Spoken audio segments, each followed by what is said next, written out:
just in the last few weeks. I know you've heard directly from hundreds of us, hundreds of concerned residents about this motion. Community groups, business associations, environmental organizations, and public interest groups like my own have expressed grave concerns and come out against these projects. Residents and public health experts are raising alarms about the health effects of coal dust and diesel particulates in our communities. In fact, as you know, the Fraser Health Authority's Chief Medical Officer, believing there is not enough information to determine the potential health risks associated with the Fraser Surrey Docks proposal, is now calling for a full health impacts assessment ahead of the board's permitting decision. The cities of White Rock and Westminster have passed resolutions opposing further coal port and rail traffic expansion, and the cities of Surrey and Vancouver have passed resolutions calling for thorough consultation and expressing concern about the Fraser Surrey Docks project in particular. Considering the facts and acting in the best interest of their constituents, the members of the Environment and Parks Committee took a strong and principled stance to oppose future coal export expansion in the Fraser estuary. If you, as our regional representatives, ratify this stance, you'll make a powerful statement to Port Metro Vancouver, Fraser Surrey Docks, and those who wish to use our region to transport a toxic product to foreign markets, that we envision a better, more sustainable future for Vancouver. So on behalf of the Dogwood Initiative, I applaud your leadership and ask you to approve the Environment and Parks Committee motion as presented to you in item 1.1. Thank you. Thank you. The floor is yours. Thank you for coming. Hello, and thank you for having us this morning today. I'm Kimberly Wong, a grade 12 student at Roosevelt Secondary, and presenting on behalf of Kids for Climate Action. My name is Sam Harrison. I'm a grade 11 student, also at BLU. I have no financial interest in talking to you about this motion. I'm here because I'm scared. Please vote yes on this motion, because it's simply the right thing to do. Our generation is the one inheriting consequences of our current decisions. We can't vote, and yet it's our future that's being affected by our current decisions. We need decision makers to stand up for our interests and our future. We need to start thinking or taking steps in the right direction by ultimately saying no to expansion projects such as the current Fraser Surrey Docks expansion proposal. Our actions over the next few years will determine the fate of our children, grandchildren, and generations to come. The International Energy Agency estimates that globally we have 5 years to start curbing emissions. Why would we invest in infrastructure now that will further tie our region's economy to fossil fuels for decades to come? That is not the economy that we want for our future. The rest of the world is starting to transition away from coal. It's time we did too. Passing this motion is just the right thing to do. This morning there was an op-ed published in the Vancouver Sun talking about a poll about how British Columbians support this, and I just want to talk about that briefly because I have a suspicion it's going to come up later.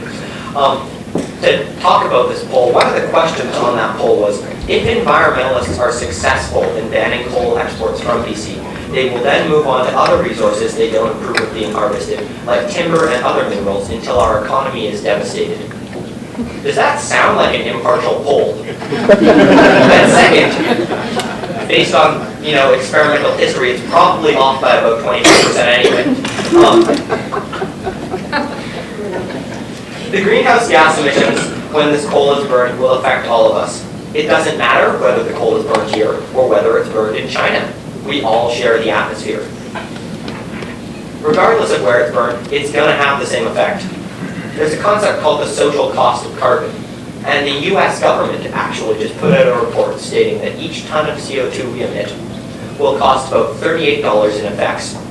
We use that figure, it tells us that each year, the CO2 from this project will cost us $600 million in healthcare costs and infrastructure repair. CO2 emissions, regardless of where they come from, are not good for the economy. Now, we're told that we need projects like this to create jobs, but they're not the type of jobs that my nutrition wants. Our vision of the future is one of a clean, sustainable job market. As the rest of the world shifts to a low-carbon economy, as we all must, Metro Vancouver can avoid being the one saddled with an outdated fossil fuel economy. It's not doing my generation a favor to continue to invest in fossil fuel jobs. Economic modeling has shown that we can create more for an equal investment by putting our money towards transit and clean energy. Someday, I plan on having kids. And I'm guessing that someday I'm going to have to explain to them this concept of climate change. And looking forward to this, I see two ways that this conversation could go.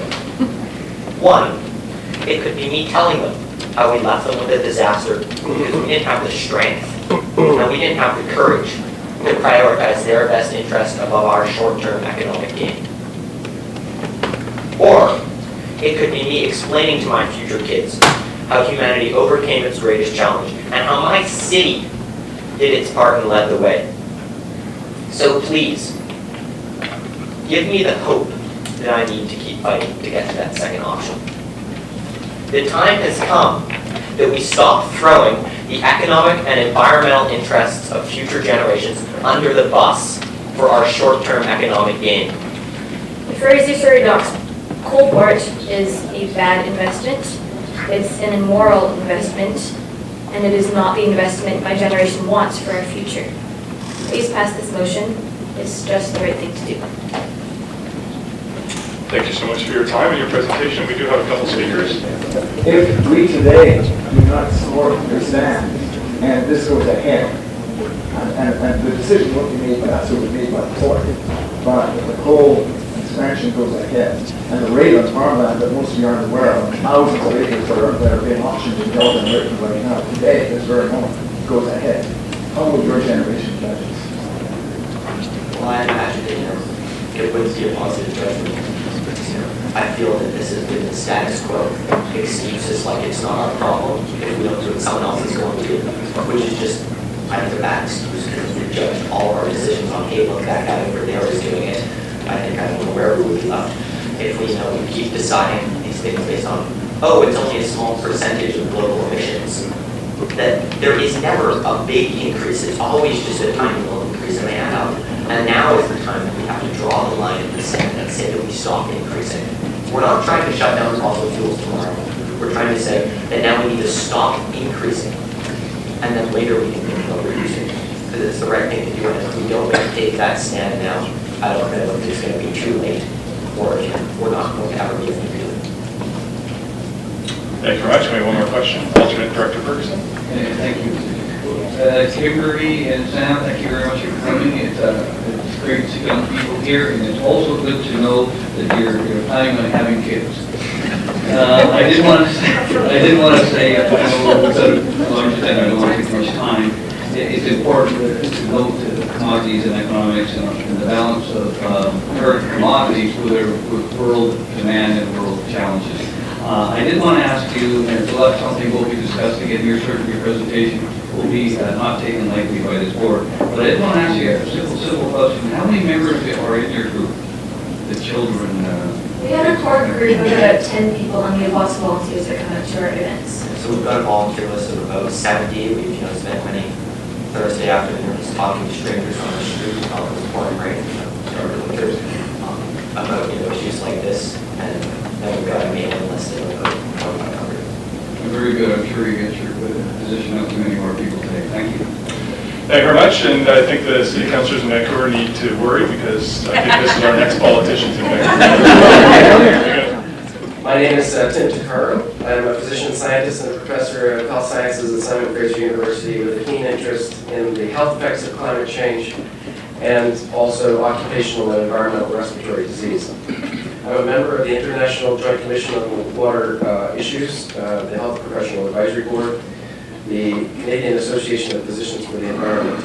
But I speak to you today as a resident of New Westminster, where I'm an official Fraser River watcher and the father of 2 teenage children. We as a society have a serious addiction problem. It is an addiction to fossil fuels. We know it's harming us, and more importantly, future generations, as you've heard, but we can't stop. We're asking the board to please help us kick the habit. Approve this motion to oppose the expansion of coal exports in Metro Vancouver ports. This is a classic codependency addiction.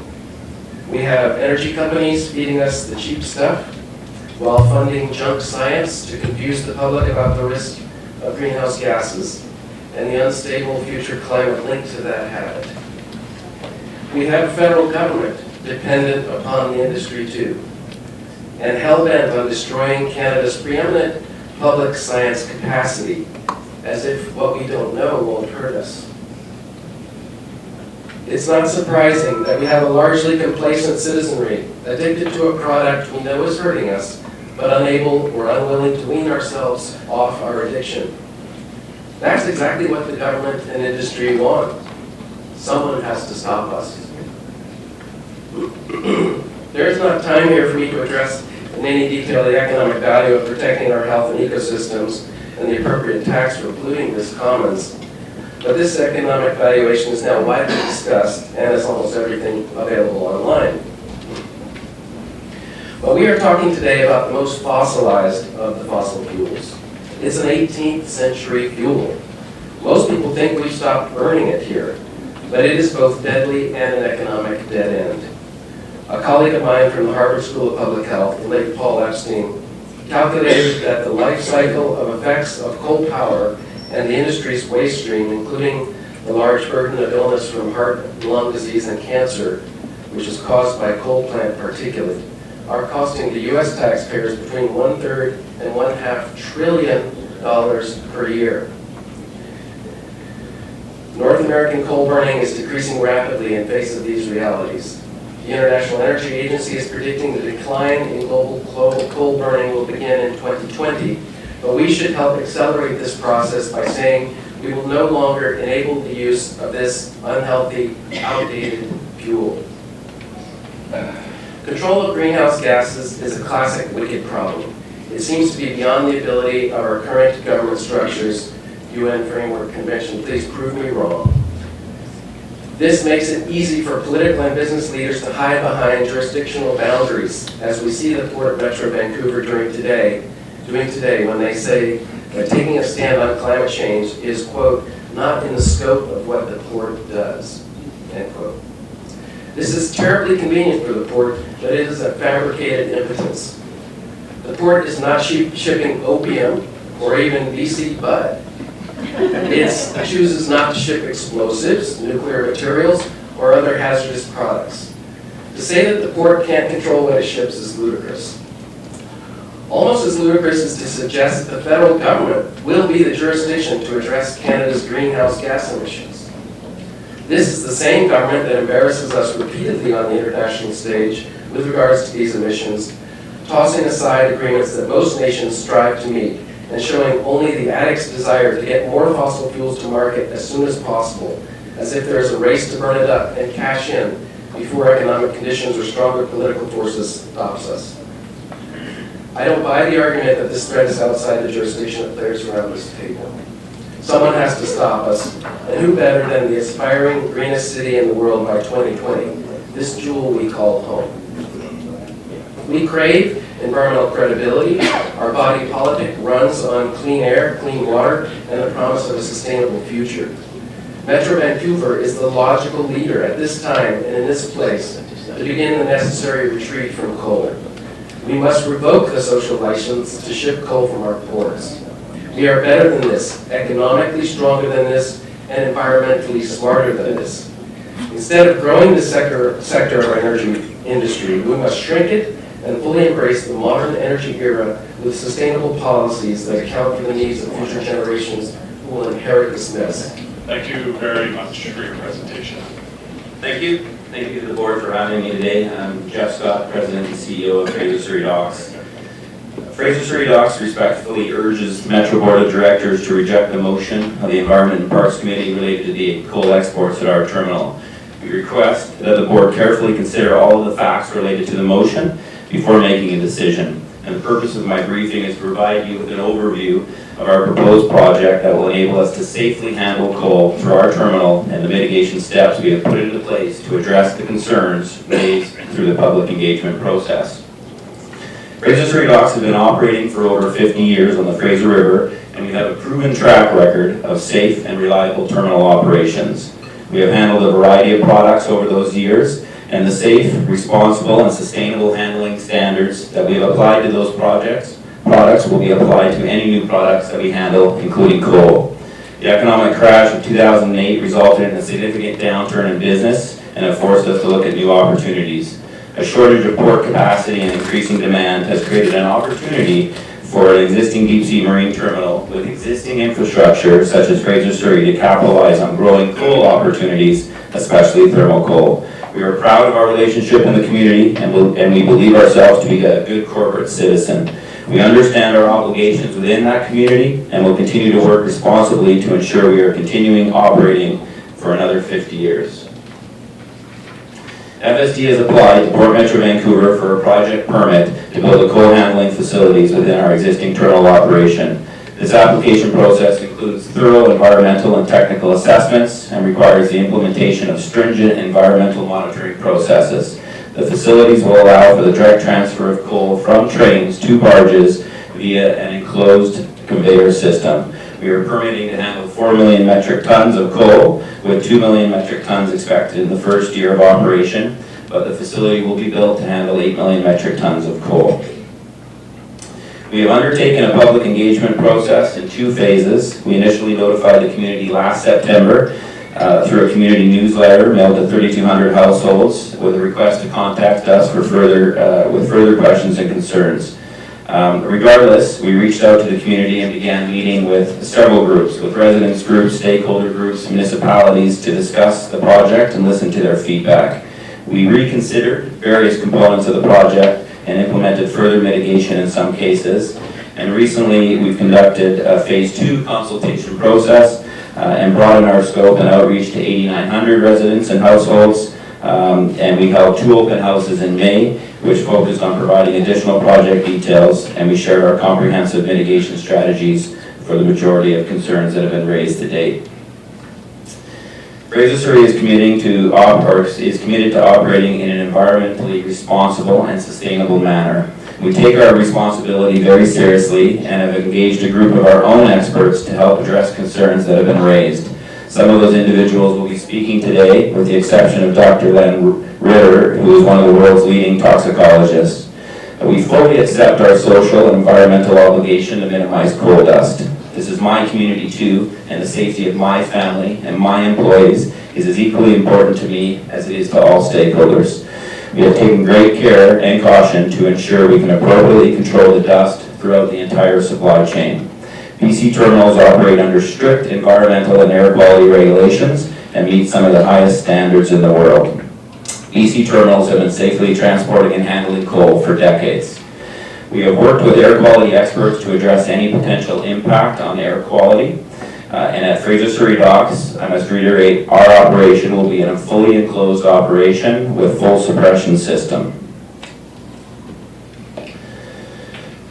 Coal has been safely transported by barge in the Lower Mainland for over 20 years. Texada Island has been handling the Quinsam coal off Vancouver Island by barge for almost 15 years. We are confident coal can be barged safely, without incident, and without impact to stakeholders.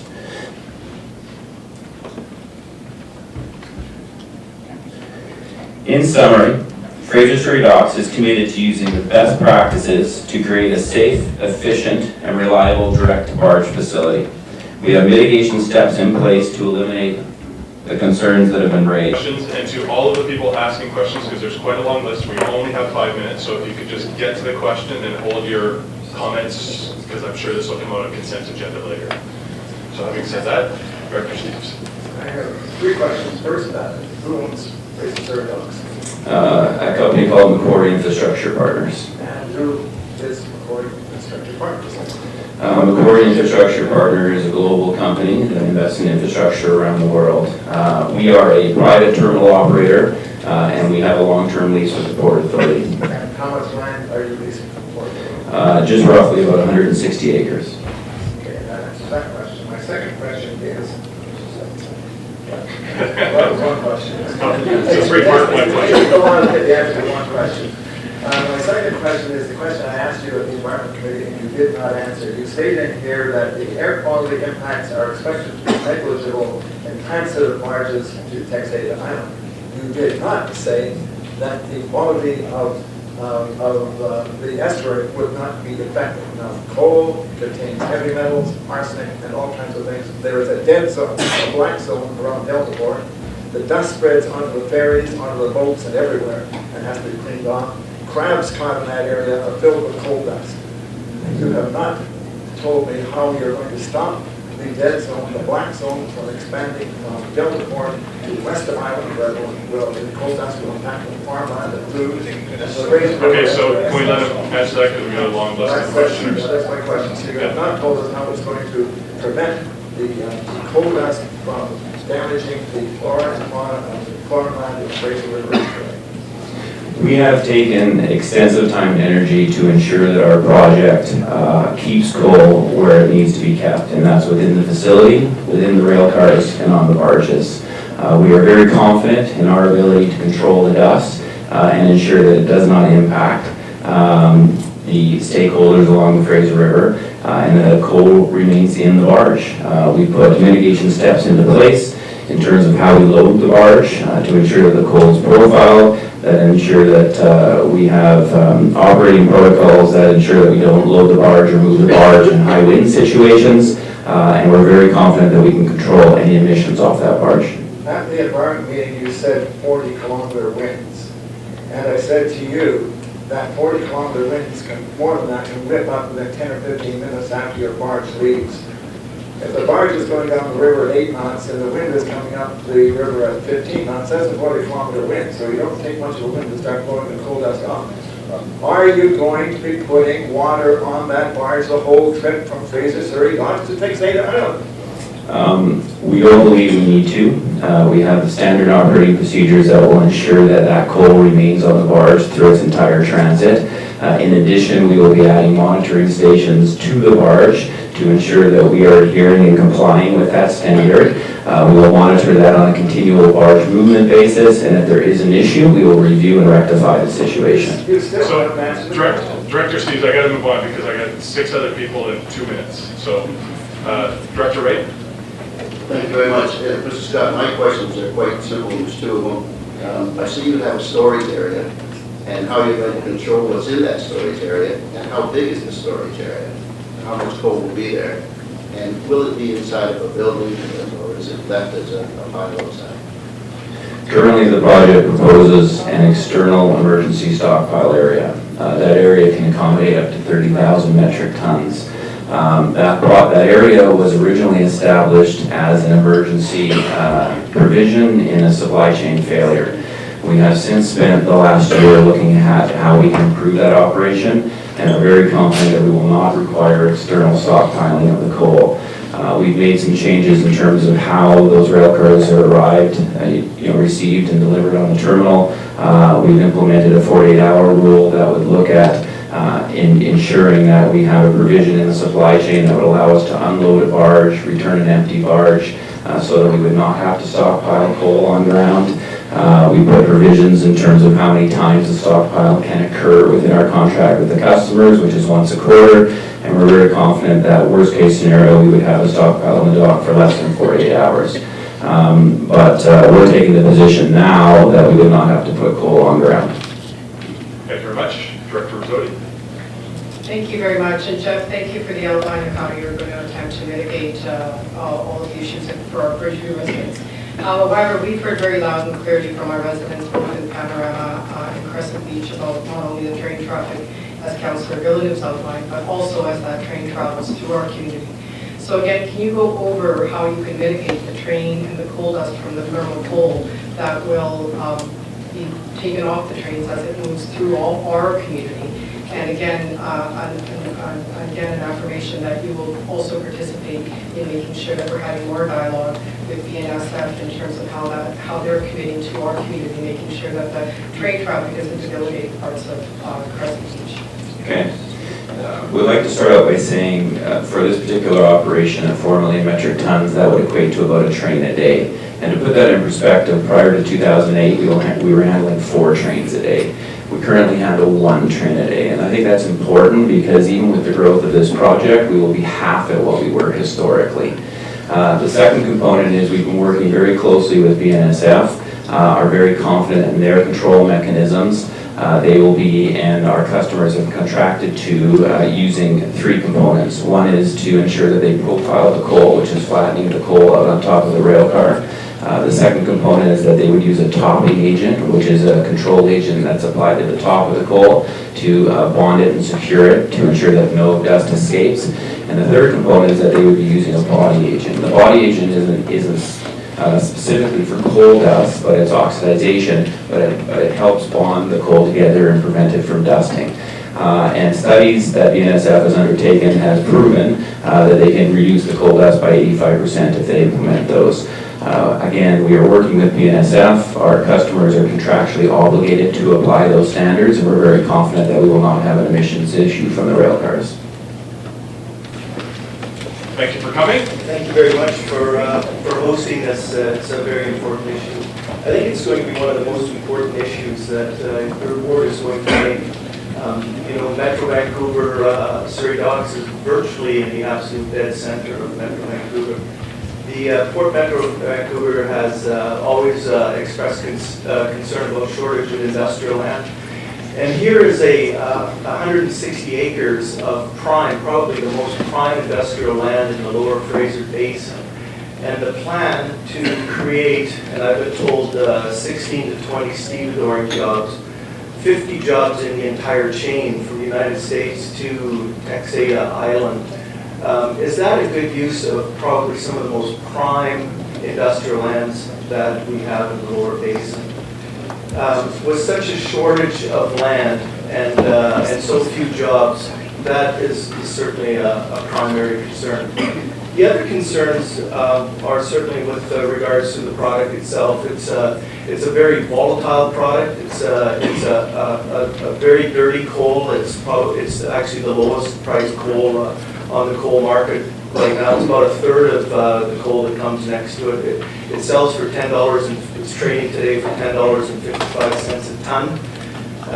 It's a very volatile coal. I've been told from people that handle it, it ignites on its own. The longshoremen have to wear a special monitor in case gases are given off from the evidence of coal burning underneath the pile. So it's a very dangerous coal. With regards to the transportation of the coal, British or BNSF has said that they used to lose up to 500 pounds per rail car. That's about $2.50. That's why they don't bother putting a lid on it. It's quite cheap to lose that much. They have put a topping agent on it, which they say will contain some of that loss, and they've reduced that loss. So just imagine, some of you will really have to imagine this, but you put mousse in your hair, and then as you're I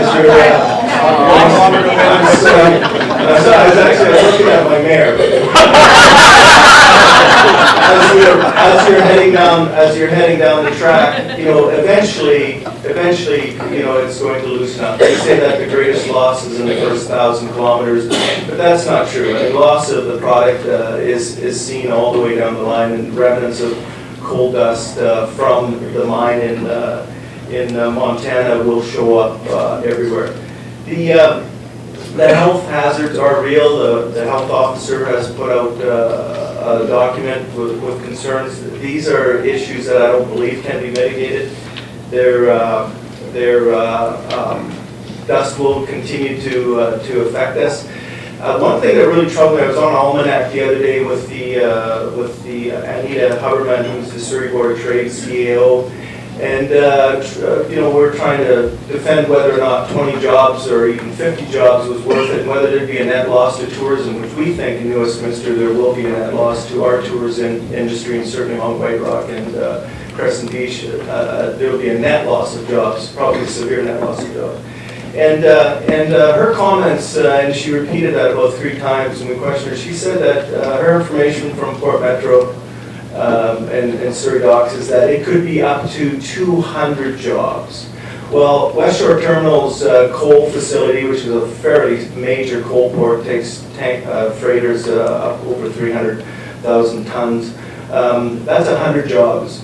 So if we're going to have 200 jobs from coal export at Surrey Dock, that tells me that the plan is not to do 4,000 tons. The plan is significant, and the plan could be. And one of the things that we really need to address is, once you open that door through North American free trade to allow a product into our country, Is there an ability to close that door after you see very adverse effects?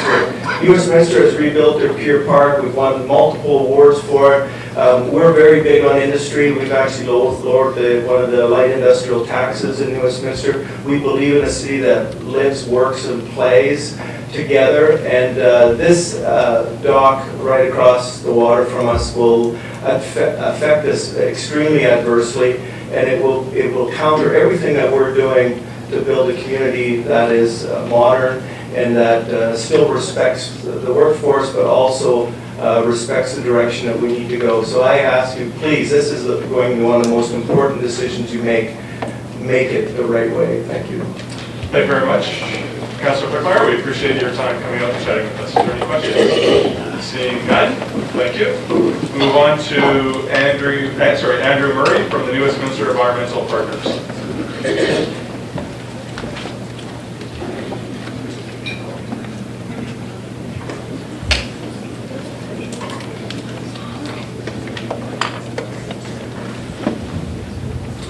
Good morning, and thank you for giving me the opportunity to speak this morning.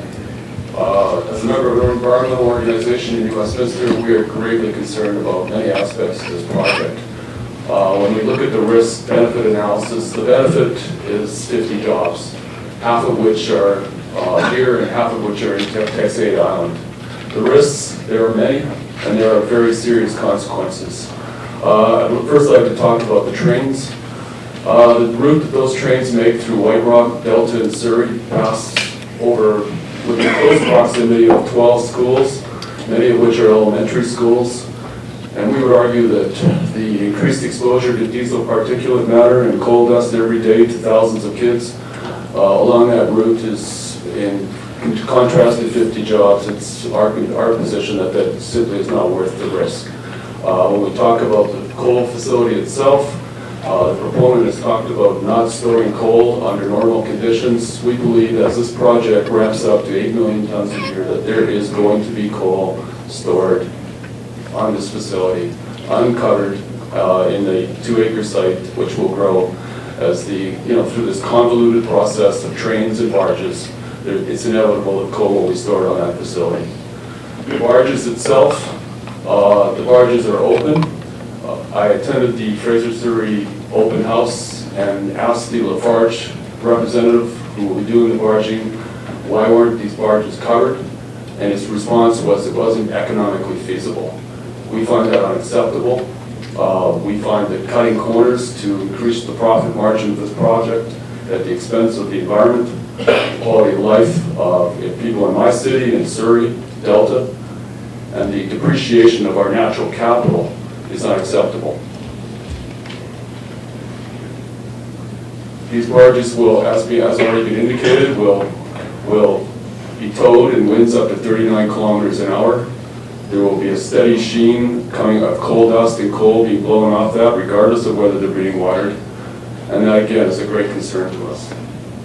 We also look at this project from the implication, what was missing in the decision-making process for this was any consideration of the implications of climate change on the actual burning of this coal, regardless of whether it's here or whether it's in China. We are dealing with a world that has now surpassed 400 parts per million. And we need to put the brakes on this type of expansion. And I think that I'd like to talk about the big coal as being saying to its PR allies that there's a surge in demand for coal in Asia, and that's simply not accurate. I just read in the Huffington Post a couple of days ago how China is scaling back its coal-fired electricity for obvious reasons. The citizens are being adversely affected in terms of their health. We've all seen the pictures of Beijing with the masks on individuals as they walk around their city. We're contributing to that. It's unacceptable. This is a short-term bubble of opportunity for the lowest grade coal in North America, and it's just really short term, and it shouldn't be going forward. We also know that there's a body of science, regardless whether this coal is burned. If it burned in China, there is the blowback. This coal does filter back over the ocean through the wind and back onto our shores. I have with me, first of all, I would like to talk about the topper agent that is really pushed hard by the proponents of this project. The topper agent is, the claims that they make that this will be reduced by 85%. I would just quickly read from the U.S. Surface Transportation Board. Moreover, to the extent that coal dust poses a risk of harm to the environment, containment is the only way, closed cars is the only way to protect the environment and communities along the right-of-way. Maintenance, the topper agent, only addresses the harm to the ballast and does nothing to address the harms to neighboring streams, people, and communities. That's the U.S. regulatory body. I'd also like to draw attention to a study that was done by Multnomah County in Portland, in Oregon, which includes Portland. It's the human health effects of rail transport of coal through Multnomah County. And the recommendations, the first one is invoke the precautionary principle. And that's what I would ask you to do here today. The precautionary principle holds that in the event of insufficient evidence that an action may cause harms, the burden of proof falls on those taking the action to demonstrate that it will not be harmful. I would argue here today that the proponents of this project have not shown the burden of proof that what their activities are going to do is going to not harm thousands of people and the local environment. This is a 19th century proposal for a 20th century world, and I ask you to reject it and to pass the motion before you today. Thank you. Thank you, Mr. Ray, for coming out. Are there any questions? Thank you very much. Good morning, ladies and gentlemen. My name is Greg Della. I'm the Vice President of Marketing, Customer, and Government Relations for the BC Maritime Employers Association, the BCMEA. I'd like to thank the Metro Vancouver Board of Directors for allowing the BCMEA the opportunity to speak to the motion entitled Air Quality Impacts of New and Expanded Coal Shipment Activity in Metro Vancouver, and the BCMEA respectfully asks the Board to reject the motion. So let's talk a little bit about who we are and why we're relevant here. The BCMEA is a multi-employer waterfront organization. We have some 60 members, and they are global ship owners and carriers. They're husbandry agencies when they are in port here. Stevedores, container, bulk, and break bulk terminal operators on Canada's west coast, the Asia Pacific Gateway. Our members extend from the Fraser River north to Prince Rupert, and they're represented by the little yellow dots there. The BCMEA advocates on behalf of its customer members for... Sorry, Greg, can I just jump in? Can you speak a little closer to the mic so the folks here haven't jumped in? Thank you. The BCMEA advocates on behalf of its customer members for legislative and regulatory reform on issues affecting labor reliability in the Asia Pacific Gateway. The association is a service provider of labor relations, training, recruitment, and in Vancouver, the dispatch of longshore employees, and they're represented here today, who is speaking later, by the ILWU, the International Longshore and Warehousemen's Union. The BCMEA, as an organization, represents nearly all significant maritime employers in the Asia Pacific Gateway. In terms of the economic impact the industry has, the Asia Pacific Gateway provides jobs for some 5,000 port workers and some 57,000 direct and indirect jobs in British Columbia. The two pie charts that we see here depict on the left the impact of bulk commodity exports in terms of total hours worked in Vancouver with respect to all import and export commodity types. That would include break bulk, that would include containers. The chart on the right reflects the impact of coal exports as a percentage of the bulk commodity exports in total, and as you can see, it's 19% of all bulk exports, and that is coal, and it is significant. In terms of the raw numbers, 7.64 million hours worked by our port workers, the ILWU, in 2012. $388 million paid in wages. These are jobs, ladies and gentlemen, people can raise a family on, buy a home, send their kids to school. 28 separate bulk export commodities are exported from the Asia Pacific Gateway, coal being one of those, and we are the largest gateway in Canada for the export of our natural resources. Let's talk safety. Our bulk terminal facilities lead the way in terms of safety. Frequency of industrial accidents related to the export of bulk commodities is 1/3 that of the industry frequency rate as a whole, and 1/2 that of the WorkSafe BC listed marine frequency rate. Literally speaking, one of the safest places to work on the waterfront is a bulk terminal.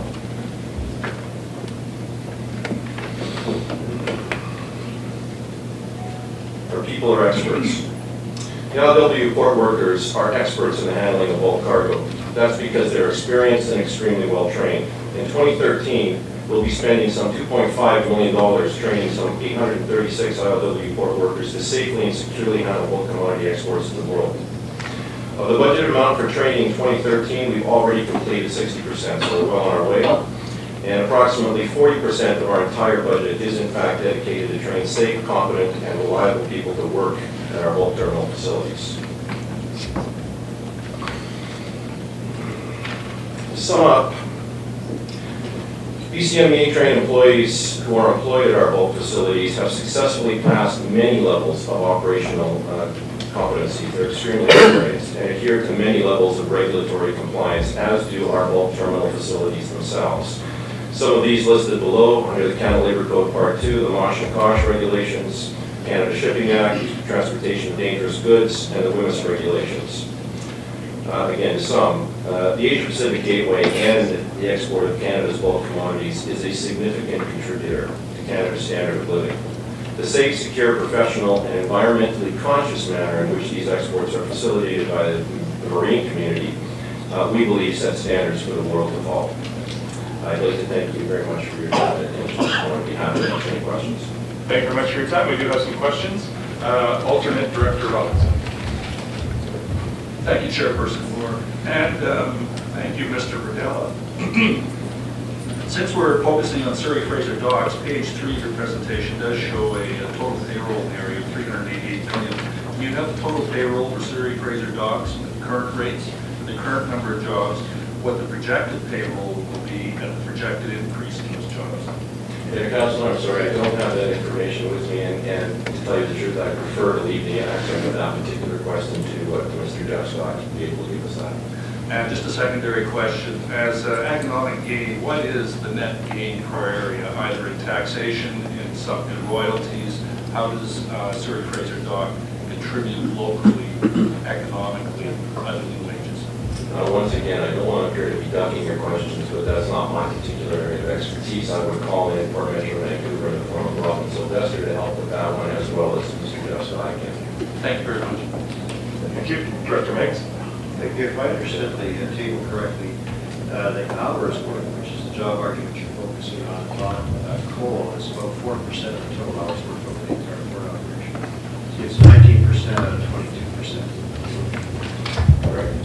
So the job impact is, of course, it's very important that people have jobs. It's not a large number of jobs, and even a very large increase in coal exports would not move the needle very far in terms of hours worked. It would still be probably less than 10%. Well, Councilor Meigs, the Asia-Pacific Gateway is very proud of the fact it's extremely diversified. So each one of our commodities has a similar percentage impact with respect to jobs. Together, we employ some 5,000 people, and many of those will be coming down to speak. Or some of those at least will be coming out. Not many of them, but some of them are coming down to speak today. No one here is opposed to bulk exports or the port. The question really revolves around the environmental impact of this. I wonder if you answer this question, though, since it's more close to your expertise. Why are American ports not expanding to take this coal and ship it out to the United States? Anytime that a port facility is built up, be it a container facility, a freight facility, or a bulk facility, there's many factors that go into it. I honestly couldn't pretend to answer what their particular sets of criteria are, which ones were met and which ones were not. Do you have any information suggesting they refused to take it for any reason? Not that I'm aware of. Thank you. Director Steves? Yes, I've got information that one of the world's largest retailers is looking for a space to build a 1 million square foot warehousing facility for imported goods to British Columbia. Would not a 1 million square foot facility that fit nicely on this site provide many, many more jobs, unloading containers from the port and from ships and to the warehousing distributed in the region, and the 25 jobs that have been provided by a coal port? Once again, I'm ducking all your questions, but once again, what I would say to you is you would speak to Mr. Scott about that. I mean, I'm sure he has done the economic studies with respect to expansion, with respect to containers for cargo commodity, and he will have the economics on whether that is a viable alternative. I'm asking you the economics. The company is looking for the land, so they know the economics. I'm asking you, would this provide more jobs for the workers that you say you're representing? five more jobs will be described, I think, much better than myself by the ILW people to be up here after me. It's their jobs, it's their livelihood, it's their families, and it's extremely valuable to them. Thank you very much. Director Bowman? I'm just wondering if your organization has any relationship to the workers or possibly unions that are responsible for the loading and the transporting of the coal on the rails, the uncovered cars, and how they're responsible, if you say your workers are, for mitigation of any environmental impact. My sole focus is on port workers. That's what I've done for 36 years. The railways will present their own mitigation efforts, and I can't speak for them. So you as an organizer have no idea what's involved in that? Well, I have an idea, but not so as I should speak from a position of confidence and from a position of intelligence with respect to all the facts. So, if you'd like my opinions on things, I don't think that's particularly fruitful, quite honestly, because the railroad could come up here and tell me that I'm completely wrong. It's not my area of expertise. Thank you very much for all the questions. Thank you for coming out today. Thank you, sir. My name is Alan Fryer. I'm spokesperson for the Coal Alliance, which represents some of the major players in the coal industry and which is supported by organized labor. Thank you for the opportunity to speak with you this morning. We would be asking the board to vote no to this motion that's before you today because we believe it would send a wrong message to the entire resource sector regarding future jobs and economic development, as well as to our trading partners. And while Port Metro Vancouver is the economic anchor of this city, we shouldn't lose sight of the fact that it is also Canada's Pacific Gateway port, operating for the benefit of all Canadians. It is our nation's most important window to the Asia-Pacific region.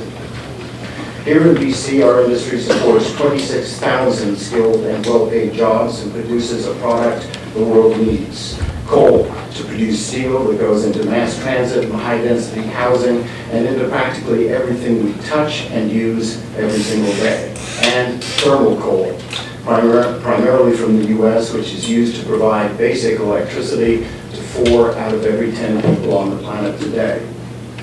Many of you, along with some of the members of the communities you serve, have been expressing concerns about coal dust, and we want you to know that we take those concerns seriously. Our members listen, and they do respond. Municipalities and community members have legitimate questions and concerns that deserve to be addressed and are being addressed, and we heard from a couple of young people this morning who spoke very eloquently to you about their concerns.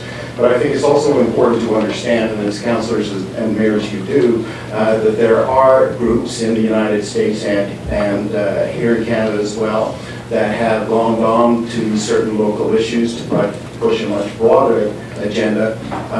Their stated goal is nothing short of winding down and the eventual elimination of the industry along with the jobs and communities it supports.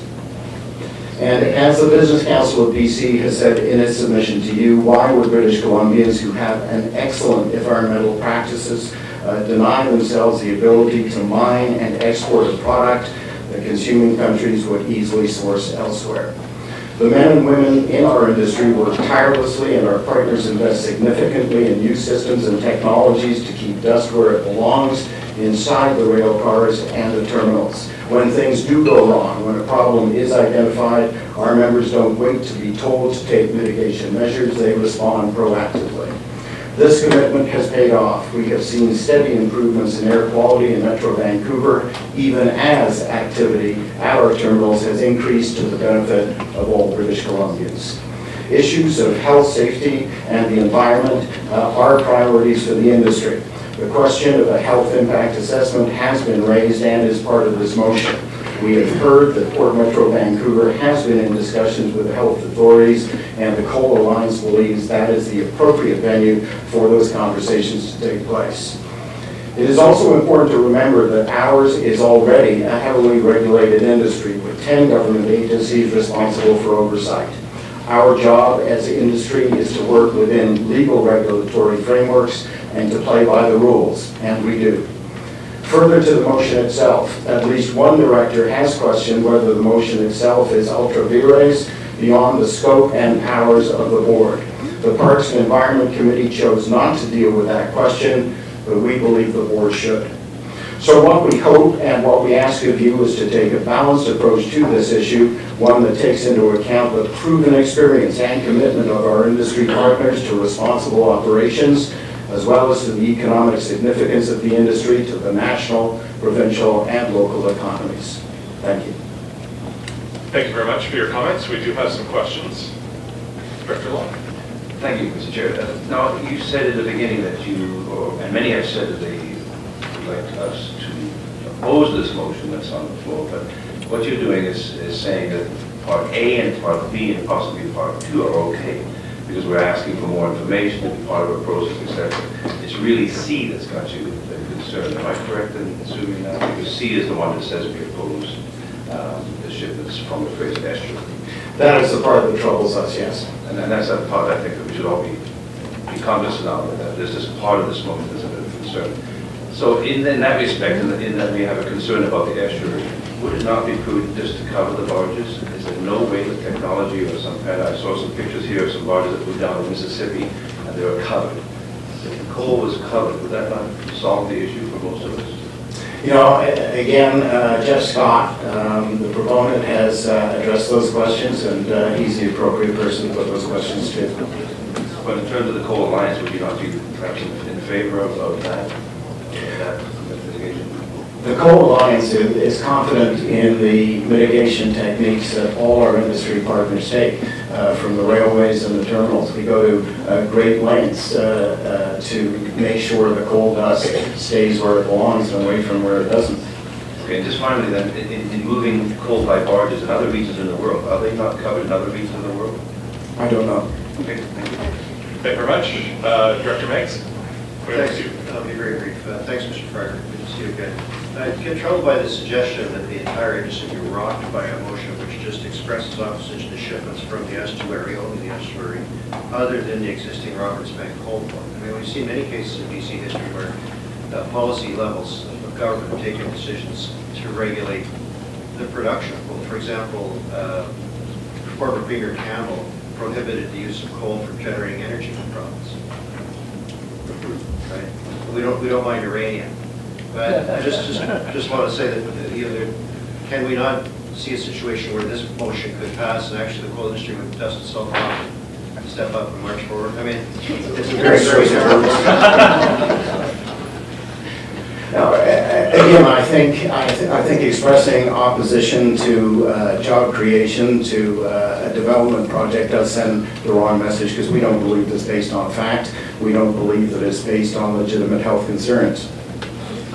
But I think that it's clear that it's a very narrowly focused motion. I take your point. There are others who may wish it was much broader in scope, but it's very specific to coal shipments from the Fraser River estuary other than the existing Roberts Bank port. It does not take a position against coal, and the coal we're talking about is not mined in BC and so on. So I just wanted to make those distinctions. That's all. Thanks very much. Thank you very much. Director Jay?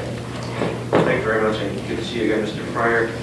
So in your opening submission, you said that the Coal Alliance does care about environmental standards. You just said that you didn't think anything you've heard so far was based on science. Given that you do care, and seeing that I've heard many others, delegations say that they're meeting existing standards, whatever that happens to be. It seems to me from the medical research we've heard so far from experts and whatnot, that those current standards are still lacking. So has the Coal Alliance done anything outside of doing the bare minimum to actually push for higher standards? I think it's important to understand that industry does not write the rules. We are regulated by no fewer than 10 regulatory agencies representing different levels of government. How can you say that? How can you say that? Sorry, Kerry, we're not going to debate the speakers. We'll let them answer, and then you can have a secondary question if you want. Thank you. We're regulated by no fewer than 10 regulatory agencies responsible for oversight, and our job is to operate within the legal regulatory framework that they set out, and we do. So if you say that you care, and clearly there is lacking in some of the standards, why aren't you pushing for more? I mean, it sounds to me you just want to do the bare minimum. We'll just do what we're told to do, even if it's not adequate. Does that sound very responsible? I mean, this is what I'm trying to understand from this whole debate. It's sort of like, oh, we're all doing what we're told to do, but If they're not the greatest standards, that's okay. But we're doing what we're told to do. Is that really what the Coal Alliance is all about? I think, with all due respect, sir, we work to some of the highest environmental standards in the world. And we have seen over the years a steady improvement in air quality in our region. We think that's a great thing, even as activity at our ports has been increasing. And that's to the benefit of all British Columbians and all Canadians. We're still not there yet. Thank you. Good morning. Thank you for allowing me to speak. My name is Bob Campbell. I'm a professional engineer. I'm a longtime resident of Surrey, in the community of Panorama Ridge. I've been active in our community association for about 20 years, 6 of that as president. And I've spent nearly 17 years attempting to ameliorate the impacts of trains, mostly carrying coal on our community. And I wanted to come here today to talk a little bit directly of how these trains impact a community like Panorama Ridge. I'm also the vice chair of the Surrey's Environmental Advisory Committee, but today I come here as a citizen. Our community is located directly above the confluence of the BNSF line from White Rock and the BC Rail line from Fort Langley. We have about 1,000 homes and about 4,500 residents in our community. We are the highest density population center in close proximity to both these rail lines. Now, I thought about this as I drove down here today. If you live in a condo in Vancouver, a house in Burnaby, or Kerrisdale equivalent, a port expansion that equates to additional coal trains has little, if any, direct negative impact on you. Not so in Panorama Ridge. Coal trains have a very immediate and direct daily impact on our lives. And every train makes the situation worse. How do trains impact us?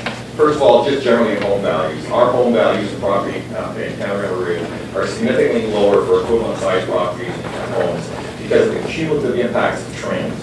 We pay for trains through our homes. Vibration. When soil conditions are such, the windows in our houses actually rattle a kilometer away from the tracks by trains passing by. Noise.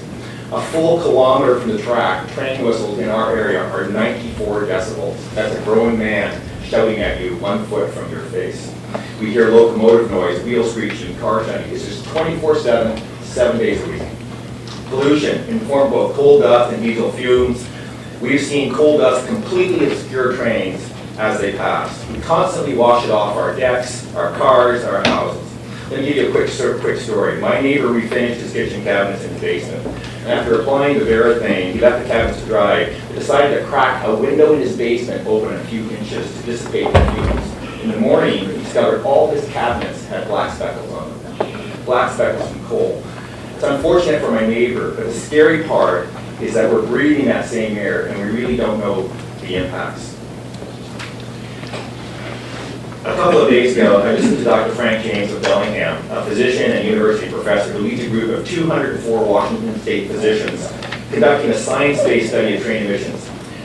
My conclusion was any thinking person hearing his presentation would not choose to live in our community. The impacts he described for coal dust, diesel fumes, and even noise were dramatic. For example, a doubling of childhood asthma for children exposed to coal dust. We are not alone in Panorama Ridge with these direct impacts to our daily lives. I've spoken with residents from White Rock, Crescent Beach, Sunshine Hills, Ridgeview, New West, and they all have the same impacts to their communities, direct impact to their communities. So this proposal directly impacts the daily lives of thousands of people. But you might be thinking that the citizens of Panorama Ridge moved next to a rail track. So what were they expecting? First, our community was established around 1900, long before any existing tracks were constructed. Secondly, in 1969, when the rail extension to Roberts Bank was first proposed, our community created a petition objecting to this rail line on the basis of the potential negative impacts to our community. These objections were ignored, and our petition was ignored, and the line was built. And each and every time there's been a proposed port expansion since, our community has vocally expressed their concerns. We participated in every Port Metro Vancouver environmental assessment, and I can tell you that every single time our concerns have been ignored, and none of the main proponents have ever done a thing to help us ameliorate the impacts that we experience every single day. Finally, two things make this proposed coal facility and the additional trains particularly galling to us. First, that our equivalent U.S. communities are saying no to coal traveling through their communities, and their political masters are listening. We appear to be the path of least resistance, and we have to pay the price. Secondly, that the relative economic impacts of this seem so small, at 25 jobs or 50 jobs, compared to the direct impact it has on the community. I worked in high tech for 35 years. I'm a mentor in the BC Innovation Council with high tech companies, and I will commit that if this project doesn't go forward, I will bring a small high tech startup to Surrey with 25 jobs, and it will be in the SFU tower, and it will be a clean business with good paying jobs, with no threat to the environment, and no impact on all these communities. I ask that you support this. Thank you. Thank you very much. Appreciate your comments. I suspect the city of Surrey wants to talk to you about bringing that regardless. Good morning. I'm the Vice President of the International Longshore Warehouse Union Local 502. We represent the men and women who work on the Fraser River and south, so we do Fraser Surrey Docks, Delta ports, West Shore terminals, and car terminals. Me personally, I've been on the waterfront for 21 years. My first job was when I was 17 years old at Fraser Surrey Dock. I've worked at all the terminals except for West Shore. The only reason I haven't worked there is the most sought-after job. I don't have enough seniority, so I've been on the waterfront 21 years. I can't get a job there yet. So in about 15 years, I've gone forward to getting a posting there, and I am looking forward to it. So while coal is new to Fraser Surrey Dock, it's not new to our local. We've been supplying labor to West Shore Terminal since 1970. Our members do everything from handling coal when it arrives to train and the final resting place on the vessels. We're very experienced in handling coal safely. We work closely with West Shore management to identify any health or safety hazards to our members or the community and work together proactively to resolve them. We have confidence in the systems in place and have confidence in the Fraser Surrey Dock plan as well. Our members take our personal health and safety and our communities very seriously. Our members live in the community. I myself have 3 children. The poor jobs are their living wage jobs. My wife is able to stay home with the kids. I just bought a house in Mr. Stewart's Work Mountain, and it's a fantastic place to live, and we're very fortunate. We strongly believe that Fraser Surrey Dock would not undertake any venture that could not manage safely for our members in the surrounding communities. We've dealt with Fraser Surrey Dock for a long period of time. Sometimes Jeff and I don't agree on a lot of issues. As a union and management, that doesn't go so well sometimes, but on this issue, we're standing together. We believe these are good jobs, living wage jobs for the community. They can be done safely, and I have full confidence in Fraser Surrey Dock and my own membership to do these jobs safely. That's all I have. Thank you. Thank you for your comments. We do have a couple of questions. And alternate director, please. Thank you, Mr. Reed. Thank you for coming.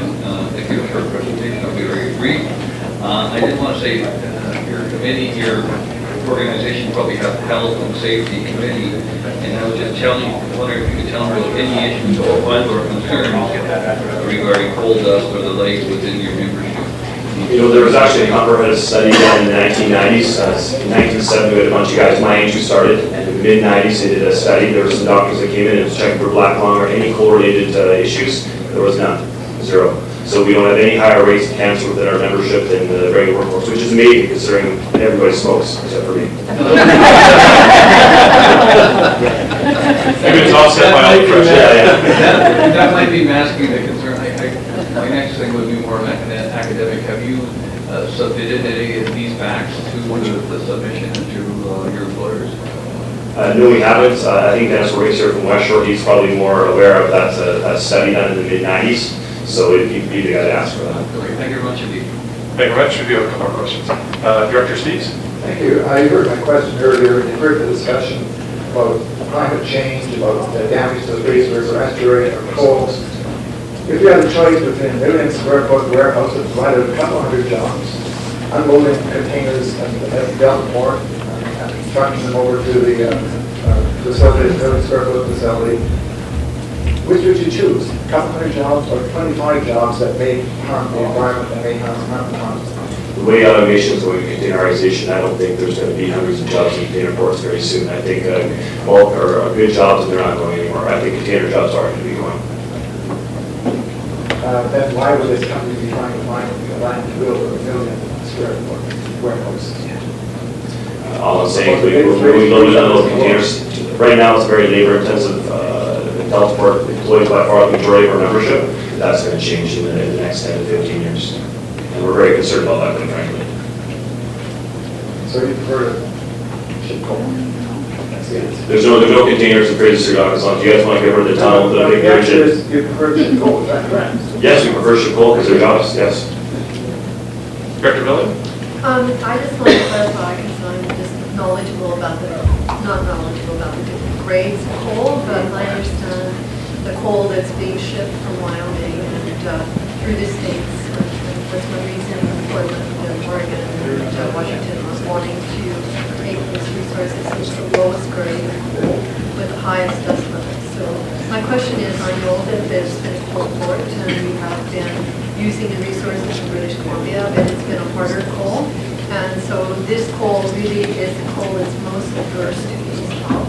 And I'm wondering if your workers have been handling that coal for a number of 20 years and you've done health studies with that coal.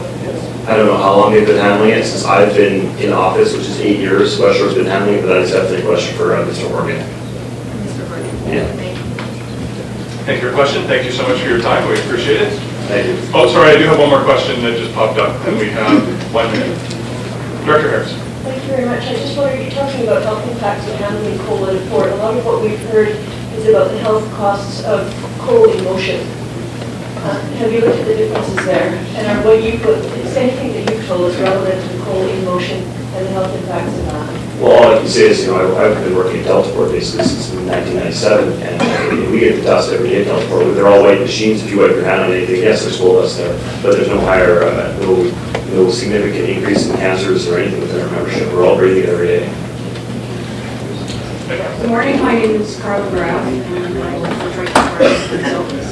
We're going to talk a little bit today about some of the mitigation measures that have been built into this project. We do a little bit of detail what we've done. We've done a preliminary environmental management plan, which involved the scoping process for the project. So we've looked at potential issues, identified mitigation measures, and part of those would involve water and sediment quality monitoring. So the dust control measures on site. The trains are going to travel on site at less than or equal to 5 miles per hour, so we've got limited dust potential there. There's an anti-idling policy as well. The trains will arrive with dust suppressants and an antioxidant. The coal in the cars is profiled to limit wind erosion. Can you hear me? Maybe a little closer. Okay. The coal in the cars is profiled like that to limit wind erosion. The coal cars will be unloaded in a covered shed, and they will be sprayed with water while they're being unloaded and then before they leave the covered shed. The coal will then be put onto conveyors, which are also covered on 3 sides, and then the coal sits on the bottom. Water spray will be provided at transfer points along the conveyor, and the coal will be deposited in the barges with a moving arm.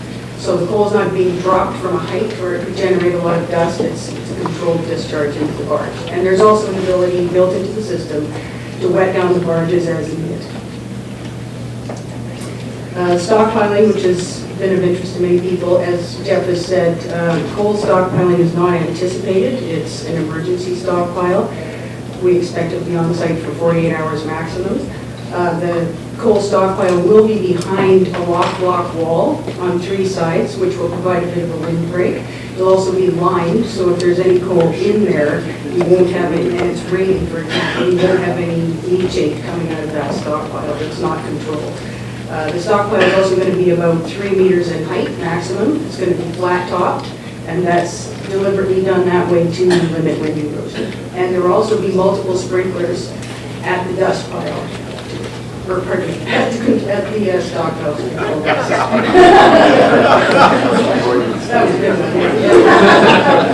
Okay, so as part of the system, there's also daily site cleaning and system inspection. So that means, the entire site gets cleaned up basically every day. You've got a back truck sweeper that's going to go around pick up the dust.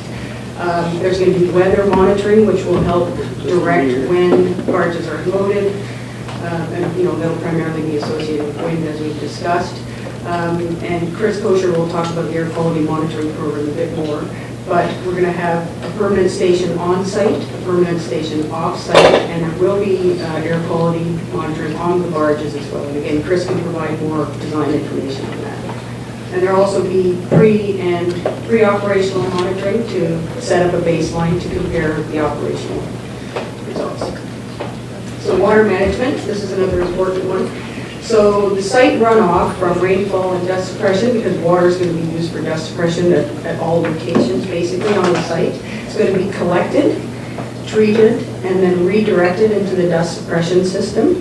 The treatment will, likely focus on pH and sediment settling. Those are the two big ones. As I mentioned before, the berm stockpile will be lined. Again, that's a deliberate effort to control leachate. When there is material in the stockpile area, literally a shut-off valve can be turned on to prevent any discharge to the storm sewer system. And the stockpile area will be sloped or graded, so flow is not going towards the Fraser River, but it's going to the water collection system. So as part of this project, we're going to be doing some water and sediment quality monitoring. Water quality monitoring will be done on the treatment system to make sure that it's functioning as intended. So that would involve things like monitoring pH to make sure it's towards neutral, monitoring turbidity to make sure we don't have a lot of suspended particulate matter. We're also going to take a look at sediment quality at the birds, and this is a direct way to confirm that dust control measures are working on site, because we're going to be actually taking samples of the sediment where the barges are being loaded, and we're going to look at them for particle size, coal content, and total organic carbon minimum. Good timing. There you go, 1 second, Mr. Chair. All right, we do have some questions though. First question is from Director Robinson. Thank you, Chairperson Moore. As representative for Mayor Winnie Baldwin of White Rock, he received a letter on June 13th from the Chief Medical Officer of Fraser Health, and in fact, all the directors did receive virtually the same letter from the Chief Medical Officer of Vancouver Coastal Health. In that letter is a paragraph that says the two medical officers along with their staff met with Port Metro, received information from them pertaining to FSD. However, and this is their statement, we've indicated this information is insufficient for a proper assessment of potential health concerns and a proper health impact assessment, quotation marks, HIA, is still necessary for this project and other projects involving expanded coal shipment. Can you give us any information on your dialogue with the two medical health officers or any ongoing process? You'd have to talk to Jeff Scott about that. I know he's been talking with the medical officer. Thank you. Thank you very much. Oh, sorry, thank you very much. Director Jackson. Thank you. I had two questions if I could quickly. We've heard a lot about the spray at the mine site and halfway to the coast. Can you tell us a little bit about that? There was a statement earlier saying that it does spray off, it does blow off eventually. Could you tell us anything about that spray? Are you talking about when the rail cars are going down the line and their losses? Are you planning on having any of that product at the site? Oh, you mean the dust suppressants? Yeah. Yeah. The cars are going to come in with still dust suppressant on them, and I think as part of our monitoring program, we're going to have to figure out if those suppressants are needed. So right now, it's mostly just water that we're applying for dust control. If needed, then yeah, we'd have to look at suppressants. Okay. How big are they? We haven't heard very much about that. Yeah, well, BNSF study has indicated that it can reduce the dust losses by 85%. And actually, the product called soil cement, which is one of the products that's proposed for use, it's not just for coal, it's actually a soil stabilizer, and it actually helps control PM10 and PM2.5 emissions. Right. And I could just ask one more question about the cars. Once you have the cars unloaded, and I understand it's the bottom loader. How are those cars cleaned? When they leave the dock and they're going back, empty, I imagine, how clean are they? What do you do with those cars? Before they leave the shed, they're sprayed out with water. Okay, so they're clean when they leave the site.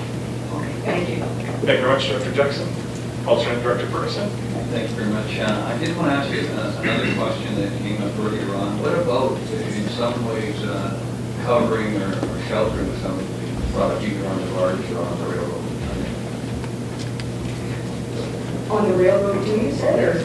Mostly on the Oh, okay, well, on the barges, okay. The barges, actually, the coal that's going to be deposited on the barges will be wet to some extent anyways, which should control dust. Like I said, we are going to have air quality monitors on the barges, and we have capacity to wet the barges before they leave as well. So, what about actually covering that? The dust suppressants, when the trains come in, it functions essentially as a cover. The water, again, if it's suppressing dust, it's a functional cover. Okay, my second question is part of your report regarding your stormwater system. Is there a shut-off system that you can quickly get to it before that meeting might happen? We've got storage capacity in the system, and what we're looking at as well is talking with Metro Van actually about discharge to sanitary in the event that we're overloaded. But we don't anticipate that. There's plenty of storage on site, storage space. So that's good to know. Thank you. I have Director Steve's next. We have a minute, and then I have Director Corrigan, so hopefully we'll Quick get question. Admittedly, I haven't, because over the last week it was discovered that they were bypassing the treatment system with the coal dust, and surfactant was going into the ocean. So what do you do with your treatment process, and where does it go? And how do you prevent it from going into the river? as I indicated, we're reusing the water on site, so it's being collected, treated, and that's treated to pH and suspended solids at a minimum. There may be other parameters that we need to look at, and we're looking at that before any discharge happens from the site as well. So the water's getting recycled into the system. In the event that we have too much water, that's why we're looking at discharging to the sanitary sewer, for which we need a permit. What about the dust and material? That's what the settling tanks are for. So where does that go? That they go into the tanks, and then the sludge can actually be removed from the tanks, and that coal can be put back into the system, put into the barges and out. Okay, you're going to contain the dust and shit. Yeah, basically. Yeah. The water circles. Sorry. The water circles goes into our system. I'm sorry, I can't hear you. The circle of water goes into our sewage system. Under heavy rain events, yeah, under emergency. But again, this is still under design as well. So. Director Corrigan, please. Yeah, I just had one question. I was interested when you said that there was a 85% reduction in coal dust as a result of the processes. You said that it was a rail company, in fact, that had done that study. I can see that it would be in the interests of a rail company to indicate that they have a very good record in regard to dispersion of coal dust. Is there any independent confirmation of that kind of study? There is a study that was done for Environment Canada. It's quite old at this point, though. I think it's from maybe 2001. I can probably track down the name for you. But other than that, I'm not aware of too many that, like independent studies of railway dust levels. Thank you. Chair, members of the board, thank you very much for having us here today. We're here in support of we're in support of Fraser Surrey Docks proposal to expand the facility. And with me today is colleague Courtney Wallace, who can also help answer questions, pertinent questions addressing rail issues here today. As background, BNSF has been serving the lower mainland and the city of Vancouver for well over 100 years. And over those years, we've transported many materials, including coal, as you're hearing now, timber, ore, gypsum, aggregate, grain, manufacturing chemicals, computers, furniture, the clothes you're wearing in some cases, and many other things. And for the last 25 years, we've been, for the modern era, we've been shipping coal in and out of mostly into the province for export out of the province. Well, we haul coal all over the place, frankly, and we haul about 250 million tons of coal from the Powder River Basin in Wyoming and Montana to mostly to plants and facilities in the American Midwest and East. And we've been doing this reliably, safely, dependably for many, many years. And I With all the issues of coal dust that you've heard raised today, I ask, and these will be heavily studied, both in proposals in the northwest, south of the border, as well as for this facility before you today, the proposal before you today. We've never really, we still don't hear an outcry about coal dust on our rail lines. To address the 85% figure, the study figure that was raised just a moment ago, that is really a rule that BNSF instituted at the approval of the Surface Transportation Board, the U.S. Surface Transportation Board, because coal dust incidents were a problem in the close vicinity of the mines in the Powder River Basin. They have never been a big problem along our rail lines, 100 or 200 miles or more away from the Powder River Basin. So I'd like to correct that misapprehension and exaggeration that keeps coming back and back and back over again. We do apply topping agents to our loads of coal and profile those loads. I will want to say before you that there has never been a high wind dust incident from a train, but in general, common sense should tell everyone here that these trains have to go through sensitive areas in Seattle, the waterfront areas here in Vancouver for many years. We have never had a complaint, nor has any clean air agency, of which there are at least 5 or 6 south of the border in the northwest. Have they ever received a single complaint of coal dust from the transport of coal? I'm not saying the coal dust doesn't exist, it doesn't arise in other areas, but we really had a very minimal kind of problem in the transport outside of the Powder River Basin itself. In Washington State, we're embarking on exhaustive studies that will certainly also include the study of whether or not there's any coal dust along lines. We have informal reports from Clean Air Agency that they've never detected any above usual background levels in their monitoring of coal dust. Our real world experience is that we haven't received a complaint, as I said. Let me also address the issue of train traffic a little bit, because what we're really finding is that opponents, in their effort to prevent the export of coal, and I can understand people being on both sides of that issue, reasonable, well-intentioned people, they're really vilifying rail transportation to do it. And I would urge the board to be careful about the resolutions or the measures it passes, because some of these cradle-to-grave sort of analysis of coal transport can also be applied to other areas. Does the shipment of lumber, deforestation, does it affect the global climate change? Lots of stuff, and do you really want all that considered in some of the things that, by popular demand, you will want to see? So we intend to work with local communities. We have in the past. We work with emergency service providers. We try to minimize the impact we have. And frankly, we are running fewer trains today than we were even half a dozen years ago, largely because of the recession in the U.S. and the decrease in lumber and building materials that we're shipping out of British Columbia and other areas of Canada. I'll finish there and hope to address your questions. Thank you very much. Good timing. We do have a list of questions, so if our speakers on the questions could just get right to the point so we can respect our other directors so that they can ask questions too. I would appreciate that. Alternate Director Robinson. Thank you, Chairperson Moore. And I'm going to quickly read from a letter March 15th from Mayor Wayne Baldwin, which was copied to BNSF. For many years, the city and the residents of White Rock have enjoyed a solid, peaceful, mutually beneficial relationship with BNSFR, which has in the past been an excellent corporate citizen. I would say this amicable relationship with BNSFR includes the existence of our promenade, a unique situation on the Pacific Coast, and our lease arrangements for the beachside parking lots. However, the dynamics have been changing. For many years, we had 10 to 12 trains per day going through. We now have 16 to 20, many of which are coal trains with 125 to 135 hopper cars, max gross weight each exceeding 225,000 pounds. Amongst the many concerns of White Rock residents is the long-term viability of this low-speed oceanside line that actually forms a dike in some areas, and the viability of the Campbell River mud bay trestles. can you comment on planned maintenance, upgrades, and risk assessment of the section of line through White Rock, Crescent Beach, and Panorama Ridge, given the long-term projected increased frequency of commodity trains?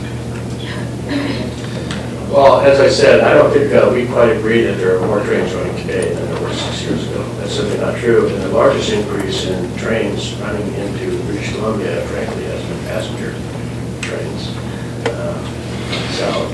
You've already heard testimony, I think, that coal trains have actually been cut about in half, at least currently, from what they were just a few years ago. But that's going to fluctuate back and forth depending on, frankly, world market demand.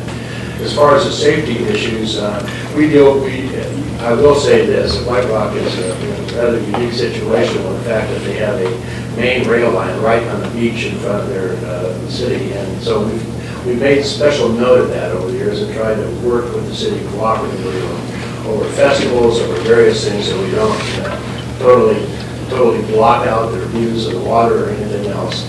I don't know that I can address the safety issues of the trestle, which I'm a little less familiar with that, but we constantly upgrade our infrastructure, our tracks, harden them with everything from concrete ties to make sure they can handle heavy loads. And the technology of train traffic has been improving regularly. We make a little less noise every year. As far as emissions, let me just address that, and Chief Courtney is even more expert about it. We cut emissions every year. And if you survey the list made by any clean air agency, probably on both sides of the border, you will find that train emissions are almost always at the bottom of the stack of offending polluters in the air basin.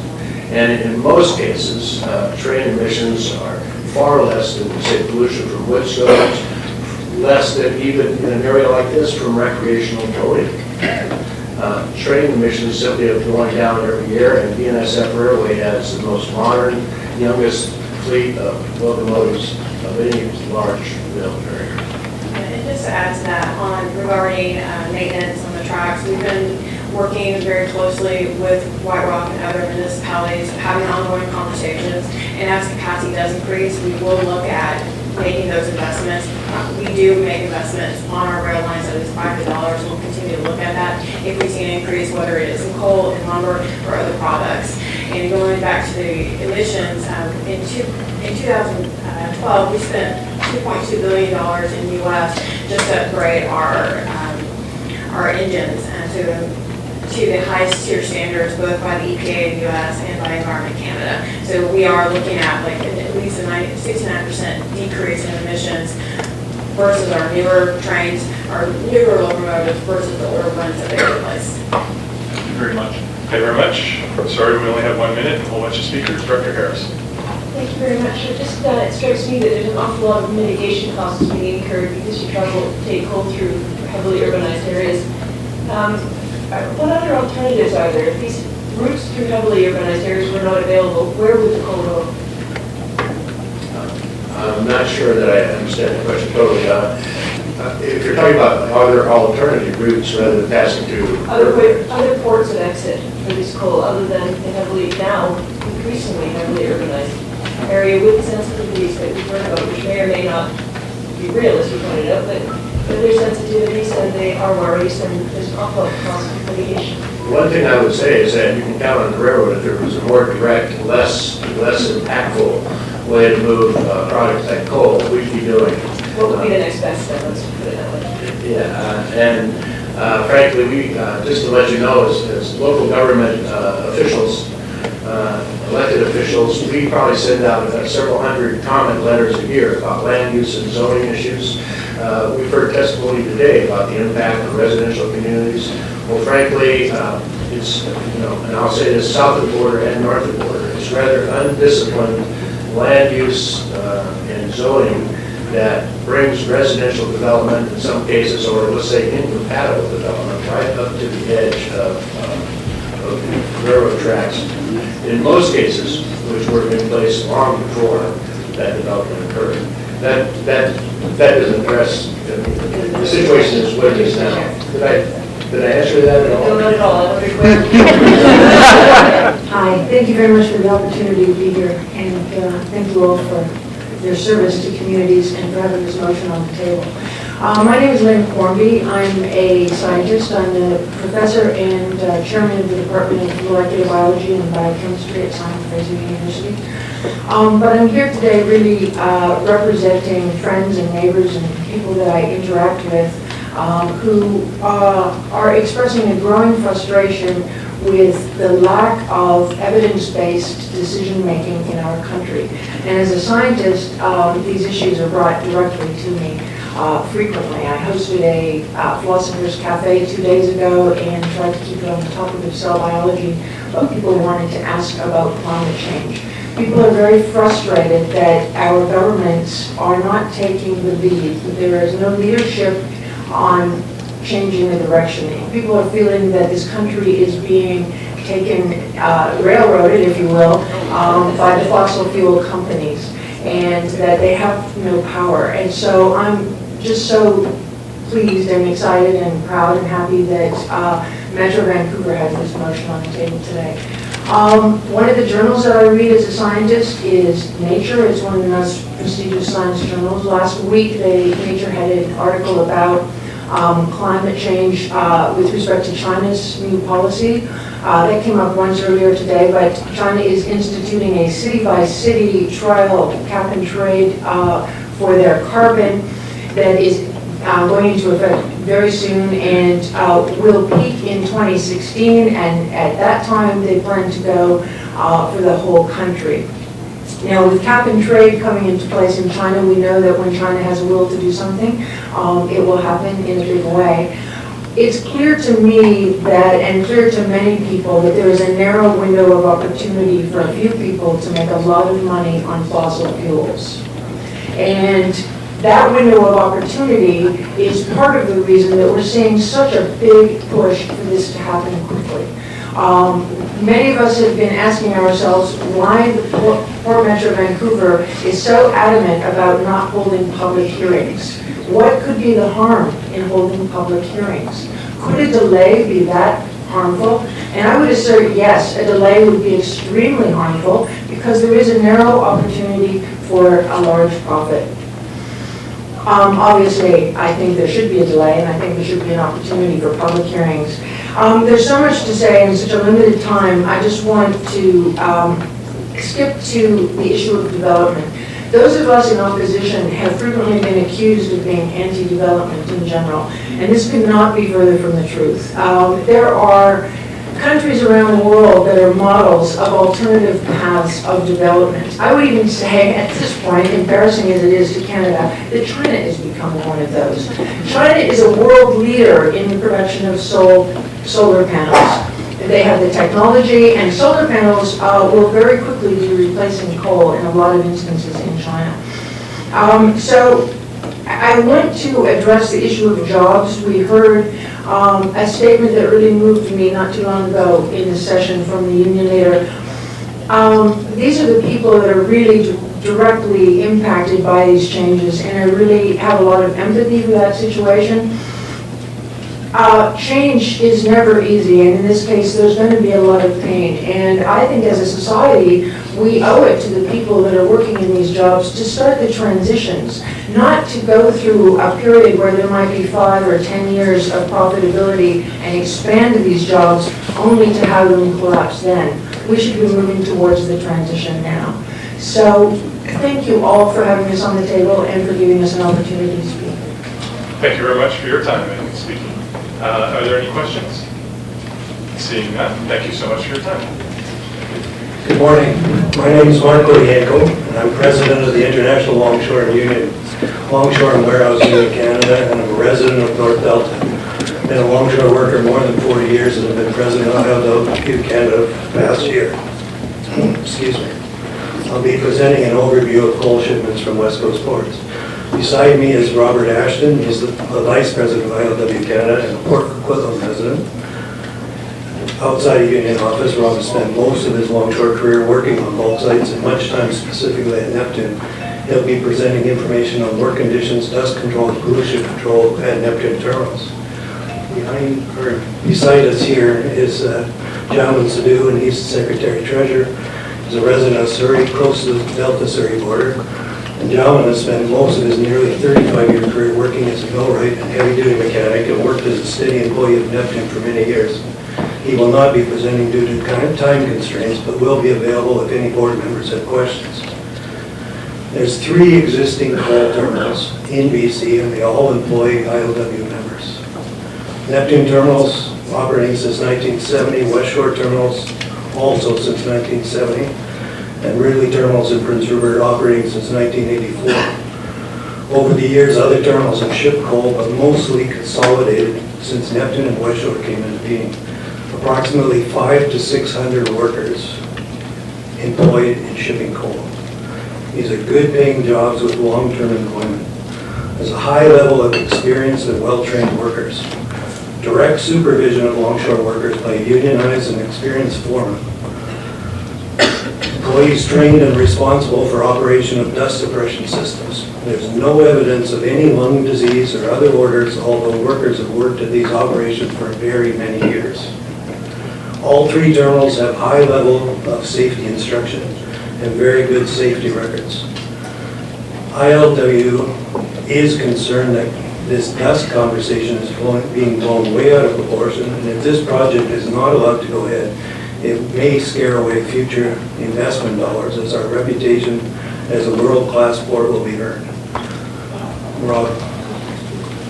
After decades of work between the ILW and Neptune Falls terminals, we've been able to become environmentally sound. By pushing each other, our 2 groups at Neptune terminals have been able to go above and beyond what's expected of us. I'll walk you through a train being dumped and being put in the pile. When a train goes into the dumper, it's into a sealed dumping system. The car gets locked down into place, the car rolls over, and as the car rolls over, we have what's called a scrubbing system, which sucks the dust out of the air and pushes it through our environmental system. When the cars get dumped, they get pushed through. They get pushed through a heavy screen which knocks the coal dust down off the edges of the rail cars. As they go through, a washing system then washes the knuckles and the rail cars, which knocks the rest of the coal off the cars. In essence, they're coming out cleaner than when they went in. As coal travels to the stockpile, it's continually sprayed with water to keep the dust level down. When it gets to the stockpile, it sits, and on dry days, the piles are sprayed with water towers that tower above the pile. And when the stacker reclaimer isn't in operation, it's then manned by an ILW worker, and it sprays the cargoes with water to keep the dust levels down.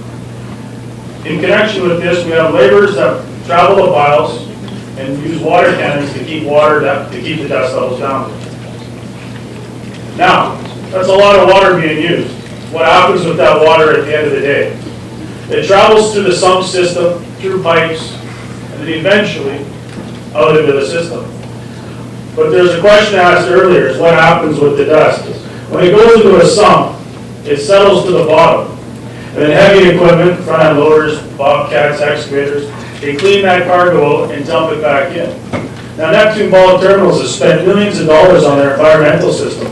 So the water that does eventually get pumped back into the system is cleaner than some of our bathwater. We, as a union, are harder on our employers for safety and environmental reasons than anyone in this room can be. We're there all the time. We live in these communities. We know the value of maintaining a higher environmental standard. Thank you very much. Thank you very much. Good timing. As you'll see in a second, are there any questions? Seeing none. I was hoping I'd be asked the same question by Councillor Steve. But I have to jump in and say that you weren't, so I can't. Sorry. I have to treat everybody the same. I'm the one that should have been asked that question. Thank you. Thank you for doing this. This is really important. It's one of the United States group.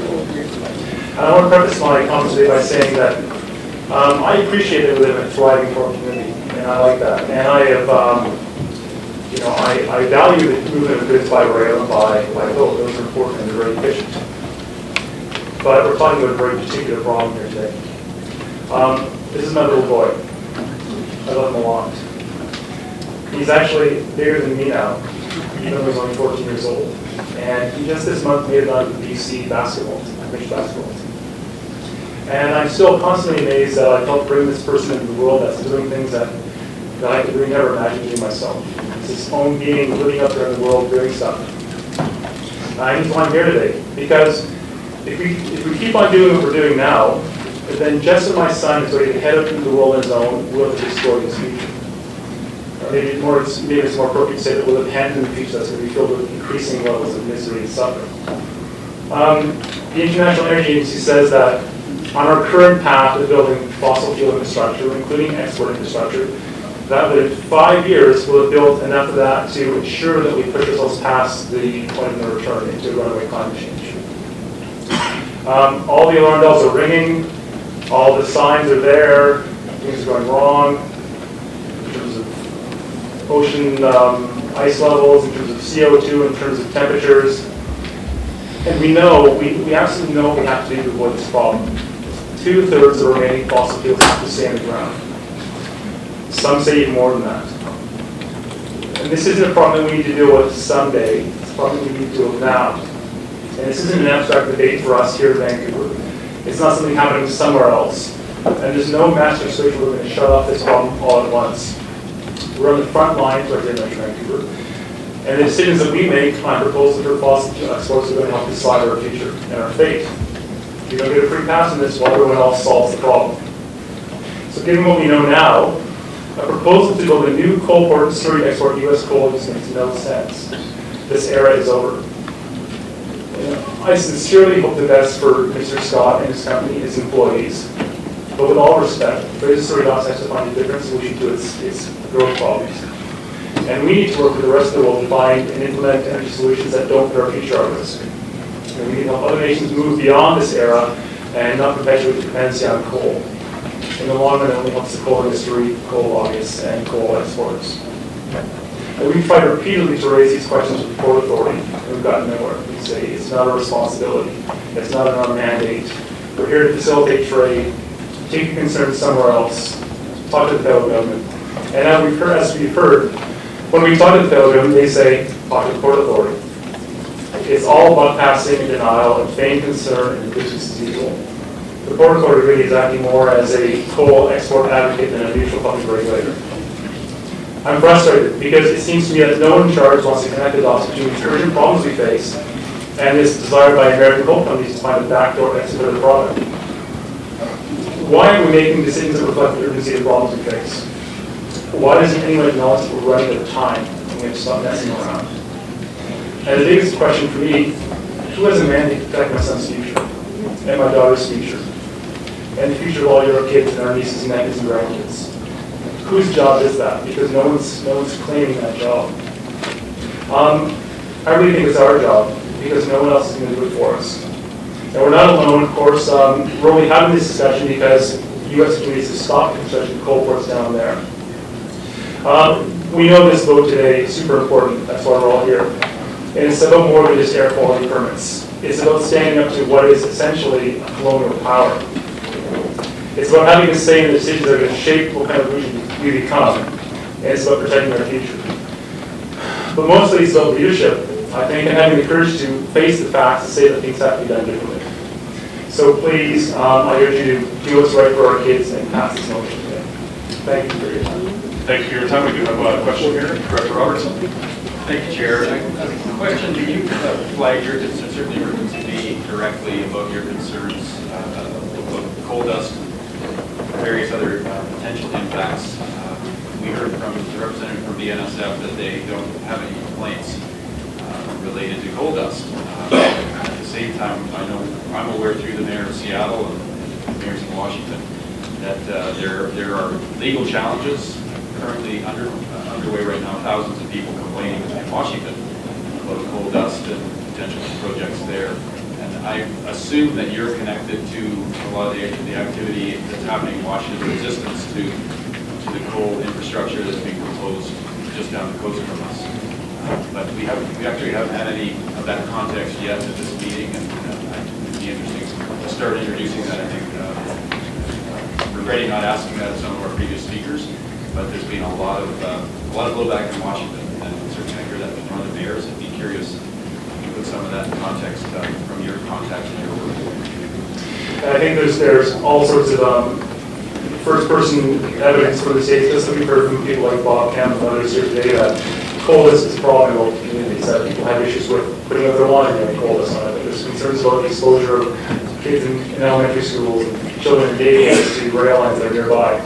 And I'm glad you mentioned the fact that there has recently been a lawsuit implemented in the U.S. against BNSF for coal dust escapes and for the loss of coal into northwestern waterways. Surprisingly, Representative BNSF didn't bring that up himself. There clearly are concerns about coal dust along the entire route from the Powder River Basin to the coast, and I'm sure BNSF is aware of those problems and those concerns, and they haven't been addressed so far. And frankly, I fully support the Fraser Health Authority's Chief Medical Health Officer's call for a comprehensive health assessment. If the Port Authority has nothing to hide, and if they share our concerns about resolving these questions, why don't we hold this assessment and reassure the public? That's the right thing to do. That's clearly the question I want to follow.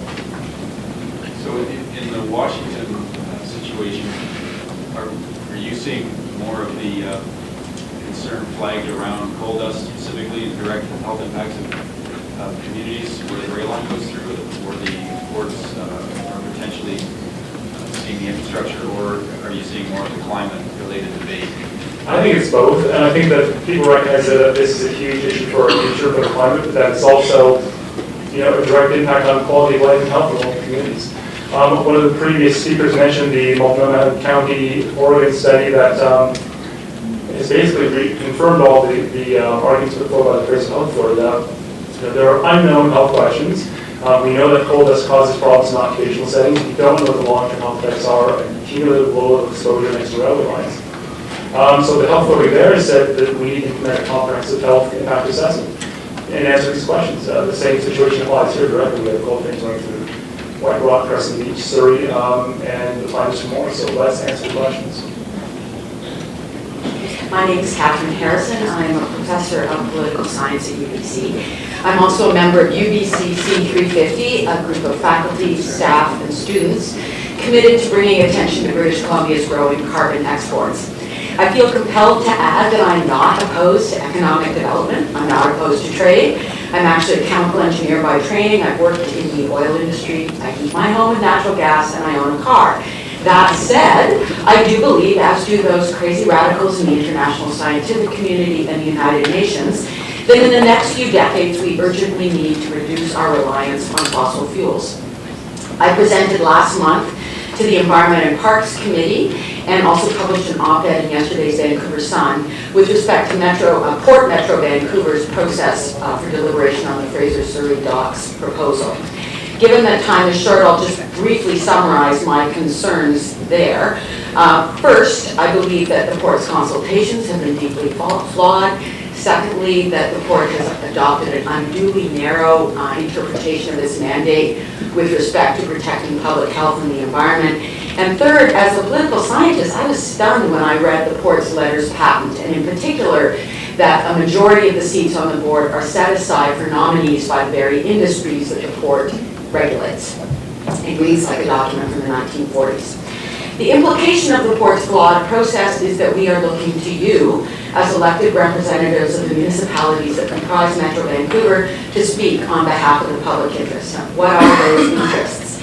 I'll leave it to others who have already, and I'm sure will continue to speak about the environmental and health risks. Instead, I'd like to use my remaining time to consider the countervailing rationale for this project, creation of jobs in British Columbia. Coal exports create economic externalities, both local and global, in the form of coal dust, noise, and especially climate change. Whenever externalities exist, we can no longer count on private decisions by investors and consumers to serve our community's interests. In fact, virtually all economists studying climate change have agreed that the social costs of carbon outweigh the benefits.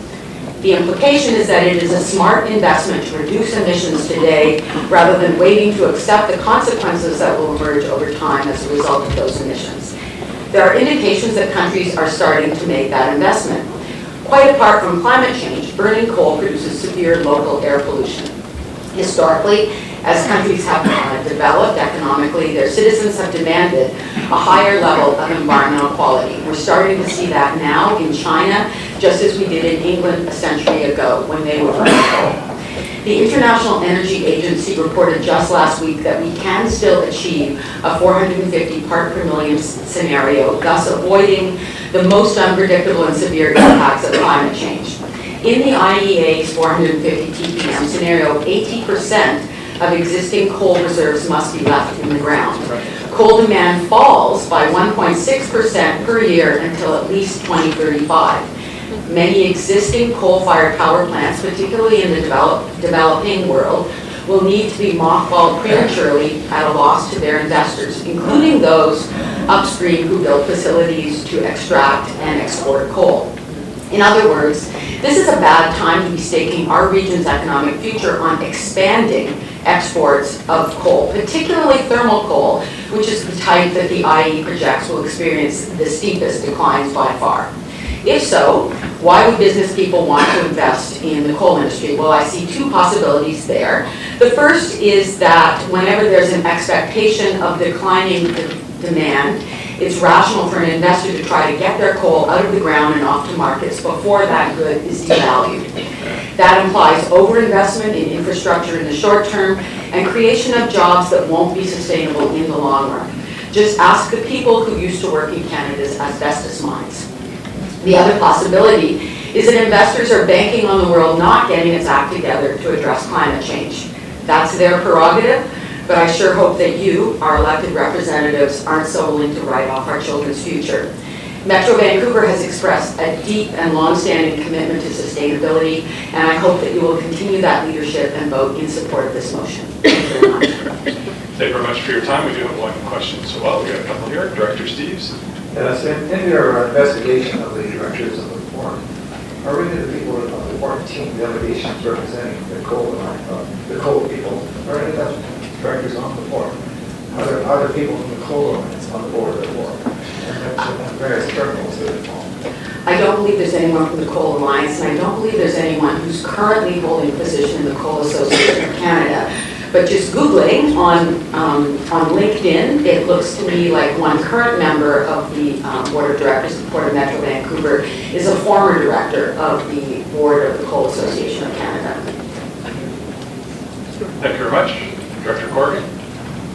Well, I just wanted to ask Ms. Harrison, I'm encouraging you to follow up on this issue because I think it's important for our academic community to be looking at the composition of the types of boards that are put in positions of making decisions for or against the public interest. And I noted the same thing in looking up this board, that the chair and the vice chair are recommended appointments from the Port Users Committee, and 7 out of 11 come from the Port Users Committee.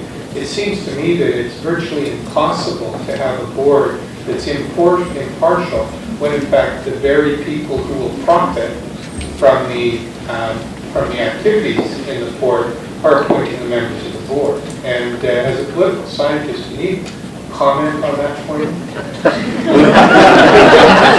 I don't know where to begin. I was astounded when I saw that in the letters patent. I actually have been meaning to look back and find out whether that language was originally written in the 1930s or 1940s, because that used to be standard that regulatory bodies back, almost 100 years ago, when they were established, it was assumed that the industry knew best how to protect public interest. But since the 1950s, when there was a whole literature on regulatory capture, it's been widely recognized that there needs to be a separation between those promoting the interest of an industry and those regulating it. And we don't have that with Port Metro Vancouver, and I think it speaks volume that Port Metro Vancouver itself is a member of the Coal Association of Canada. And I believe that the Coal Association of Canada, or at least I would like to know, details, has probably provided financial support to the Coal Alliance. So, I mean, there is not the kind of arms-length relationship that political scientists would look for in designing a modern regulatory body. I would appreciate if you could maybe get some of the academics to do a little more to be able to get this issue out to the public, because I think it is a very important one, and I can't tell you this was as a result of a recent renovation of the legislation by the Conservative government. So while it's a 21st century renovation, it's 1940s thinking. Thank you, Mr. Chair, and hello to the directors of Metro Vancouver. My name is Ron Sander. I'm the Vice President of Major Projects and Environment at Neptune Terminals. I'm also an elected city councilor in the district of Squamish, so I think I have an idea of the responsibility that you collectively share to have a look at these projects and the impacts that industrial activity has on the communities as we lead. I'm here to talk to you today about a good news story. Neptune Terminals. We've been in business in North Vancouver for over 40 years. We've been safely and responsibly handling bulk products. Simply put, at Neptune, our job is to unload the trains and to load the ships.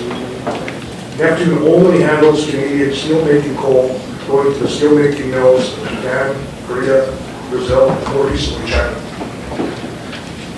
Neptune is managed with a continuous improvement philosophy.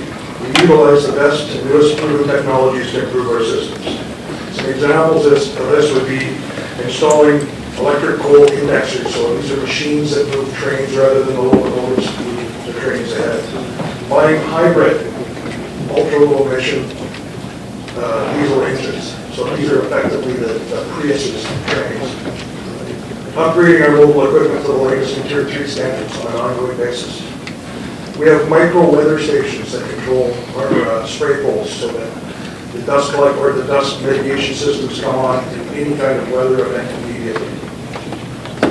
Today we're here because we're mentioned in your motion on the changes we plan on making on our coal handling system. Our plan is to operate more efficiently, handling more coal while reducing the size of our stockpile, all within our existing footprint. Within all these changes, we will continue to operate well within our Metro Vancouver permit levels and the other permit levels we already have. It's interesting to note that Metro's own report recently submitted to the Parks Committee shows that by 2025, the overall emissions will decrease by 45%. We're pretty proud of that. The changes are not just equipment driven. We were also Canada's first West Coast marine terminal to receive a Green Marine certification, which is an independent environmental certification. As Alan Fryer noted earlier, we operate under the oversight of no fewer than 10 separate government agencies, and every time we try to add to this list, we got more and more. There's a tremendous amount of oversight.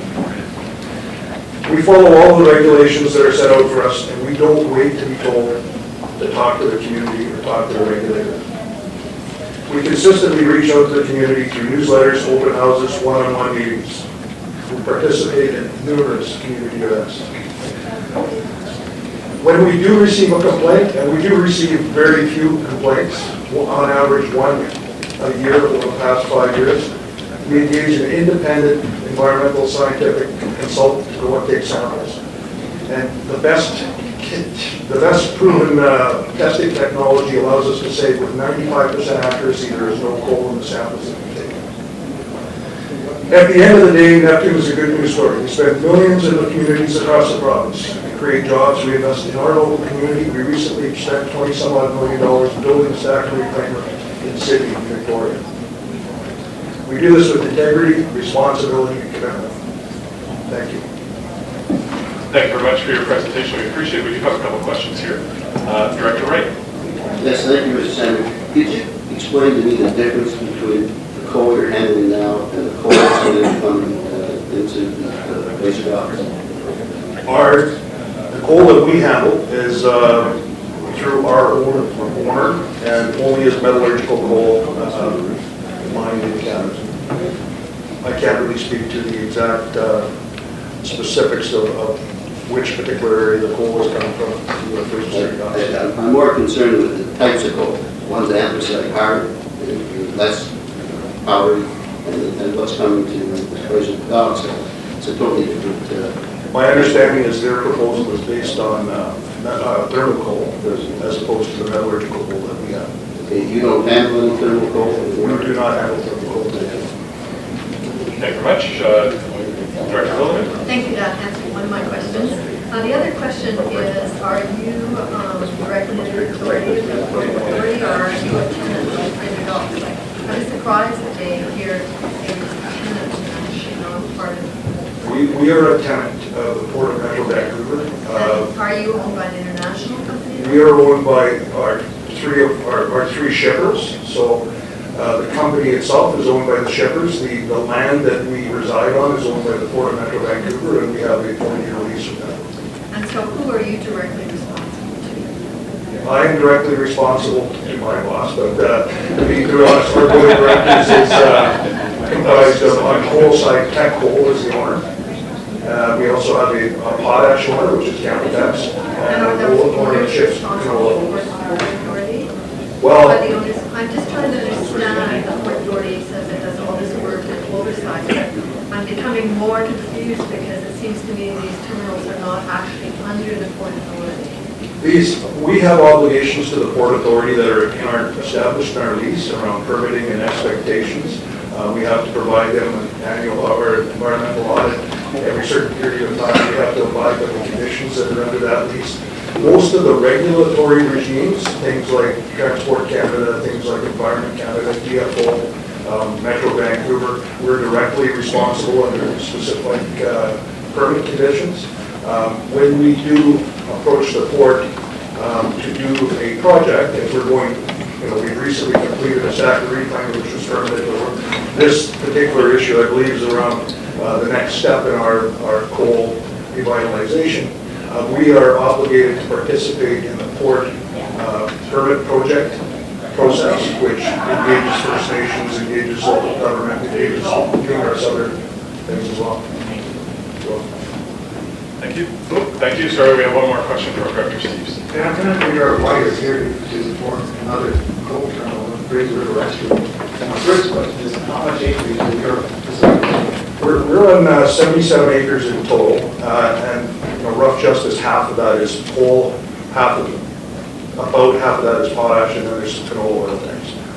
And you're here to support a facility that could be double that size.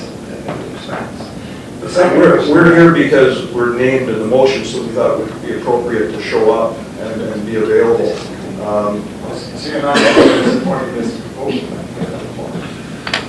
I can't speak to the specific proposal at Fraser Surrey Docks. I can speak to our proposal and our permits that we put forward, and I can say that I feel I was put through a pretty rigorous process. Okay, I'm pleased to hear you're just dealing with that part of it. Next question I've got, in terms of your relationship to the port. You lease land half as much as the Fraser Surrey Dock has from the port. I asked them the same question if they had anybody on the board. Do you have any existing employees or followers on the Port Vancouver board? I'd like to definitively say no, and I'd give you probably a 95% no, but I'd have to check with you to get that. I don't believe there's anyone in our organization that's on the Metro board. No that I didn't get. Not that I'm aware of. Thank you very much. Thank you. Sorry, there is one more. Director Jackson. Thank you. Could you tell me, sir, do you have an air monitoring station close to the port, like Delta Port does? We actually have our own high-vol sampler on the edge of our property line, which again is monitored and those results are passed on. Metro Vancouver also has an air monitoring station which, roughly 500 meters from the site, which continually publishes on the Metro website the results of that testing, and has not been an issue. Always been within any allowable limits. Thank you. Thank you, Mr. Chair. My name is Tom Watson. I have a master's and PhD in fisheries biology and toxicology, and I am a resident, and my office is in Dawson. I'm here to speak to the motion, and more importantly, to speak to the air quality impacts and the potential health effects of coal dust on resident communities. So the only question I'm asking the board to consider is the evidence that, or the information that we're putting forward with respect to health impacts that have been demonstrated and have been observed and recorded. So first of all, I'd like to tell you about what coal is. There's been some talk about low quality coal. Coal is ranked. It's not by quality. When you say quality, it could be related to the combustion properties, the BTUs, or British thermal units associated with coal. It's called ranking. And contrary to what was said earlier, anthracite is the hardest, highest thermal property coal, and it creates or has the ability to create most dust. A few words about coal dust and exposures. We have to understand that the risk is really the hazard of the substance times the exposure. So in other words, if you carry a package of cigarettes in your pocket and never smoke it, the risk is zero. If you smoke one, then the risk is equal to the hazard of that substance times the exposure. And so that's the paradigm that we work in. There is a lot of evidence and a lot of medical studies in the occupational setting that involves coal dust or coal miners, and they unfortunately have developed lung diseases associated with coal dust exposure. That in no way can be compared to the negligible amounts, some of it immeasurable, that resident communities might see or be exposed to. There's just no way we can compare those. There's been some talk about coal dust having carcinogenic potential. There have been numerous studies done in the UK and elsewhere. And the International Agency for Research on Cancer and the World Health Organization, and I'm going to quote for you, there's inadequate evidence in humans for the carcinogenicity of coal dust, and that there is inadequate evidence in experimental animals for the carcinogenicity of coal dust.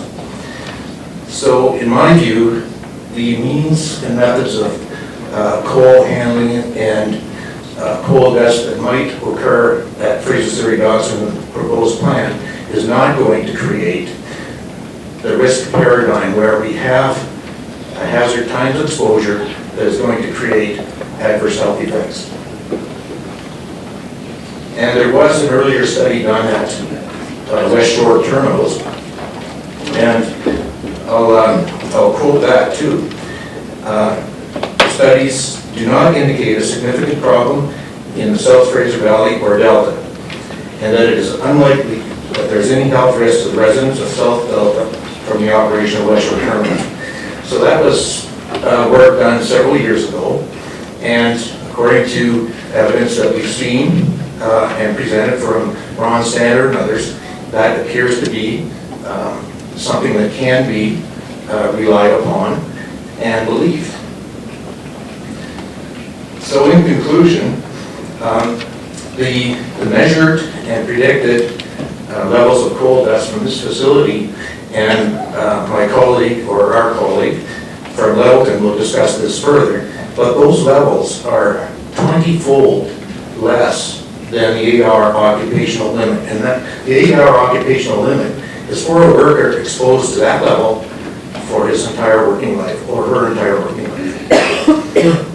And so I'd just like to conclude that the means of coal handling and transport is being proposed is not, in my view, going to create cancer. It's not going to create the levels of disease that have been discussed in the open media.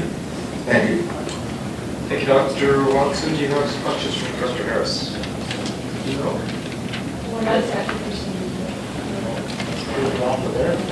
Dr. Deal?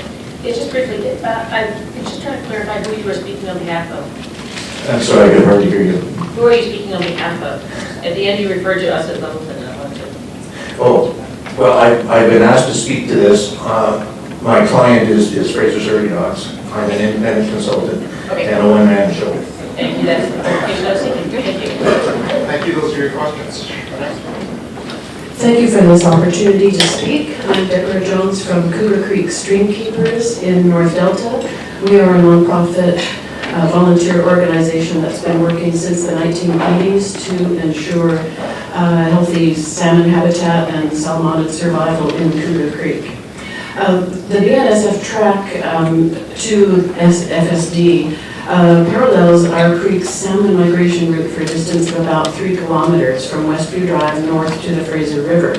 The track is never more than a stone's throw from the creek, and indeed, as shown in this photo here on your terminals, on your monitors, at Westview Drive, the track is a mere 3 meters away from the stream bank, just at the point where prime spawning habitat begins. This same narrow north-south corridor also contains the only public access portion of Burns Bog, with heavily used boardwalks and a children's camp, 2 heavily used recreation trails that connect the Fraser River to Boundary Bay, 2 Metro Vancouver sewer lines, one of which is quite close to the track and the ground is not very stable, stretches of increasingly rare forested wetland immediately adjacent to the track, and the backyards of numerous residential properties. I'd like to speak to 4 arguments used by proponents of the FSD coal terminal. Proponents say that, number 1, proponents say that our region has been shipping coal for decades and that the new facility would simply be a bit more of the same. This is most certainly not the case. The proposal requires that a whole new corridor of sensitive wetland habitats be placed at risk. A narrow 3-kilometer-long corridor heavily used by kids, walkers, joggers, cyclists, and migratory fish is definitely no place to be increasing the air pollution load of diesel particulate and coal dust.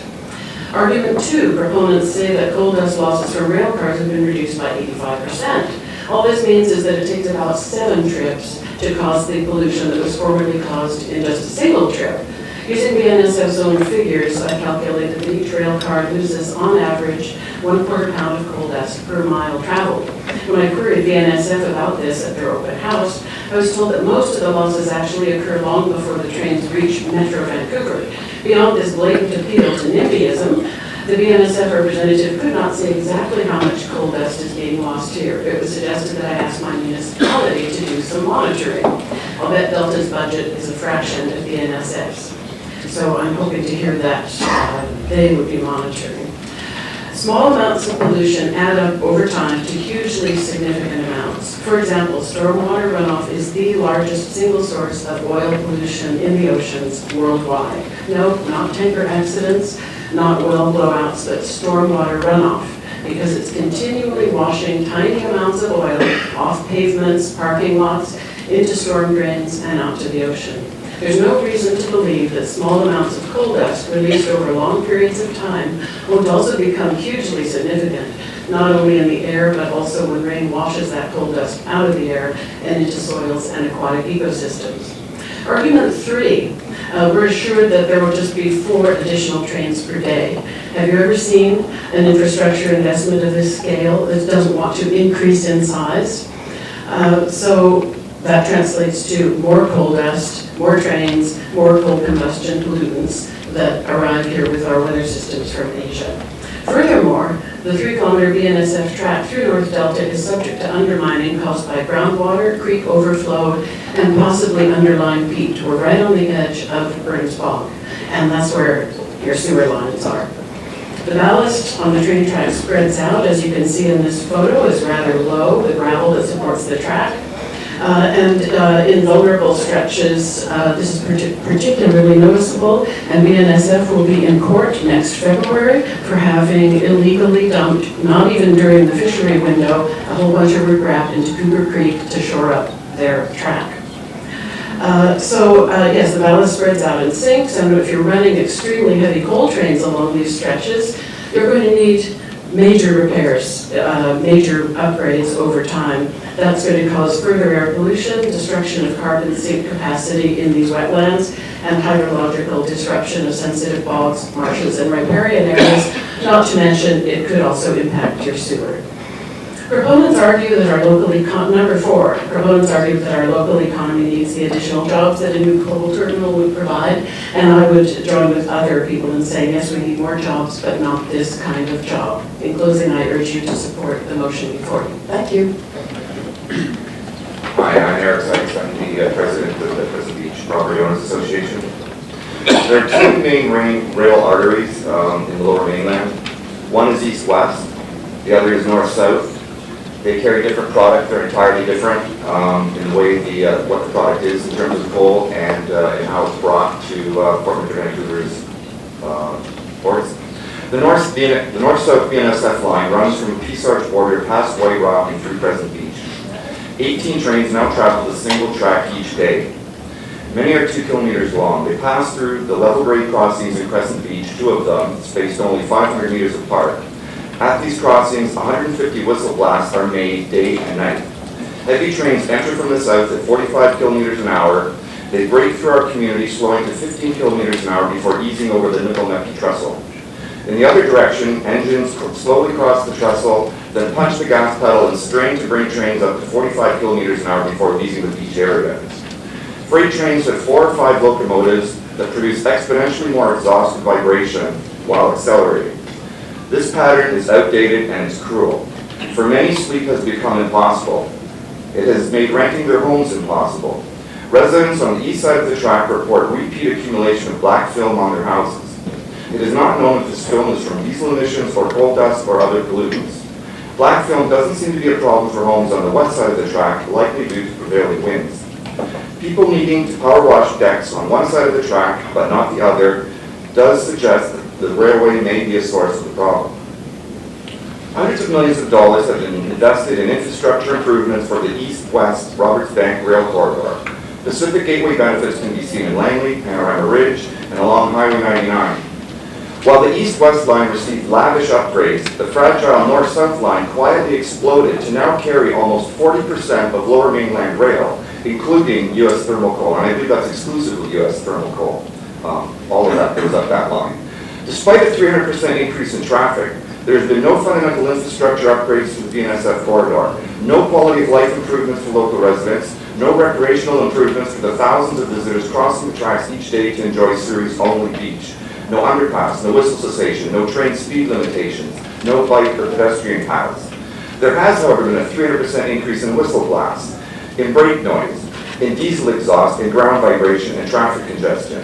The BNSF line running through Crescent Beach has not changed fundamentally in 140 years, yet it is suddenly the primary artery for Port Metro Vancouver. So the question that I ask is, if the transportation of freight, including U.S. coal, on the north-south line is such a critical and profitable part of the Canadian economy, as Port Metro Vancouver suggests, why has Port Metro Vancouver not initiated any proportionately significant investment in the BNSF corridor? Either they don't believe in the long-term viability of U.S. coal, or they've misspent hundreds of millions of Canadian tax dollars on the wrong rail line. We are actually all for business cases that make sense. Cases that will improve the quality of life for everyone. By choosing not to invest in the north-south infrastructure, Port Metro Vancouver does not inspire confidence in the financial legitimacy of this project. If they're going to do this, we need to know that it will generate the material income needed for it to be done right, and to cover the risks if something goes wrong. Now, I bring your attention to this picture which I took last week. In the interior, they would call this a bike trail. Down here, Port Metro Vancouver is suggesting that this is the backbone of the Canadian economy. The difference between this trestle and the ones in the Kettle Valley is this one is 6 years older. Now, for a second, consider how beautiful it might be if trains shared this crossing on a parallel structure with bikes and pedestrians. It's not up to the railway to plan or fund the future we want. It's up to us and to Port Metro Vancouver. The willingness of BNSF to listen is very generous. Let's not squander this once-in-a-lifetime opportunity to shape how communities south of the Fraser can evolve for the next 100 years. Here's our action request. We request that the board withhold support for the expansion of U.S. coal exports until Port Metro Vancouver has had an opportunity to investigate and report on the specific infrastructure improvements and lifestyle opportunities that can be afforded to the communities of the GVR. Specifically, the report should address near-term goals for whistle cessation, train speed limitations, and air quality monitoring within Crescent Beach.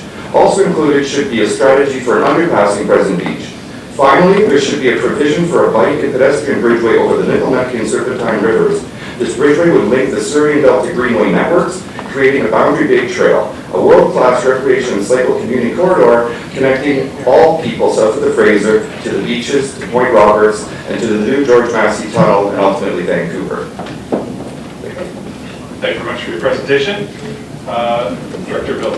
I just was wondering if the ratepayers and the people within the Ocean Park and White Rock community agree with that position that they want to see an infrastructure upgrade, or are they supporting that position, or are they concerned about the health risks of the coal itself? Or is there a combination? Well, I think it's a combination. I mean, what you have is, this is already taking place. We're already seeing the rail traffic. So we have an existing problem, and we have an existing problem that's going to be apparently growing. So one part of it is, look, they're flying in here, slamming on the brakes, and then they're coming in the other side and they're stepping on the gas. Obviously, there's a simple solution to that. You know, White Rock has speed limitations all the way through. These are the kinds of things we're looking for in order to be in control of the current situation. In terms of additional infrastructure, what I'm suggesting is, if you're going to do it, then why wouldn't you do it correctly? If it's a big moneymaker, then there should be enough to do it right.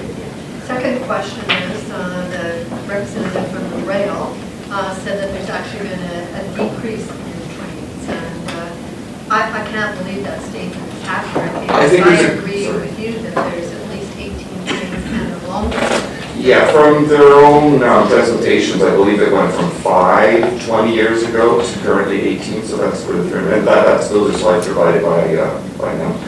So when I think when he's speaking of less train traffic, that's probably in general, because don't forget there's the east-west corridor, and that may well have seen a reduction. We're talking specifically here about the north-south, which is the U.S. corridor. That's a clarification on it, because that traffic has. It has definitely increased, there's no question. Thank you. Thank you very much. Director Robertson. Well, just a quick clarification on the traffic. I think we had some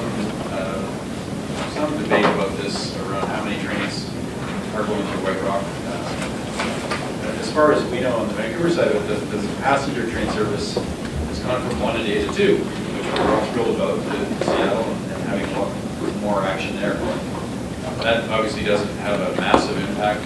Would be interesting to know what you are seeing on the ground there in terms of... You bet. You know, and that's an interesting thing, because you can grab these metrics and you can twist them any way you want. So if you include the Amtrak, then obviously you ramp the numbers up. If you don't include the Amtrak, you know, you ramp the numbers down. On the other hand, when you start adding 125 cars, you have a whole different metric again, right? Oh, we have less trains, but they're, you know, twice as long and they have more engines on them. So really you need to come up with a standard or two. So for example, weight. You know, what's the amount of weight that moves past you? So how many tons might be running? So in that way, an Amtrak would weigh less than say a freight, right? So you have to come up with some kind of metric, some kind of, which you know, nobody really has done. But you can, like I said, grab these numbers and twist them any way you want, but at the end of the day, it's quality of life and disruption is what we're looking at. Thank you very much. One more question from Alternate Director Roberts. Thank you, Chairperson. Just a point of clarification. Oh, sorry, I turned it off. There you go. You got me? Good. Yeah. Just a point of clarification. As someone who sits on the beach in White Rock probably 5 days a week having coffee with my constituents, yes. Prior to 2008, the trains were predominantly general goods trains, largely carrying lumber product. The economy changed, as we all know. And now we have 2 southbound, 2 northbound Amtrak trains, and the rest of the trains tend to be commodity trains carrying coal, hydrochloric acid, and we're seeing an increasing amount of oil tanker trains. Warren Buffett, you may know, bought a tanker company in the first part of the year, and the projection is to have 9,000 tanker cars, because despite us all getting upset about pipelines, they're going to move it by train. Thank you. So did you want me to comment on that? I'm just a neighbor saying. I'd be happy to. And watch more though, one of the things I want to suggest, because there's a lot of discussion, a lot of representation on a number of issues, and I think what we're looking at here though is just do it nicely. I mean, to some degree, what you carry is, I don't want to say irrelevant, it's relevant to a number of people, but to somebody living next to the track, it's somewhat irrelevant, other than the health risk, of course. But if you can bring it through in such a way that it doesn't impact them, or impacts them less, then that's what we're striving for. Thank you, everybody. I find it ironic that so many of the people assuring us that dust is not a problem are in white shirts and shiny shoes.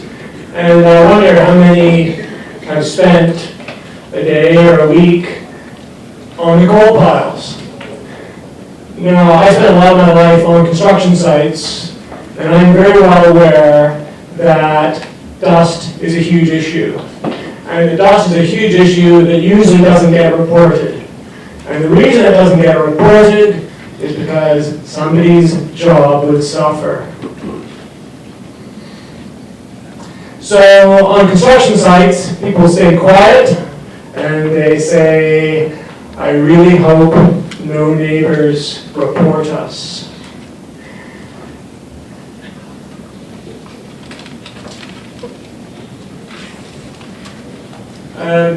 One of the earlier speakers from the industry said that dust is not a problem in transportation. It's a misapprehension and an exaggeration of the reality.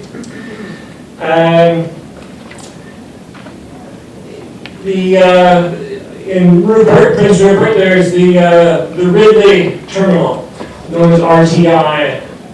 And some of the people on the ground, not in the white shirts, became so disgusted with their terminal's disregard for their own environmental policies and assurances that they sent a photographer into the terminal last month. And I really encourage you, hopefully in the information that I sent in order to be allowed to speak today, I included that website where they posted the photographs and the article that the Prince Rupert newspaper printed. We took a lot of bats in Prince Rupert, because in Prince Rupert you don't take on the port without some very, very grave concerns.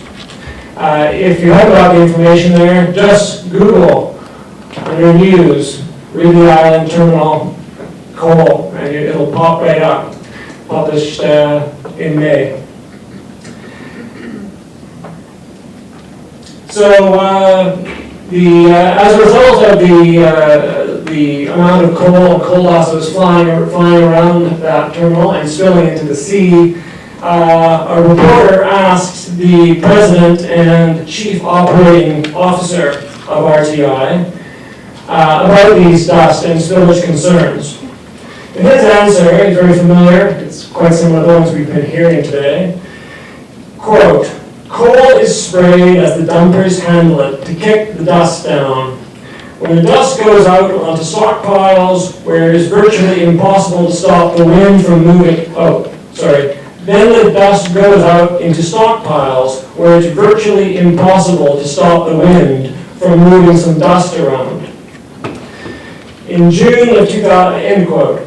In June 2011, the district of Port Edward, which is about 4K away from the Ridley Terminal, the district of Port Edward spoke with RTI after hearing from 25 residents about a massive coal dust cloud that obscured the sky and covered properties in a layer of coal dust.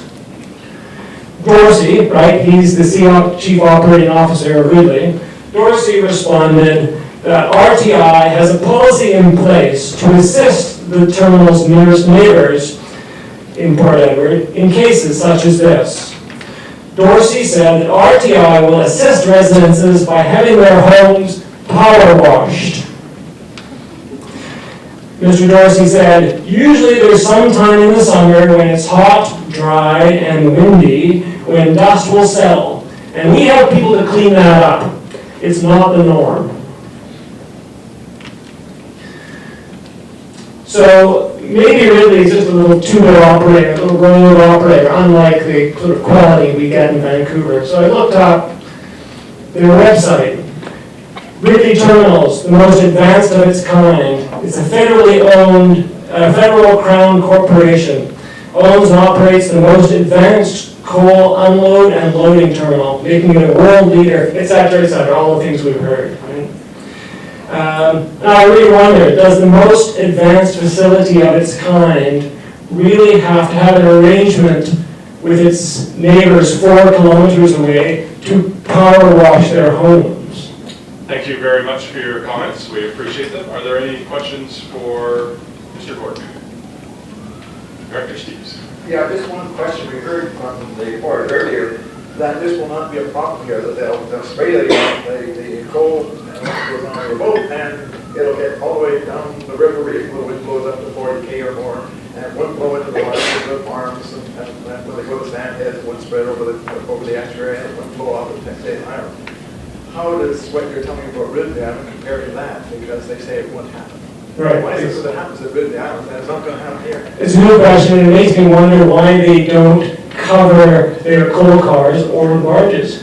And the only answer that I've been able to find, maybe somebody from the industry can help me out, is that A, you can't cover the coal train cars or the barges because of the danger of spontaneous combustion. The other problem is that margins are so low in this end of the transportation business that they don't want the extra cost. My name is Alejandro Freed, and I'm from Bowen Island. I'm an ecologist working with the Vancouver Aquarium and Science Center. But I'm here to speak as a concerned citizen and the father of a young daughter. While I appreciate that this motion is focused on the health impacts of coal dust, I want to go beyond that issue to the greater imperative of climate change, because everything else is trumped by climate change.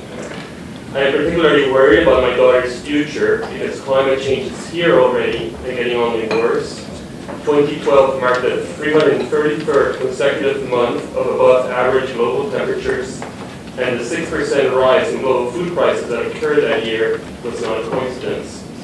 My daughter's generation will have to live with the rising costs of food production, the rising frequency of extreme storms like Hurricane Sandy, the rise of sea levels, and the rise of social and economic unrest associated with those events.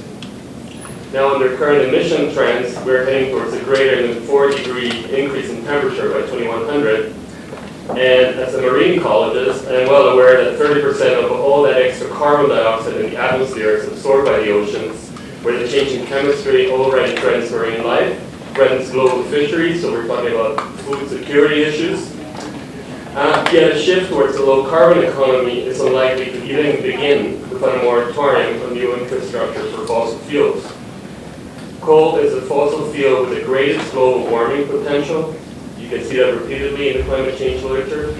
And scientists tell us that to avoid the worst of climate disasters, 65% of the world's coal plants must shut down by 2020. This very specific number is from a study published in Nature Climate Change. I have provided in my submission the link to that study if anybody wants to look it up, and the calculations behind it. Now, this means no expansion of coal production, no new coal ports like the Fraser Surrey Docks proposal. Now, I have no doubt that when my daughter becomes an adult, her generation will be looking back and questioning the moral integrity of those making decisions right now. They will question why corporations and their political supporters were allowed for so long to delude the public into believing that the growth of coal and other fossil fuel industries was compatible with sustainability, which of course is complete nonsense.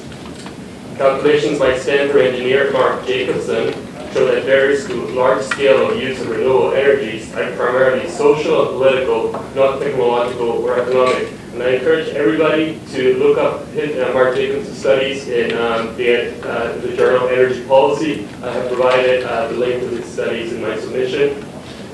And also, economist Mark Jacquard has written that, as an example, that when the BC government canceled 1 natural gas plant and 2 coal plants, the resulting hydro, wind, and wood waste projects created twice as many jobs. So these are just examples telling us that new coal ports are the complete opposite of sustainability. I hope that my daughter, as a future adult, will look back and see that in 2013, people with political influence, such as the board of Metro Vancouver, began to see through the deceit of the fossil fuel industry and began to care about intergenerational justice by doing the right thing and opposing Fraser Surrey Docks. My name is Bob Wiles, and I'm the Executive Director of the British Columbia Wharf Operators Association, and with me is Brad Eshelman, our Chair. Our association was officially incorporated under the BC Societies Act in 1963, and we represent the major marine terminal operators responsible for handling import and export cargoes through BC ports. Our members safely and efficiently handle coal, grain, potash, sulfur, forest products, containers, and many other commodities that are shipped to or received from Canada's trading partners around the world. This gateway plays a critical role in the economy of this region, province, and country. Our members, as you heard earlier today, employ in excess of 5,000 longshore employees and made over $300 million in wages and benefits. But another fact is that our member companies located in this region alone in 2012, through purchasing activities with small, medium, and large enterprises, spent in excess of $289 million in purchasing goods and services in the Lower Mainland as well. They also contributed $17.8 million in property taxes, and they contributed an estimated $1.6 million to various community programs and initiatives in the region. I also act on behalf of the Greater Vancouver Gateway Council, and in an effort to look beyond just our members, we looked at the total economic impact of the gateway. And based on a study done for that group in 2007, which is way outdated, there were some 82,000 direct employees engaged in activities associated with this gateway. 157,000 jobs in the region were indirectly or induced employment as well, contributing some $428 million in property taxes. Sales and income tax revenues of $934 million were paid to the province, and $101.7 billion was paid to the federal government. As a trading nation, Canada relies on a safe and efficient transportation system in order to support the hundreds of thousands of Canadians who are employed in all of our industries that rely on transportation. We believe that our supply chain through our West Coast gateways meet those requirements. We have safely handled commodities, including coal, without negative health impacts to our employees or neighbors. Our members accept responsibility for the safety and health of their employees and act responsibly to protect the environment by implementing appropriate safety and environmental measures within their operations. We have heard earlier today from the employees in this industry that they concur with these facts. We believe that our industry is part of the solution and not the problem. We work closely with the environmental people and all regulatory agencies to ensure that we meet environmental and safety requirements. We respectfully urge the Board of Directors to reject the motion for the Environment and Parks Committee related to coal exports, a commodity that's been handled safely in this gateway for over 40 years. Thank you. Thank you for your presentation. Director Steves. Same question I've asked the others. In the first place, do you operate terminals owned by or on land leased by Metro Vancouver? I'll let our chair, I don't operate, I'm an association, but I'll have our chair answer that question. Our members do, yes. We have a direct relationship to the point. Second question, I asked this earlier. We have a proposal in Richmond to rezone 100 acres of farmland for a 1 million square foot facility. We are not going to do that. There is a potential for having it at Fraser Surrey Docks. Would you prefer a 1 million square foot facility which provides 200 or 300 marine jobs and operations, or 25 jobs for shipping coal? I would prefer both. Why not? I think we can. All right, well, we are not going to rezone Director Steves, we're not going to debate with our. You're debating. No, you in fact cut him off and said, Director Steves, please. He answered. He didn't say yes or no, he said both. And that's his answer. We can't debate with our delegates that are here representing their views. Thank you. Are there any other questions? Director Robertson? Yeah, thanks, Chair.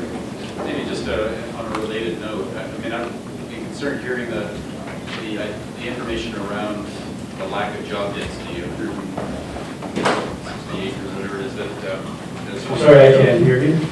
So the issue for your members around job density and the nature of the activity, is there any activity that you would not support in the Board if it created jobs and business opportunities? There might be a little bit of misconception here, possibly I can clear up. The 160 acres also handles other commodities, not just this particular project. It actually handles agricultural products too at the same facility. It also handles steel products, it handles containers, so it handles numerous products on that 160 acres. This particular project is just going to be on a portion of that facility. It will not take the full 160 acres. what portion of the land base will be dedicated? It looked like a significant chunk. 3 acres per Mr. Scott. So maybe back to my other question, which was, are there any business activities, any export activities that you would not support that do create jobs? Our industry is in the business of handling commodities, whether they're export or import in and out of Canada within our nation. So that's the business that we're in. If there's a particular commodity that can be handled safely and properly in an environmentally sensitive way, then that is what we're in the business to do. So the answer is yes, we're in the business to handle commodities on behalf of our members. With no social or environmental? No, I said in an environmental and an appropriate manner, dealing with all the regulatory reports and appropriately. And that is what our members do. They handle the products safely. They take into account health and safety. We have numerous procedures at all of the terminals that take into account all those aspects. They handle the products both safely and environmentally sensitive. So that's reassuring. How do you square that with the concerns flagged around climate change and the health and safety evidence-based research that's mounting on that front?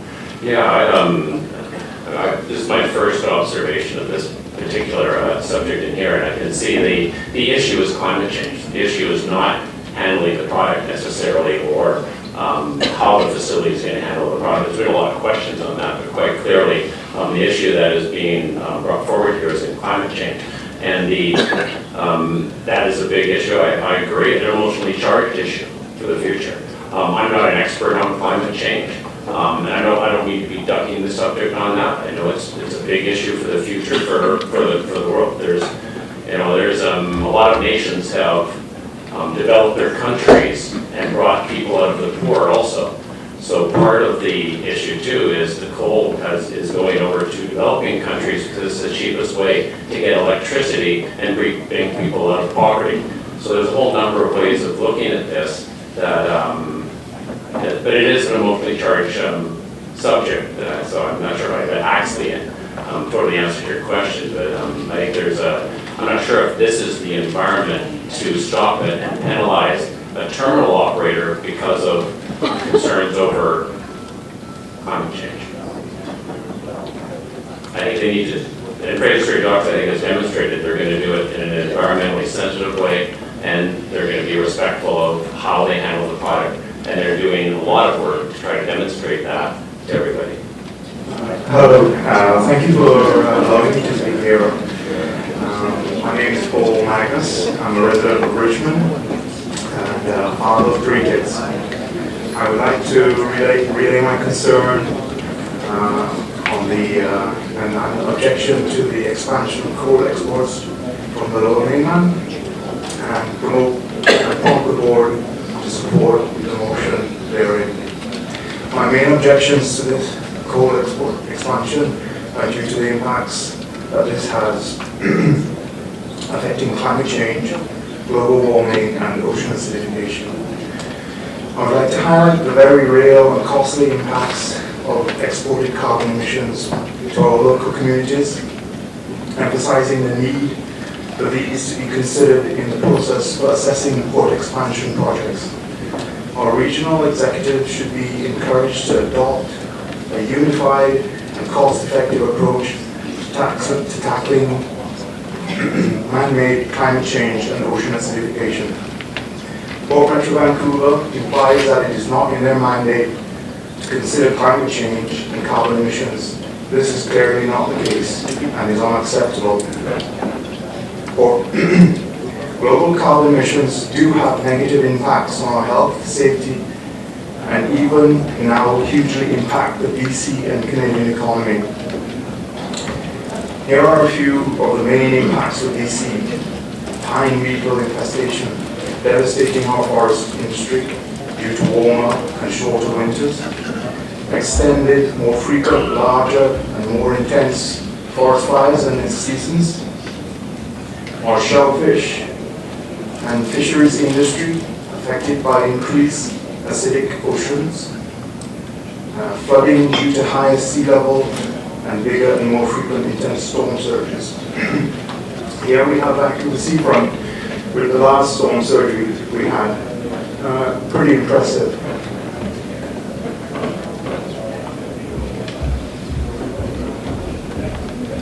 On Tuesday, New York City announced a $20 billion multi-decade plan to defend the city against rising sea level storms. We are going to have to do something about that here.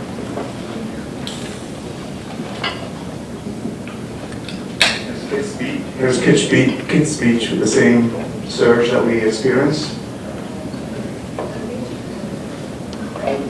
How can we have a regional plan for adapting to man-made climate change on one hand, and Port Metro Vancouver making decisions to massively expand fossil fuels on the other? It does not make any sense economically, it does not make any sense logically. BC has to have a common regional plan and strategy which includes Port Metro Vancouver. And here are just a few reports recently of how climate change affects us locally. Here is the Pine Beetle report from CBC, economic and social havoc. This was something I came across on the internet, 2001. We're talking about $40 million to address this problem. Ocean acidification, we've experienced that here in the Northwest. And there's another headline, Northwest oysters die off. And then we had this huge landslide of 1 in 12,000 years. And of course there was the Stanley Park blowdown.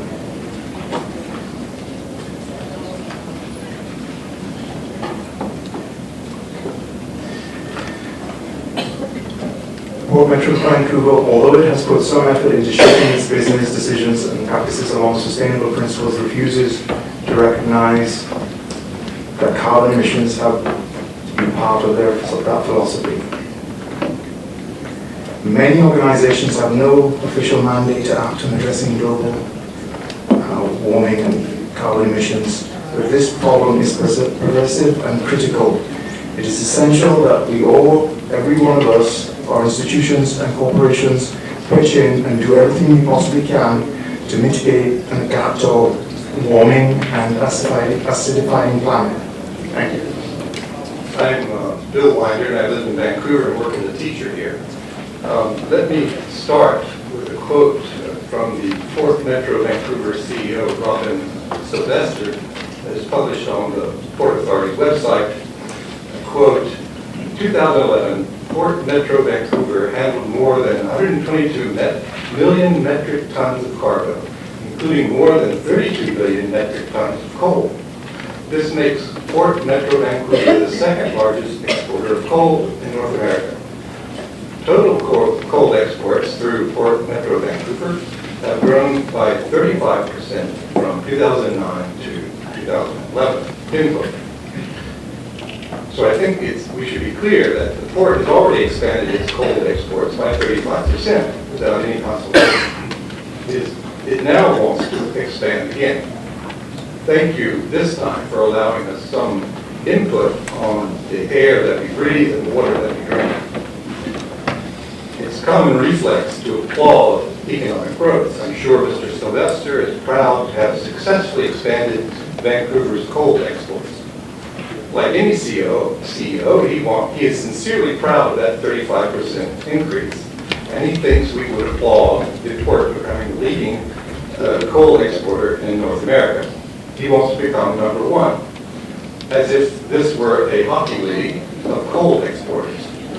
But some kinds of growth are bad news, even when it is economic growth. For example, growth in cigarette consumption may be a good thing for our GDP, and there are countless jobs associated with cigarettes, but it's bad for the general population. Along with that kind of growth comes a growth in the number of cancer patients and the growth in the cost of health care. Again, there are clearly some kinds of growth we don't want. Expansion of our coal exports is one of them. Coal dust would likely contribute to the growth in cancer and lung disease rates in British Columbia.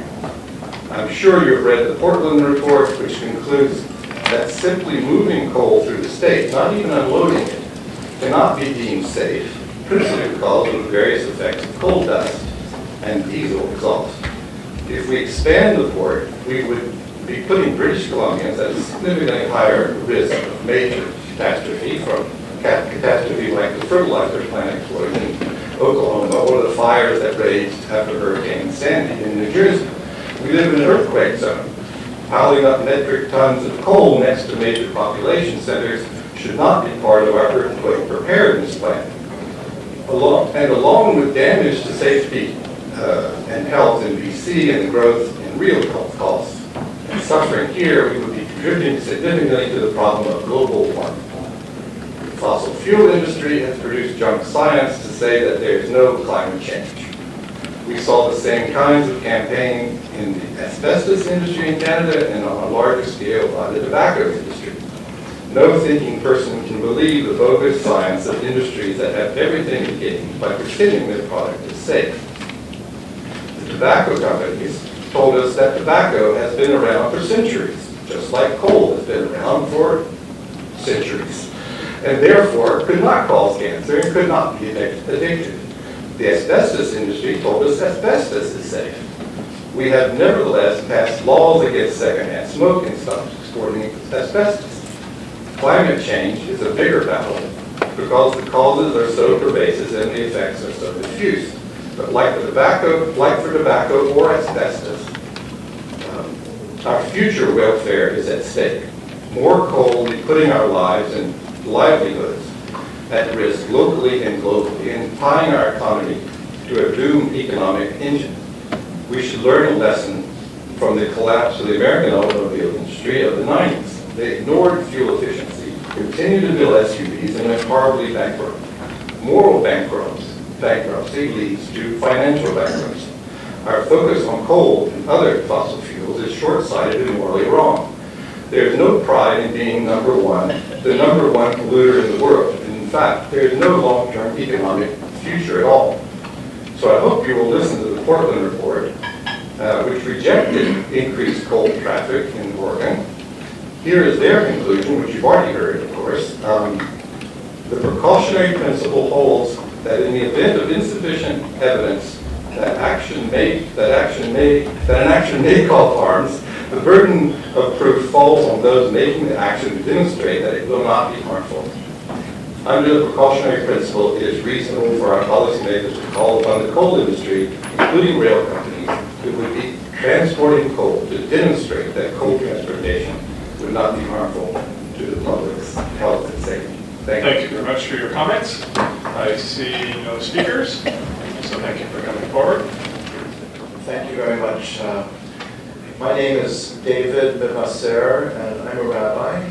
So I'm here today to speak as a rabbi, not a scientist, not an economist, not a political leader, not a business leader, but someone who has taken a great interest in religion and spiritual teaching and perhaps stepping way back from fine-grained details that we often have to deal with, looking at the very big picture. And I'd like to offer briefly a comment, something that Alison said before anyone else. The tradition that I'm a student of was begun by my ancestors thousands of years ago, and for maybe 2,000 years ago, long before anyone burned any coal or developed any industry. Some of our spiritual teachers said in a metaphorical way, and I'll give you a quote. This is from a roughly 2,000-year-old Jewish book, that when God created the world and placed the person in it, God took Adam and showed Adam the beauty that God had created in this world. The creatures, the plants, all the natural world. And God said to Adam, "Behold the beauty. If you ruin it, there is no one to set it right."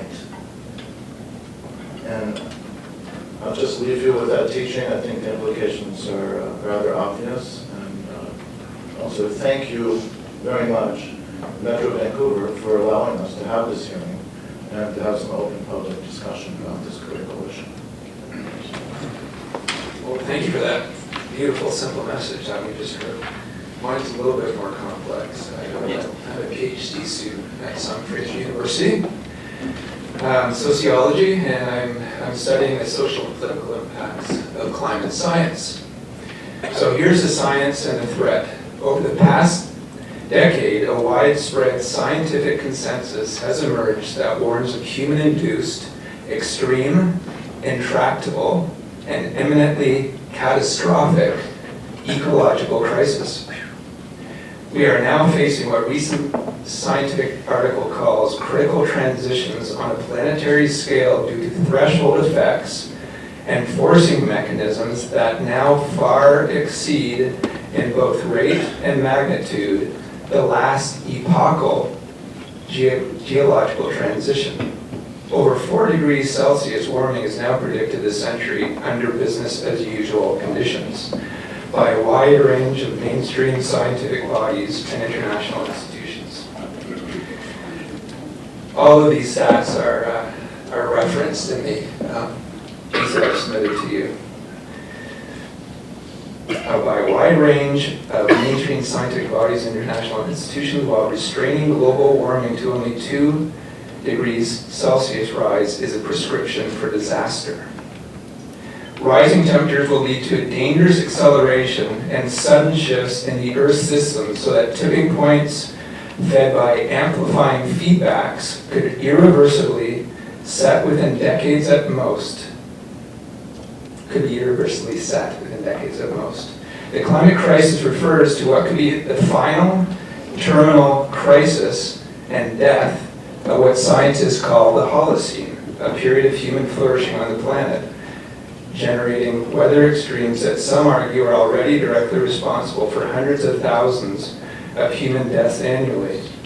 And that threatens, that stat is from Kofi Annan, the past Eoin director, and threatens the extermination of most species on the planet, including humans.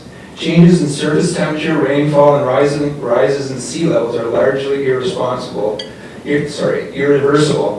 for more than 1,000 years. So the responsibility, the evidence of global emergency described, that I just described, is derived from an overwhelming preponderance of corroborating evidence from a wide pool of peer-reviewed natural scientists that has permitted consensus to move from well-established theories to facts. Proposing an ecological deadline for urgent and consequential action at all levels of society and established by natural scientists through its examination of biological processes has had to meet unusually rigorous standards. This evidence, based on the soundness and urgency, must now be considered actionable by all of us immediately. It is not alarmist to say that it represents an irrefutable and watertight ethical moral bottom line for every practical decision that has any remote bearing on planetary survival. The implication is that whatever restricted or predetermined mandates or other parameters are employed in existing decision-making processes, they must be reassessed in the light of this new evidence. It trumps any kind of perceived pragmatic short-term fiduciary responsibility of those entrusted in decision-making. It requires decision-makers to fully consider the direct and catastrophic human impacts of how individual decisions contribute to collective behavior concerning the very survival of society, community, our families, and our children. I'm skipping ahead a little bit here in the handout that I've presented to everybody. The problem, motion 3.1, is that now before Metro Vancouver, in the light of the evidence I just described, must be considered within a couple of contexts, and I'll skip to the second. Coal is the most polluting of all fossil fuels and is the single largest source of global warming pollution globally. 1/3 of all CO2 emissions come from burning coal. The proposal to expand the Neptune terminals in North Vancouver and build a new coal port in Fraser River would make Vancouver the largest exporter of coal in North America. The coal coming from Vancouver, when burned, would produce more GHG pollution than all the bitumen shipped through the proposed Northern Gateway pipeline. I ask the board members today, please make your business and ethical decision based on scientifically derived reality and not based on limited information or vested interests. And also please consider what your conscience asks of you. Thank you very much. Thank you very much. Well, thanks very much for having me. My name is Chris Kocher. I'm with Levels Consultants. I'm the air quality specialist there. I'm here today to talk about the proposed draft air quality management plan for Fraser Surrey Docks proposed facility. So I'll just give a little bit of background on how the plan was developed, some key elements of it, and then take any questions that anyone has. So we had conducted an air quality assessment, the terms of reference which were developed through the Port of Metro Vancouver. That assessment had been accepted, and based on the findings of that assessment, we could use that information to help develop an air quality management and monitoring program. Key elements of this program would include visual site inspections, and that would be both for an environmental coordinator at Fraser Surrey Docks and from an external air quality specialist. It would include air quality monitoring at a number of locations, in which I'll go into more detail in a moment. It would include particulate matter, dust fall sampling, and nitrogen dioxide measurements as well.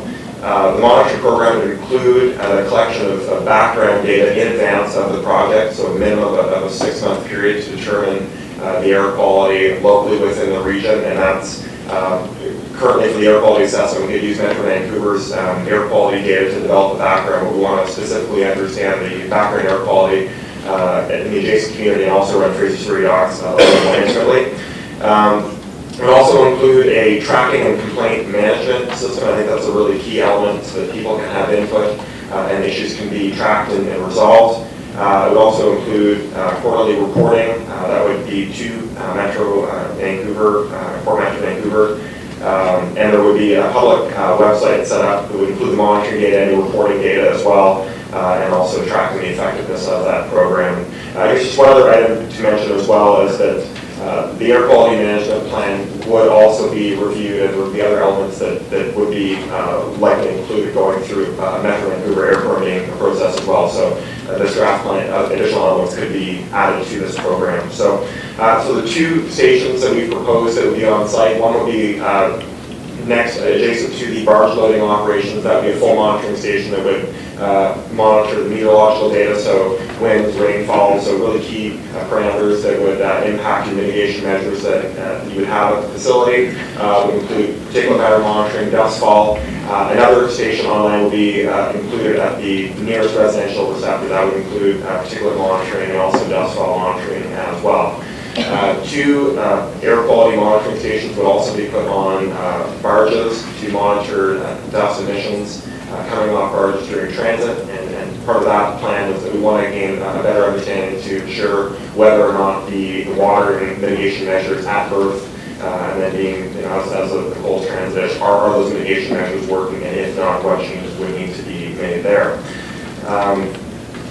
So in addition to the actual monitoring of the data, an environmental coordinator, as I mentioned, would be on site, and as the coal would be loaded, they would be taking visual observations. So if they were observing dust, then they would adjust operations accordingly, whether or not that would mean additional watering, addressing some issue that might happen with the operation, or under certain circumstances, it may mean shutting the operation down. That could be just maybe some mitigation measures have gone down, or for example, as others have mentioned, there's a criteria for the winds that if winds were to go above a 40-kilometer threshold, that operations would be shut down. And certainly, if that threshold was not adequate with the mitigation measures, then additional steps could be made whether or not that threshold would need to be lowered. So just with time constraints here, I'll just quickly go over some of the information that would be provided in the quarterly reports, and as I mentioned, would be publicly available on a website, on Fraser Surrey Docks website. It would include all the meteorological data that would be collected, all of the air quality monitoring data, all the dust fall monitoring data, and the lab analysis for that, records of the visual site inspections that would be conducted by Fraser Surrey Docks and by a third party, would provide a summary of complaints and also any corrective actions that have been done there as well. So quite a comprehensive program, and certainly it's still being reviewed by Port Metro Vancouver and would be going through the permitting process reviewed by Metro Vancouver's additional elements that could be brought into that plan. So I would like to ask in conclusion that the board consider all the technical studies that have been done on the proposed project to date and to consider the proposed mitigation plans when making policy decisions. Thanks very much. Thank you very much. We do have a couple questions for you. Director Crowe. Thank you very much, Chair, and my apologies, I will excuse myself at 1 p.m. And hope that there's not a forum that we'll have a hearty debate and discussion at a future time.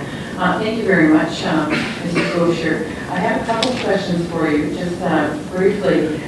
With regard to fine particulate waste, you referenced particulate matter, but my focus is fine particulate matter. Is this monitoring daily that would occur? And a subset of that is, as you may have seen on CBC last night, Agent Orange has once again risen its head, and it's been an ongoing concern and issue for me over the last 2 to 3 years.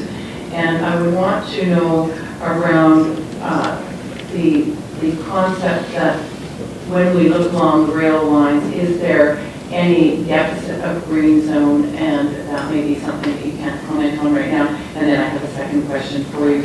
So just quickly, with regard to fine particulate waste daily monitoring?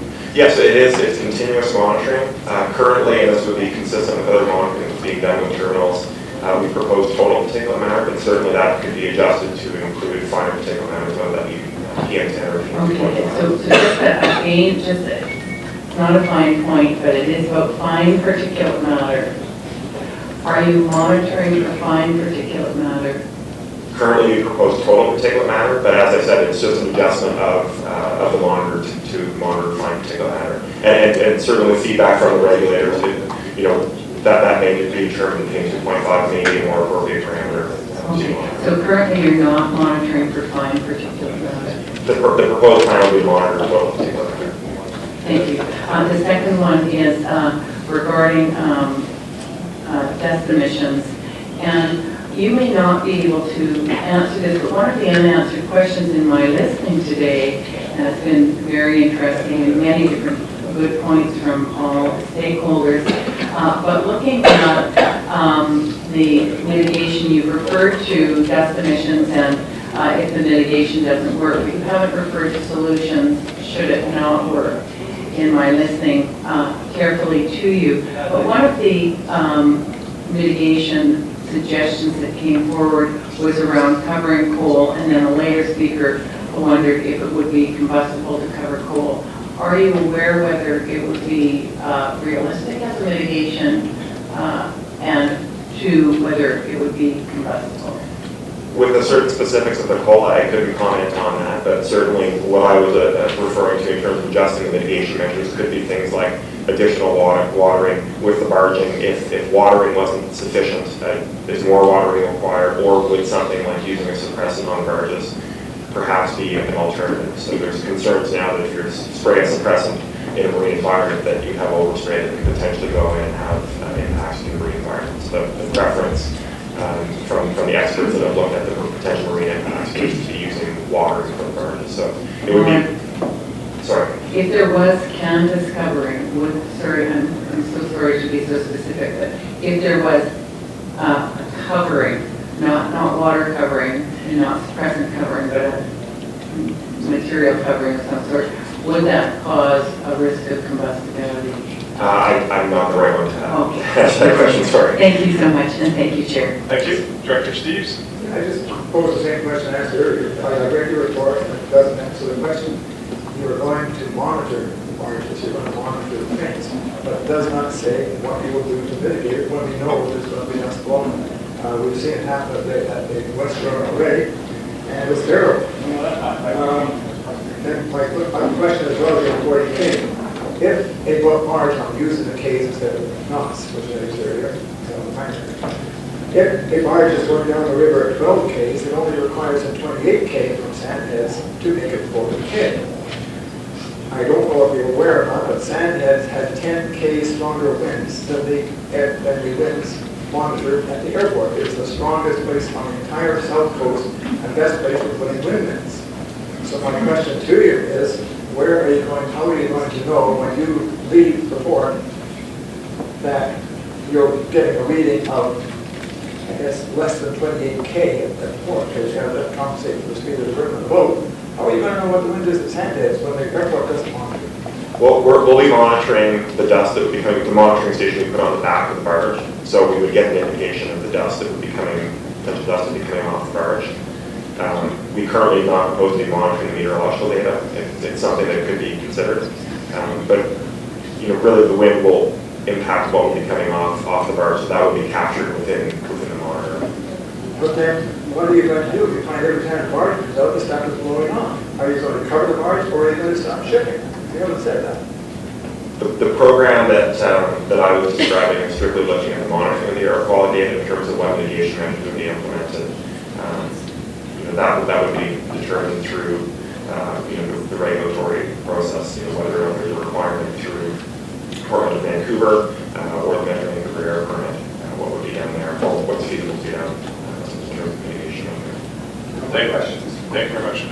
Sir? I'm representing the Fraser River Coalition, which has been around since 1974, the Wreck Beach Preservation Society, Vapor, which is in Richmond, and I'm a member as well on the Bay Conservation Committee, but I'm not speaking for them because I see that we have speakers here.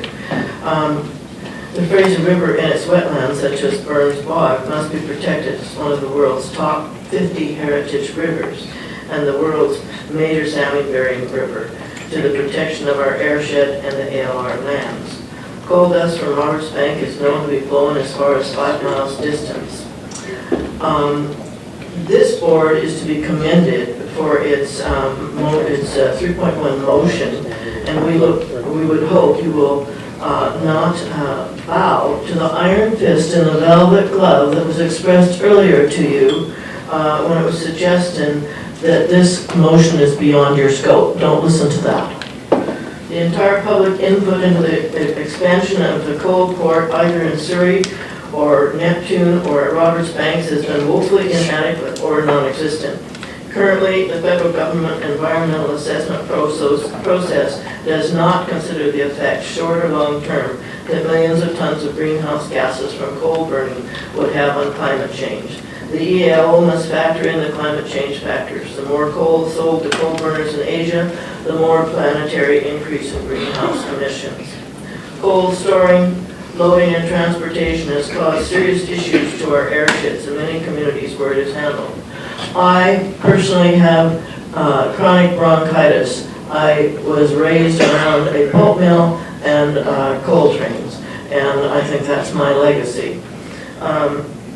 The June 12, 2013 public meeting with Ian Madden from the Wilderness Committee giving factual presentations on the dangers of coal transportation and estimates of rail traffic increasing to 1 train per hour was followed by the Bellingham Dr. Frank James, who talked about how we need an area-wide health impact assessment. That's what I'm stressing with you. Since asthma rates double near coal ports and emergency services vehicles get blocked. Coal dust with diesel particulate matter less than 2.5 microns in size go deep into the lungs of people who breathe blown dust. It's been linked to a number of respiratory illnesses, which you've heard about today. While it is true that compounds are sprayed on railroad cars of coal to minimize dust from spreading along tracks, after long distances from Wyoming and Montana, those covers crack and the dust blows. The massive amounts of coal being shipped through Greater Vancouver has the potential of 59 million tons of coal annually, which translates to 659,000 fully loaded railway cars at a ton each of coal dust, which would ensure increased diesel exhaust, arsenic, nitrogen, and sulfur dioxides through coal dust increases. The Fraser River and its plume, which includes the current port, is the world's major salmon spawning and bearing river. It is as unacceptable to the Fraser River Coalition to see coal transported along the Fraser and through the incredibly biodiverse estuary to our fragile coastline, just as it would be to have jet fuel transported and stored along the river in the estuary. The Fraser Surrey Docks expansion would make Vancouver's largest exporter of coal in North America. Insofar as our watershed goes, coal requires a lot of water to process and to prevent spontaneous fires or explosions from occurring.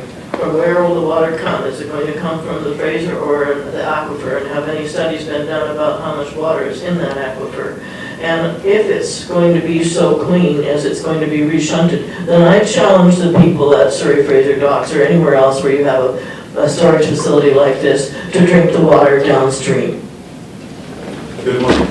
David Crook, West Shore Terminals. I'm the Manager of Engineering and Environmental Services. As you're probably aware, West Shore Terminals owns and operates the exporting facilities of Roberts Bank, and we've been in continuous operation on that site since 1970, some 43 years ago. It appears to us that there are three facets to the issue ensuing inquiry. A, the role of Port Metro Vancouver as a regulating authority. B, the relationship between coal combustion and global warming. And C, the local and regional environmental impacts of handling coals for the Port of Vancouver. As regards A, the role of Port Metro Vancouver, they have a well-defined permit application process by which projects are submitted for approval. On a case-by-case basis, each project is reviewed for possible environmental impacts, and determination is made as to what information is necessary to address issues arising. Having been through this process ourselves for large and small projects, we are aware that BMV has a structured approach for coordination with other agencies, levels of government, First Nations, and local community engagement. As regards B, the relationship between coal combustion and global warming, we're not experts in the science of global warming, but note that the climate activists do not provide solutions towards providing the world with a reliable energy source, 40% of which right now is provided by coal, and the ability to manufacture steel products, but instead seek to limit the availability of this essential ingredient. Limiting coal exports will be detrimental to BC's domestic economy without in any way affecting the use of coal on a worldwide basis and producing no tangible benefits to the world at large. Some 7.7 billion tonnes of coal is produced annually worldwide in some 50 plus countries, with over 1.1 billion tonnes traded via the seaborne market. The proposed shipment of 2 trains a day represents about 0.1% of the world's annual coal production. We believe more effective steps will be to foster technical excellence and the exchange of information to develop the most efficient methods of coal use in a low-carbon environment. Overall, policies with respect to climate change and international relationships are not a matter of local jurisdiction. With respect to C, the local and regional impacts, some perspective is in order. Coal has been shipped safely and responsibly from mine sites to marine terminals in Vancouver for more than 40 years. During that time, West Shore Terminals alone has exported over 700 million tonnes of coal via 66,000 train deliveries, including 8,400 ship movements, averaging some 20 million tonnes per year, largely with little complaint from the local community. Over the years, some concerns have been raised occasionally about the possibility of coal dust being released into the environment, and several separate inquiries have been made into the possibility of coal dust affecting the quality of life for those in South Delta. These studies included a testing program initiated by the Corporation of Delta in 1998, which concluded that of 31 samplings, only 1 sample contained any measurable coal dust. And data reviewed by the South Fraser Regional Health Unit found no specific health concerns relating to the residents of South Delta. Another study conducted by GBRD in 2002 concluded that fine particulate matter in the air measured at a site in Tuason was consistent with levels found generally within the lower mainland. Today, a Metro Vancouver online site continues to demonstrate that the air quality in Tuason is as good or better than any town in the region. In addition, our own testing has consistently shown that the incidence of coal dust in the South Delta area is negligible. Regardless, we continue to invest in upgrading and improving our dust suppression systems to ensure that dust leaving the site is minimized. And to that end, we've just completed a $12.5 million project to upgrade and enhance our dust suppression capabilities. In addition, issues related to dusting from trains have been considerably overblown in the media. Reports purporting to quantify the amount of coal dust emanating from trains have no scientific basis. This issue was addressed many years ago by the application of a spray binding agent to the top of loaded cars, which has proved to be an effective way of preventing dust losses during transit. We are not aware of any segment of the coal industry which employs some 26,000 people that has experienced health problems relating to coal dust exposure, and find it remarkable that the anti-development lobby has been able to bolster their case with misleading and unsupported information in this regard. In summary, we believe that coal is an essential component of the energy mix, And without it, many people will have no chance of improved quality of life. It is for offshore jurisdictions who rely on coal to determine their own energy policy and decide what energy mix is appropriate for them. In Canada, we have the luxury of choices. However, as a trading nation, we still rely on goods and services manufactured abroad for our comfort and well-being. With appropriate controls, we believe the environmental effects can be mitigated and have confidence in the process being followed by PMV. We therefore ask the board to reject the resolution as presented. Thank you for your comments. We do have a couple questions for you. Since you mentioned Delta, we'll go to the mayor of Delta. Thank you very much. Hey, guys, very nice. Could you tell me a little bit about the monitoring system? I know it's done daily, but every once in a while we see a large plume happening. What happens on those days? And how many bad days do you have? Okay, which question should we start with? Whatever you want. Okay, let's go back. I think sometime last year there was a photograph widely published in the media about a bad day at West Shore. It can happen. We have had frequent windstorm incidents, and the picture which has been widely circulated is embarrassing to all of us. Partly because of that, we have upgraded our systems. We spent this $12.5 million on widely enhancing our system.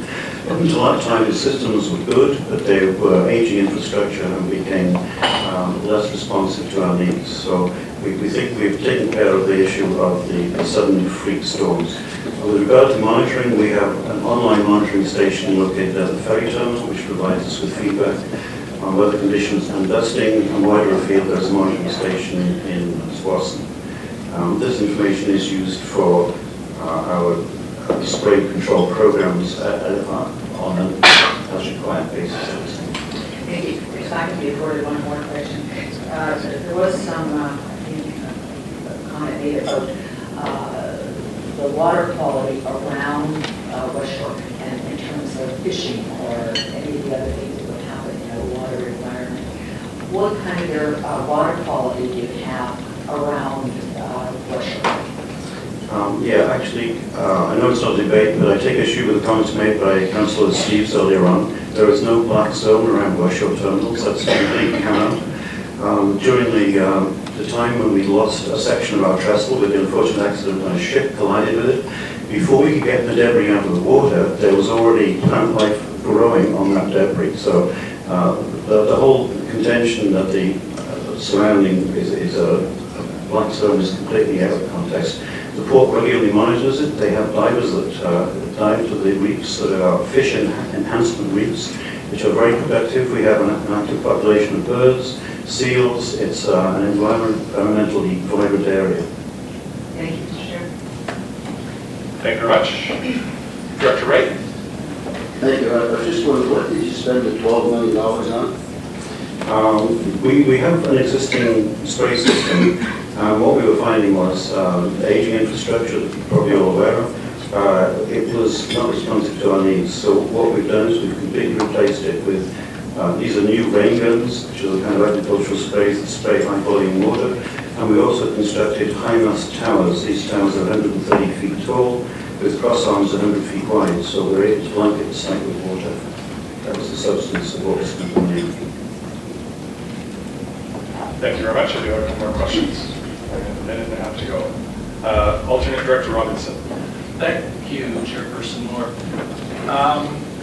Further to Director Jackson's question, you are just south of the south arm of the Fraser, and the applicant, Fraser Surrey Dock, is upstream of the south arm of the Fraser. We have heard from the previous speaker the importance of that river for salmon. As part of the regulatory process, do you have to jump through any hoops for Fisheries and Oceans Canada? We only have to respond to the water quality. If we get in a situation where we're discharging water off-site, we have to do that under a permit issued by BC Ministry of the Environment. So that's our only effect on local water quality. We have a system which is well able to meet that requirement, so it's not an issue for us. I can't speak to the conditions of the Fraser Road.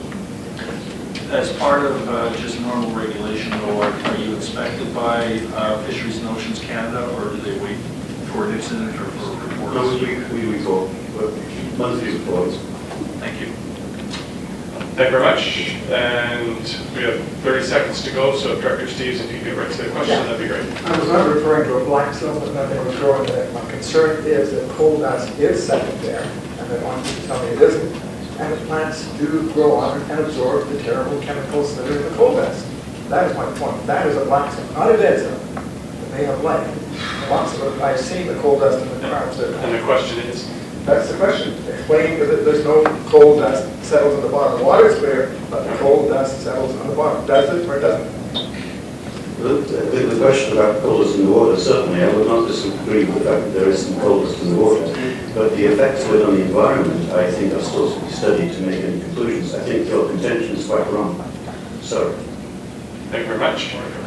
Thank you very much. I really appreciate the opportunity. My name is Peter Nix. I'm a retired environmental consultant, environmental scientist. I've worked with most of the fossil fuel companies in this country, the tar sands, gas companies, coal companies, you name it. So I think I can, maybe one contribution I can bring to this conversation, I hope, is from an insider perspective, because I quit my job when I realized that the fossil fuel industry is going to destroy my kid's life. That's the bottom line.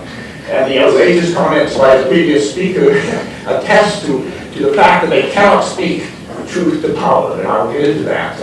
His assertions that there are no solutions to the energy crisis is just factually wrong. His claim that local jurisdictions should have no say over climate change is morally wrong, because our federal government has abdicated their responsibility. We need you. We really need you guys. The Port Metro Vancouver directors has refused to allow any public input into their decision to increase the export of coal, publicly stating that they will ignore the known impacts of greenhouse gases on the destruction of our planet in order to achieve their aim of becoming the biggest coal exporter in North America. Therefore, the support of Metro Vancouver is critically needed to convince this non-elected board of the responsibility to stop the proposed building of a coal port and the subsequent destruction of our shared planet. My years engaged in the public on this issue have been frustrating. I have concluded cynically that most people are not capable of addressing climate change. They're too busy with everyday concerns. And so we must have action from our political leaders if we are to start the huge and difficult task of phasing out fossil fuels. In the 1970s, I was a young environmental consultant, and they asked me to do a biological survey of the tar sands in northern Alberta. And it's a long story, but yes, there were no fish. In 1999, 25 years later, I had a good career in the tar sands and in other fossil fuel industries, as I said. I was writing a report to assess the reclamation of the tar sands area. What was it going to look like 100 years from now?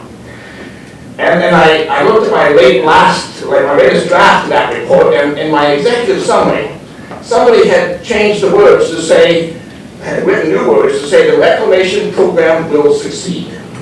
I never said that. And in fact, if you notice the news just yesterday, I think there was in the newspaper, there was a little kerfuffle going on up the tar sands where the reclamation program is not succeeding. They're not meeting the targets. They can't meet the targets. So the government is giving them another, I don't know, 50 years or so, whatever. It's a joke. So my reclamation report was just another document to help Big Oil get what it wanted. Permission to dig for more oil. So it was just another document to decorate some office of some regulatory agency to demonstrate some concern about some part of the environment, ignoring completely the elephant in the room, climate change. I was not allowed to discuss climate change in my reclamation report. And so when I got that comment back, I sent off a few imprudent emails, and I realized, I had just quit. Because if you're not working for the oil companies as a consultant or as the executives of this or that, you're not looking for it. If you're not on the team, you're not on the team. And they don't want you to talk about climate change because they know that it's a showstopper. They know that the fossil fuel industry must be phased out if our children are to have a future. They know that. They're not stupid. So the solution is not to talk about it, and I think that has been well witnessed by some speakers in this panel. Most politicians, especially federal, are responding to warnings from the scientists with vague carbon reduction targets, maybe in the future, maybe aspirational, not even a word in my dictionary, and maybe only 20, 40, or 80% of total emissions. But the science is saying, in plain language, we must reduce our carbon emissions as fast as possible. That's the long and short of it. For example, the targets are 80% reductions in carbon emissions by 2050. was based on a 1995 baseline with some earlier United Nations reports, and has little to do with, because we haven't acted on it. You can look up the science now. We have to reduce our carbon emissions by 6% a year to avoid catastrophic damage. This report, that figure I just cited was a report by Dr. Jim Hansen, head of the NASA Meteorology, and by Dr. Jeffrey Sachs, Harvard professor and ex-advisor to Mr. Bush and to the United Nations. The Earth's atmosphere is like a gigantic tub, and it's full of carbon dioxide. And we plug the drains by destroying our forests. We can't recycle carbon dioxide like it should be in nature. We plug the drains, so any more carbon dioxide we add to that tub immediately spills over and is causing global warming. Science knows that we should not burn 2/3 of all our fossil fuels if we want to avoid catastrophic climate change. Dr. Andrew Weaver, professor of the University of Victoria and Nobel Prize winner as member of the Intergovernmental Panel on Climate Change, says if we burn the world's accessible coal reserves, we will destroy the environment. Thank you, Mr. Nix, for your presentation. I appreciate it. We do have one question for you so far. Director Smith. Well, Mr. Chairman, I hardly know where to start, so I'll just preface my remarks by saying that I've spent 37 years in the fossil fuels industry, and in that time I never met one employee in the industry that wasn't concerned about the environment and wasn't a concerned citizen of not just the country but the world. So I guess my question to the speaker is, do you honestly believe the claptrap that we just heard from? Well, I just use the word support Metro Vancouver. They say they're very concerned about the environment, but we can't talk about climate change. Not our jurisdiction. There you have it. All right, thank you very much. My name is Captain Philip Nelson. I'm a master mariner by profession. That means that I'm qualified to take command of any size vessel, any type of vessel, anywhere in the world. I'm also the president of the Council of Marine Carriers, and at the outset I would like to say that we at the Council of Marine Carriers support the proposed Fraser Surrey Docks direct transfer coal facility project. See, I've got my time I'm going here. No?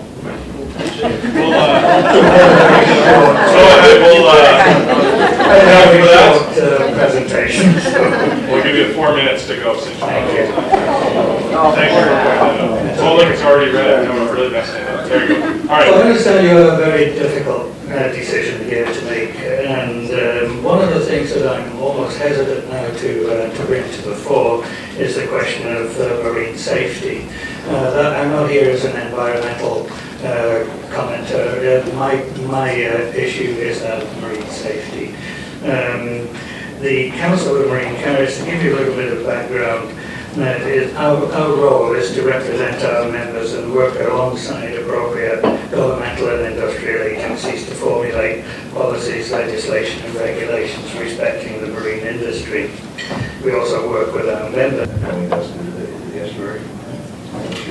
Covering the barges has nothing to do with the wind picking up, other than protecting the environment, perhaps from any dust that might blow off the cargo. But I don't think it's a dangerous operation to operate such vessels in the kind of winds that we're talking about here. And these vessels are perfectly capable of oceanic voyages with much stronger winds than what we experience locally here on the Gulf. Okay, so you're talking about the safety of the vessel tipping over and having accidents. But I guess my concern is what you said earlier about the wind picking up and blowing the dust off. And that's the concern that many of us have. So do you have an opinion at all on putting lids on it to stop that? Well, there's two thoughts, schools of thought in respect to covering coal barges. One is that coal is shipped all over the world by ship, and those shipments are not in open holes, they are covered holes. However, a ship is a much more sophisticated vessel than a barge, and consequently that ship is able to address the safety concerns that may be brought to the fore by covering the cargo, such as spontaneous ignition and so forth. ships are built to be able to ventilate the holds and to be able to expel any gases and excess oxygen that might build up. Barges are not built in that manner. And I know of no barges in North America which would be capable of carrying cargo, coal cargo in such a manner. So I think the safety aspect of covering the barge may far outweigh any potential dust problem that you may have. From what I understand though, the dust problem shouldn't be an issue. The coal is in transit, it's not moving, it's not being shaken up, and the coal, dust is generally, from my information, is generally generated when the coal is being moved physically by loading and discharging. Those questions seem to have been addressed by the enclosed system of loading and discharging and the capture of dust, and consequently the shipment by barge should not generate any more dust than what's already there. My name is Kate Daniel Smith. I am a former Burnaby kindergarten grade 1 teacher. No government or authority has the social license to increase coal exports through Metro Vancouver if risk assessments do not include the impacts of climate change at all levels, local, provincial, federal, and global. The International Monetary Fund considers climate change to be a greater economic threat than global economic instability. The International Energy Agency, of which Canada is a member, warns that passing 2 degrees centigrade in average global temperature will have dire consequences. The World Bank declared that 3.5 degrees of warming would be devastating and says that mitigating climate change is urgent. These are conservative, economically oriented institutions. Even China is turning away from coal, with 28 nuclear reactors under construction and more about to start. Yet Port Metro Vancouver and our federal government proposes to expand coal exports, one of the dirtiest forms of fossil fuel, making us the largest coal exporters in North America. All countries, including Canada, pledged at Copenhagen in 2009 to avoid a 2 degrees centigrade Celsius rise. Our BC Ministry of the Environment states that by globally avoiding increasing greenhouse gases, we minimize climate change impacts. Our BC 2008 Climate Action Charter mandates that signatories become carbon neutral, yet our Greenhouse Gas Reduction Target Act does not count exports. I argue that carbon neutrality includes the emissions we export. As former ICBC CEO Robin Allen puts it, a decent society accounts for the environmental costs of production.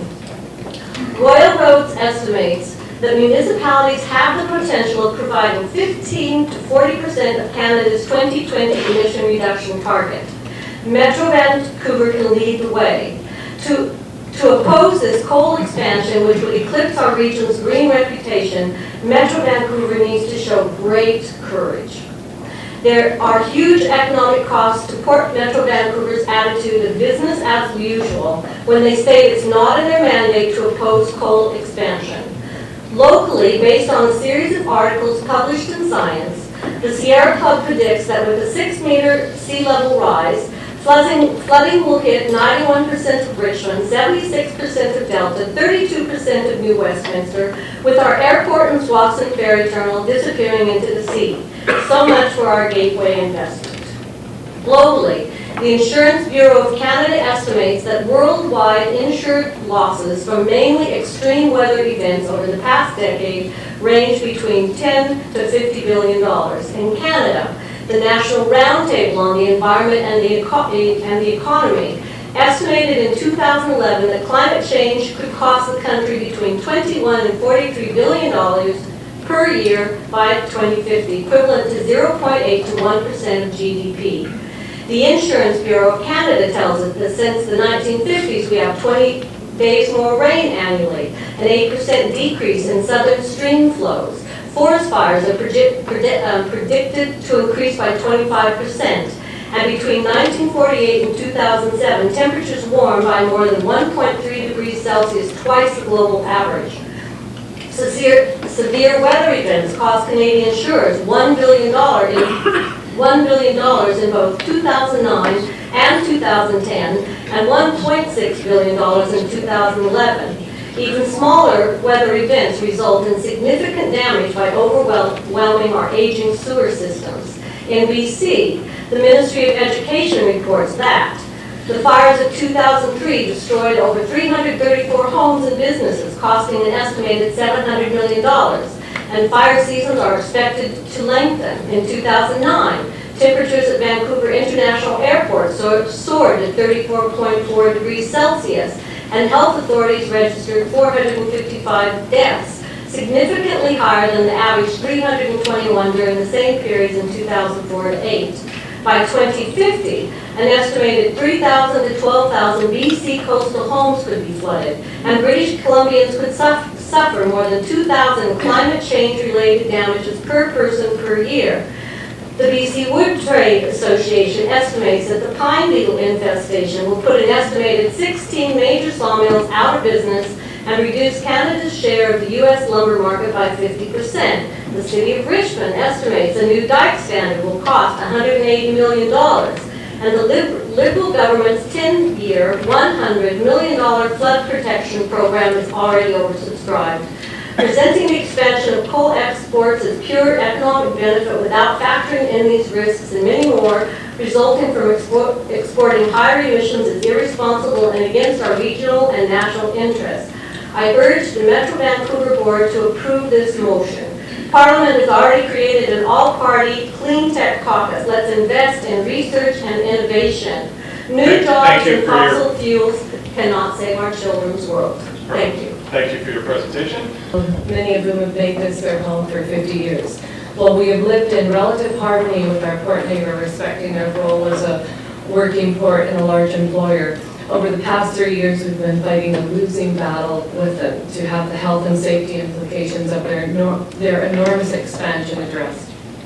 Be warned, the port and its tenants make a perfunctory attempt at a dialogue with the public in the form of open house meetings, online feedback forms, and misleading and often erroneous information meant to placate public concerns on their website. But never have they engaged in credible consultation process with the public or changed their plans in response. The process has been seriously flawed and fraught with deceit from the very start when we first heard about the low-level road project. At the first public input meeting for this project, PMV's initial proposal boards indicated a much lower height for the road than the planned reality. This despite evidence that the higher numbers were already known. The real numbers started to show up only after individuals in our neighborhood fought hard to get the data we needed in the form of official surveys.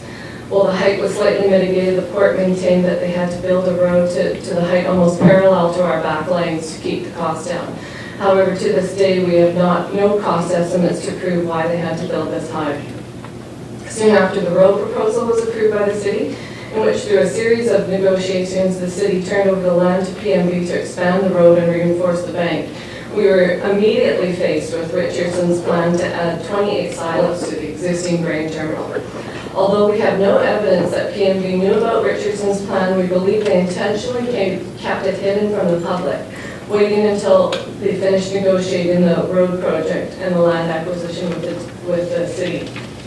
Again, our community voiced serious concerns about the safety and health impacts of the building of the silos.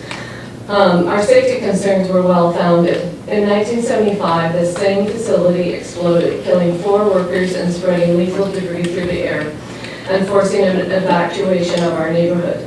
According to a study conducted in 2006, building standards have not significantly improved, resulting in an average of 10.6 industrial grain explosions occurring annually in North America. The Halifax explosion of 2003 alerted communities like ours to the real hazards of construction being conducted so close to residential neighborhoods. As you may know, the City of North Vancouver is required to provide emergency responses to port industries. In the past, the port contracted with the city to provide building inspections and emergency planning for new projects on the waterfront. This time, however, the port has stated that they are ending the relationship with the city, and the city has expressed their dismay in a letter dated October 22nd, 2012. Furthermore, it's become clear to us through extensive communications with Report and Richardson's that plans to mitigate increased noise levels and higher volumes of grain dust and diesel emissions were inadequate at best. And while they did make some effort to investigate alternative site locations at our insistence, their efforts were again clearly perfunctory, making a series of excuses as to why the east side was the only viable one. Saying that they had conducted marine studies that would compromise marine habitats. We found no evidence of these studies. It was not difficult to conclude that Richardson's never had any intention of building in a more responsible location, and we believe PNV had no intention of requiring them to do so despite our protests. I'm running out of time here. So what is the port? I just have to mention that while we were fighting for Richardson's, the port approved Neptune expansion, approved the Neptune expansion, blindsiding us. Well, the port maintains they informed the public of the proposed expansion, the neighborhood community of 50 houses that were meeting on a regular basis in constant email contact and habitual readers of the North Shore News. Not one of us was aware of that proposal. So what has the Port Authority left us? An authority in the true sense of the word that seems to act alone and answers to really no one. They've left us a high-level road running through our backyards filled to capacity with huge diesel trucks, possibly carrying hazardous goods, spewing diesel fumes into our parks and schoolyards. A grain terminal being built with no safety measures put in place or contingency plans for emergency services, and the double amount of stockpiled coal that will blow coal dust onto our decks. So please support these motions before you that go a long way in taking the first steps to hold the port to account. Metro Vancouver seems our last hope and our only recourse towards pushing for some sort of sea change in which public health and environment takes precedence over profit margins. PNV must no longer have this jurisdictional loophole to give carte blanche to its tenants' expansion plans, which by current law do not take into any consideration the health of communities. Thank you very much for your presentation. We appreciate it, and there are no questions, so thank you very much. I really admire all your patience. It's just amazing how you're sitting through this. Thank you for allowing the public this opportunity to speak to you on the impacts of expanded coal shipment activity in Metro Vancouver. The Boundary Bay Conservation Committee that I'm speaking on behalf of was established in 1988 to enhance public awareness of the Fraser River estuary ecosystem. Over the 25 years, we have worked with conservation groups to obtain protection and recognition for this world-class ecosystem. For example, the 2012 designation as a wetland of international significance, a Ramsar site. The 2004 designation as a hemispheric site in the Western Hemisphere Shorebird Reserve Network. And in 2001, recognition by BirdLife International as an important bird area, and incidentally the most significant in the whole of Canada, out of 597 sites. So this is a priceless world resource. The BBCC rejects any proposal to transport more coal by port Metro Vancouver through the Lower Mainland. We are concerned globally about Canada's accountability for transporting more fossil fuels and contributing to increased global warming, and locally about the cumulative impacts of fugitive coal dust particles, metal toxins, and diesel transport pollution on air quality in the restricted airshed of the Lower Mainland and Fraser Valley. We are concerned about the impacts on human health in all communities along the coal train and coal shipping routes, as well as the cumulative impacts on agriculture in the Fraser Valley, on the Fraser River, and the world-renowned Fraser River ecosystem, estuary ecosystem. We oppose Fraser Surrey Docks' proposal to build a transfer coal port for handling coal beside the Fraser River, barging coal down the Fraser River and up the Georges Strait, again through the Fraser River estuary ecosystem. Number of issues. I did a rather poor summary, I think, in my 5 pages for you, but I did include 2 photographs. Proper public hearings must be held, so public process is just becoming really appalling at the Port of Vancouver. Proper public hearings must be held as part of a thorough environmental and health review process that formally includes Metro Vancouver. Open houses held by the project proponent, Fraser Surrey Docks, in one community are an inadequate response to health, environmental and public concerns, and we reject them as a legitimate form of public consultation. And I don't know if you did get the table from the International Association for Public Participation's core values that I included with my original submission. But number 2, for example, public participation includes the promise that the public's contribution will influence the decision. Environmental concerns. Readers of the Delta Optimist were greeted with the headline, Surrey Fraser Docks seeking dust-free port. Just first of all, who's who? Fraser Surrey Docks came to Delta Council. There used to be Fraser River Port Authority. In 2008, they became part of Vancouver Fraser Port Authority, now known as Port Metro Vancouver. Who is reviewing this coal project? Port Metro Vancouver. This is an outrageous process. The old proverbial phrase, fox guarding the hen house. A dust-free coal port. BBCC members, all of Delta and now yourselves, have seen this photograph from April 2012, and that was just the result of a 45 kilometre per hour wind gust, according to West Shore Terminals. I wonder what the wind was like at Sandheads at that day. And you've heard about how the studies show that 500 to a ton escapes coal dust from each rail car. Every time coal is handled, there is an escape of fugitive dust. Fraser Surrey Docks will give at least 2 doses of coal dust, unloading the rail car into a pit, possible storage on site, and then a conveyor belt to the barge. Then, of course, it's down the Fraser River, the greatest salmon river in the world, up the Georgia Strait to Texada Island, where it will be handled at least twice more. This is a dangerous and ludicrous project. Health concerns, you've heard all about them. There are no safe levels of fugitive dust. Those little PM 2.5s go straight into your lungs. So I would just like to end, unfortunately, rather suddenly. Please support this motion.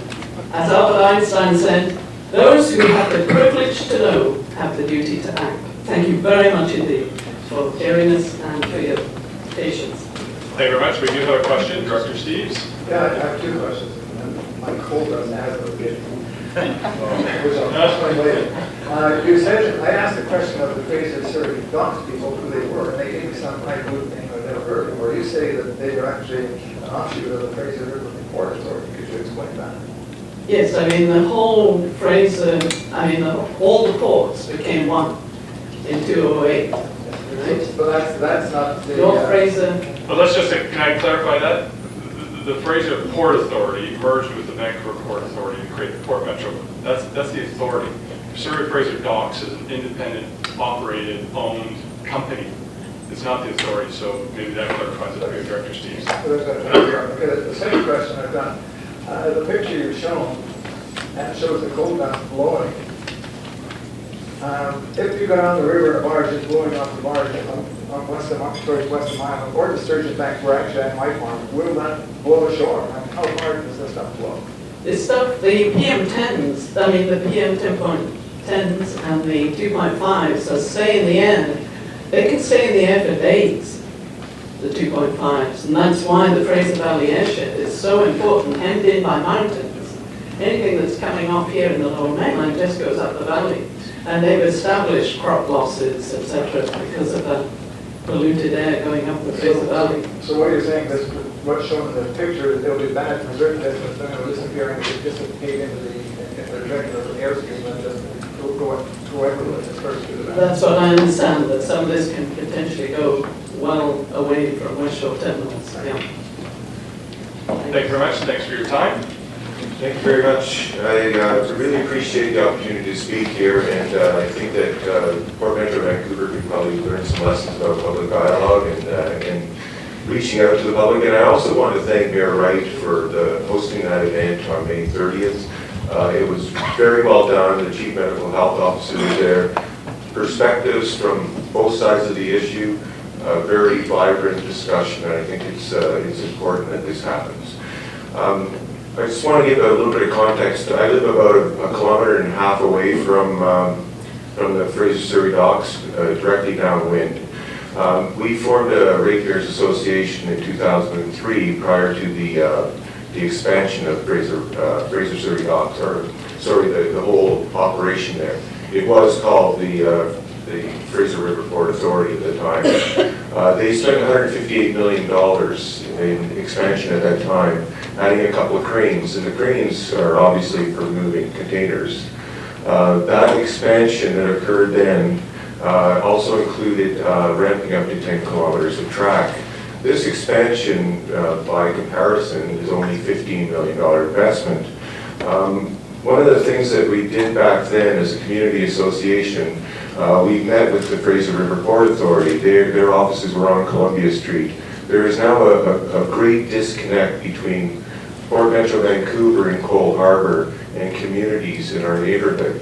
The one thing that I would like to point out is that of the 4 major ports in Metro Vancouver, Fraser Surrey Docks is the only one that does not have a community liaison committee. And I've mentioned that both to Jeff Scott and Greg Eoin, the manager of planning at PMP, and they've committed to forming one. Unfortunately, Jeff's comments were, if it's with the right people. So unfortunately, I guess maybe anybody who speaks out against their operations would not be the right people. One of the things that I'd like to maybe connect the dots on is that Fraser Surrey Docks is wholly owned by Macquarie Group. The Macquarie Group is a $356 billion operation. For them to invest $15 million for a coal terminal at Fraser Surrey Docks is a drop in the bucket for them. But it's tied to a much larger project. It doesn't make sense to barge coal from where they are, by train to Fraser Surrey Docks and barge it to Nixade Island. The bigger picture is, and this was announced by Premier Clark, that they're going to replace the Massey Tunnel. So when you replace the Massey Tunnel and you dredge the channel deeper, you can bring super tankers into the Fraser Surrey Docks. So this application is not about 4 million tons of coal. This application is about 4, 8, 16, 20, 24, 32, because each time they go back for another 4 million tons, they don't have to go back and get another approval process done. So this is going to be ramped up, and when people use the word exponential, I cringe, but for the first few years anyways, it will be exponential, or the first few decades, let's say. So one of the things that I have a grave concern about, the impact on the community surrounding there, the Royal Heights neighborhood, which is, I live in St. Helens Park. Royal Heights and St. Helens Park were built in the early to mid 50s. So these neighborhoods predate the Fraser Surrey Docks. And the people that live there, some of them have lived there all their lives, or a good deal of their lives. They bought those houses richly. So the impact on these neighborhoods, in particular Royal Heights, the South Fraser Perimeter Road has created an unbearable situation for them. They've cleared cut the trees, so that removed the natural buffer between them and the port. So now what they have is they have all the traffic noise and the noise of the port activities, and the coal storage terminal will be located right there on their doorstep, 400 meters from the closest home. When you're comparing it to Delta, the closest home is probably about 5 kilometers away. We're talking about 400 meters. 2 elementary schools less than a kilometer away. So when you say we're not going to store any store any coal, I do not believe that, because the barge trips take 12 to 14 hours per trip. Every time you have a wind of over 40 kilometers, you have to shut that down. So I just wanted, before my time runs out, I went to Environment Canada, and there were 72 days where the winds exceeded 40 kilometers in 2012, and with that, the gusts on some of those months were 89 kilometers. And so what happens is you have to store the coal on site. This is what's going to happen. Thank you for that. We appreciate your comments. Are there any questions? Director Steve. Thank you. I'm glad you raised the issue of the tunnel.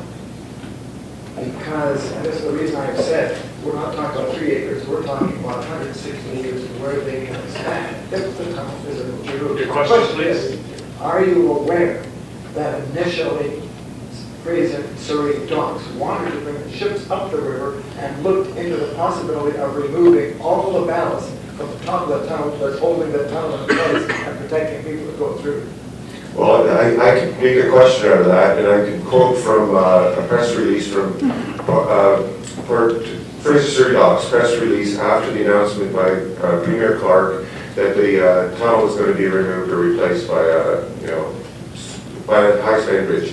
So Fraser Surrey Docks, sufficient draft in the Fraser River is critical to the port's ability to service the world's increasing fleet of larger vessels. The draft of the Fraser River is limited by the George Massey Tunnel, and the announcement by the BC government will help ensure the long-term viability of Fraser Surrey Docks, the creation of jobs, and main capacity to move Canadian goods through Canadian ports. And I emphasize, that wasn't emphasized in the quote, but I'm emphasizing Canadian goods through Canadian ports. This is U.S. thermal coal. Thank you very much. Thank you very much for this opportunity, and I'd like to honor and thank the First Nations on whose territory we're holding this meeting. I represent the Burns Bog Conservation Society, founded in 1988. Our goal and our mandate is to protect the ecological integrity of Burns Bog through education and providing facilities for public enjoyment. People often consider coal as an end result of peat through millions of years and extreme pressure and heat. Both of them are carbon sources. Only 3% of the Earth's surface is covered with peat, but their destruction represents 6 to 10% of the greenhouse gases annually.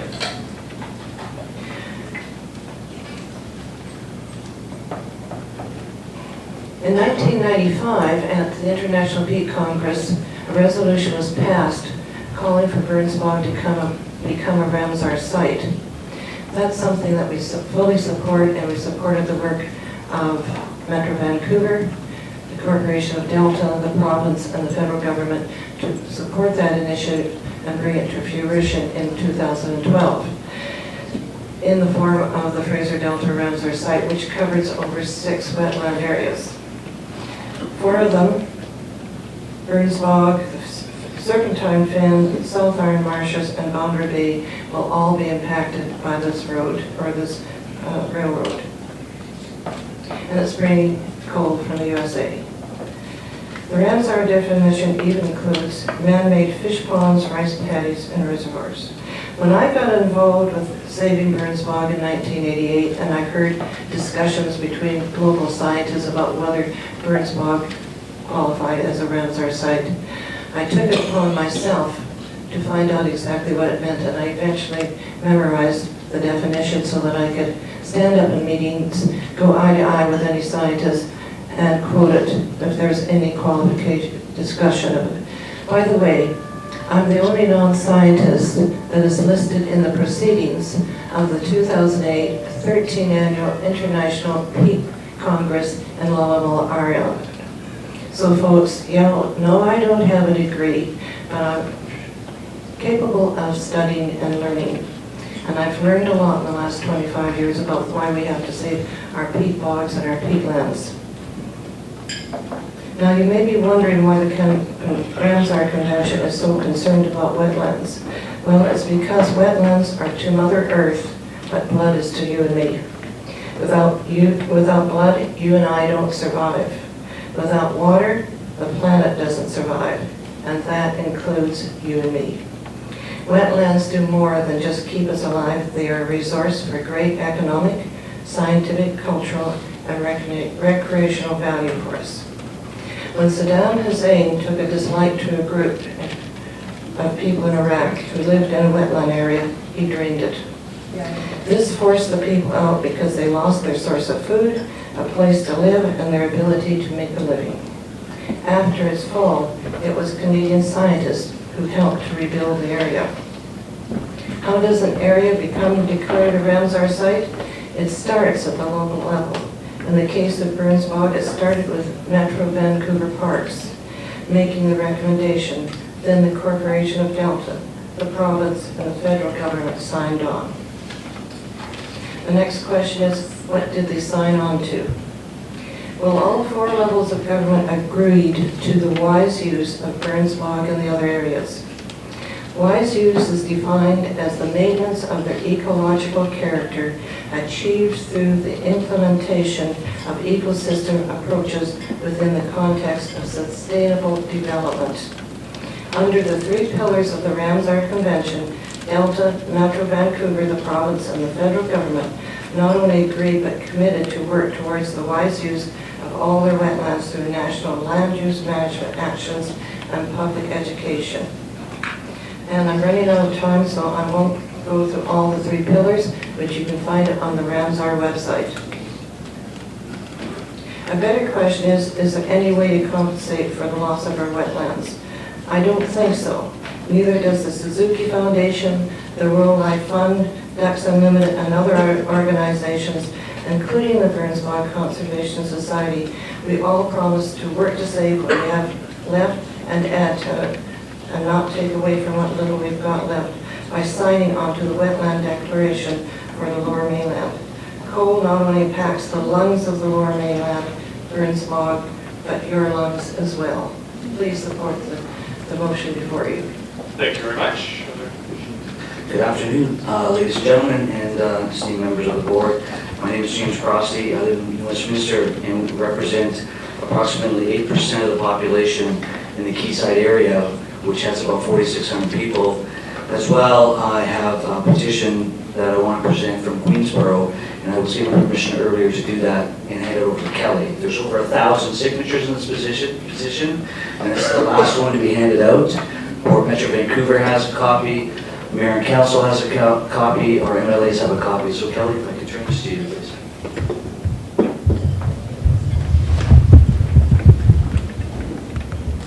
Thank you.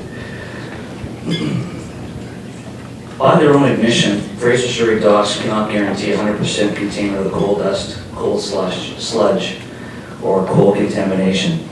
Additionally, they are not able to provide assurances of containment beyond Fraser Surrey fenced perimeter property that may affect areas around train tracks, the Fraser River, and all the way up to Texada Island.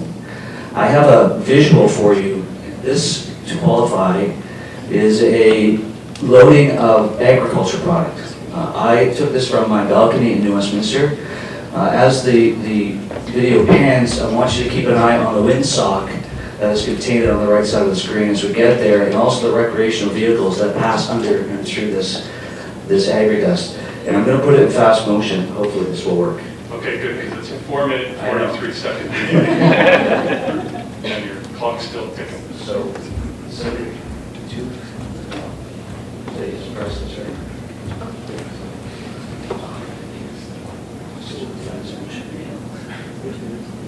So this is the loading of the agri products, and we've been assured by Fraser Surrey Docks that they're going to be, come on, speed up. You're restarting it every time. That's taking you to the next video, so. You can see as it's blowing across here, you can see. We're all set to talk fast. I think you're going to have to do both. All right. Anyway, they assure us that they're going to build a containment area for this particular product. And you can see as it's coming across the Queensborough area in particular, what happens here is when they build the coal terminal to be enclosed, they said they were going to do this. My question and my problem here from a lot of the people is Fraser Surrey Docks should fix this loading operation first, and then and only then, if the application was to be remotely considered, the product of choice should be Canadian coal. I also want to take issue with Mr. Flynn and BNSF Railways.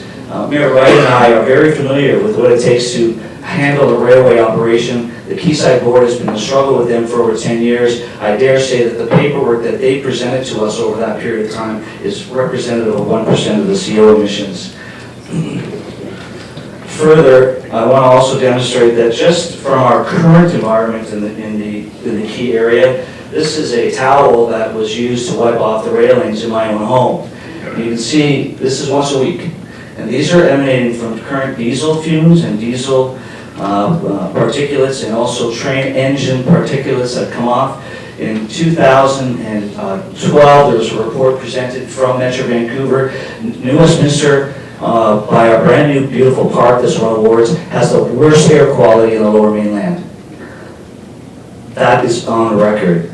Also, we would like to say that Port Metro Vancouver has done a very poor job in relinquishing its responsibilities as provided to them by federal government by insisting and hosting public hearings on this matter. And Mr. Silverman, I know that you presented over 2,000 signatures a while ago. You need to update that slide. That only shows you received 1,200. We got 1,000 from New Westminster alone.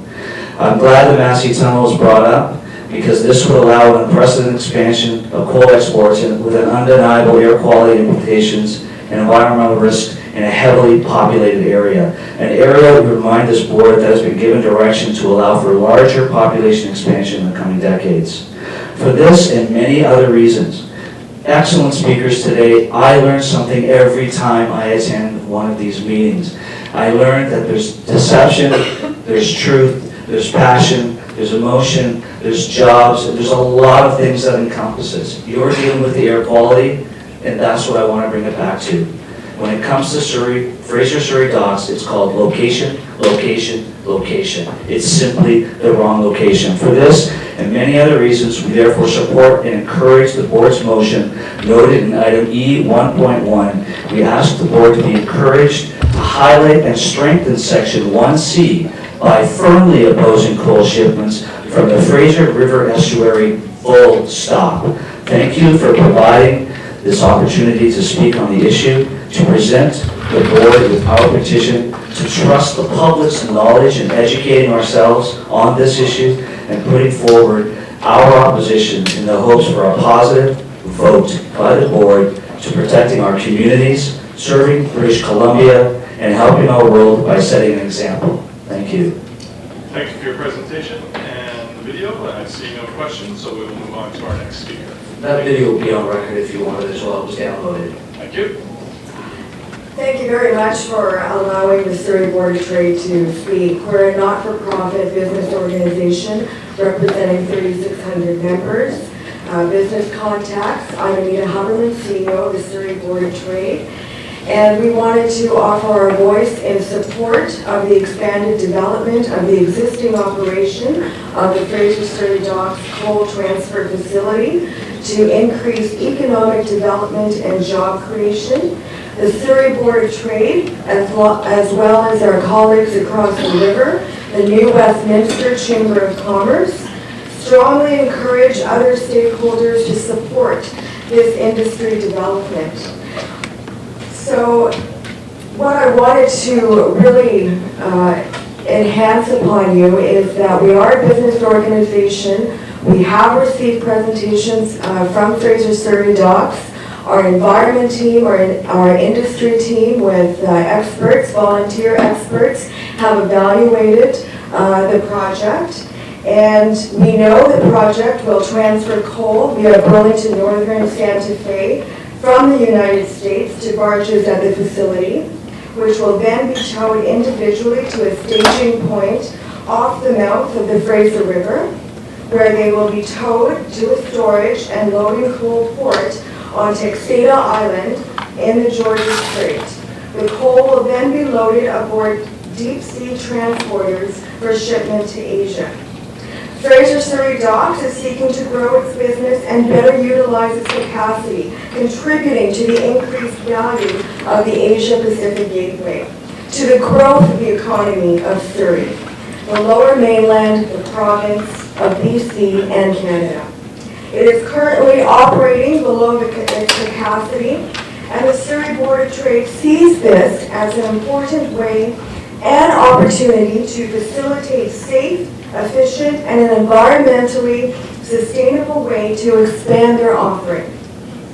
This plan will see the train volume increase by only 1 train every other day in 2014 and once per day in 2015, well below the volume prior to the 2009-2010 business downturn. Fraser Surrey Docks has been in business for over 50 years. It is the largest multi-purpose terminal on North America's west coast, handling over 250 deep-sea vessels. We see this as a major opportunity to increase international trade.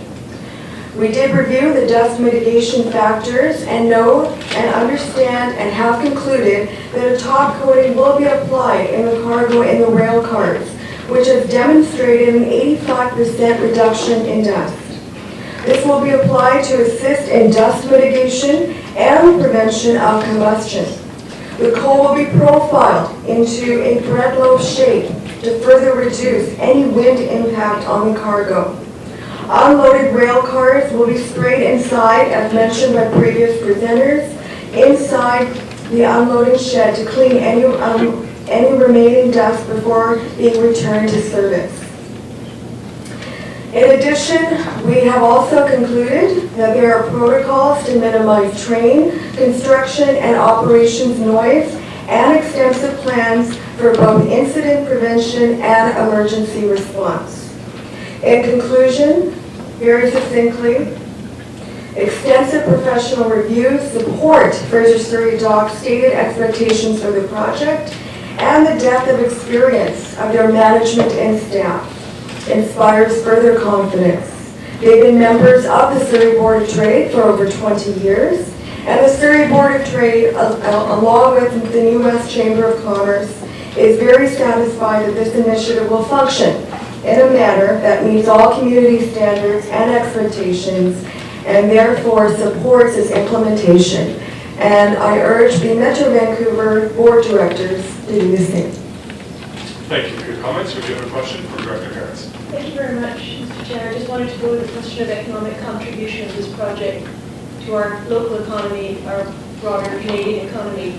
We're using it to transfer coal that's coming from the United States from a short. There's, I can see relatively low value added to the Canadian economy and to our local economy. Has the Surrey Board of Trade looked at alternative ways of assisting the Fraser Docks from increasing their capacity for Canadian goods going through, or alternatively for other uses of this industrial land, which is the scarce supply of Northern land, and potential for economic contribution from that? Specific to Canadian goods, I know that Fraser Surrey Docks is looking at, they do export Canadian goods out of their facility. There are plans to try to look at other products in the future. Fraser Surrey Docks is an international company, and we're very supportive and work with them to do that. I think when we're talking about 50 jobs in the short term of this specific project, every job is important, and it contributes to the overall economic impact of quality jobs, not only to our region, but also to Canada itself. Thank you very much. We do have another question from Director Wright. Thank you. Are you familiar with what they call windrows effect? No, I'm not. It's one of the predominant things that you look at when you look and see about coal dust, and it goes to Surrey and Delta. So I think for your people, you should look and see, because it's there, and I think it would be good for you to have that for your reporting. I know that our environment team has taken a look at that. The chair of our environment team is from Levelton Consultants, who was a previous presenter, and I do not have any expertise or background in that, but I know that they have addressed it, and our position still remains that we are in support of this expansion. Welcome. Thanks for sticking in there. Thank you for having me. As you said, I'm Scott Lane with the United Steelworkers. In Western Canada, we represent approximately 50,000 members, many of whom are involved and engaged in mining and resource industries, including, as was mentioned previously, uranium. We mine uranium, potash, and as well as coal. we have approximately 3,000 members that are involved in the mining and of coal in British Columbia. It's specifically, we represent some of the workers, or we represent the workers at Texada Island, so we do have a specific interest in some of the jobs that are generated at Texada Island, and we represent many of the mine workers in the Elk Valley that produce metallurgical steelmaking coal that's predominantly exported through Neptune terminals.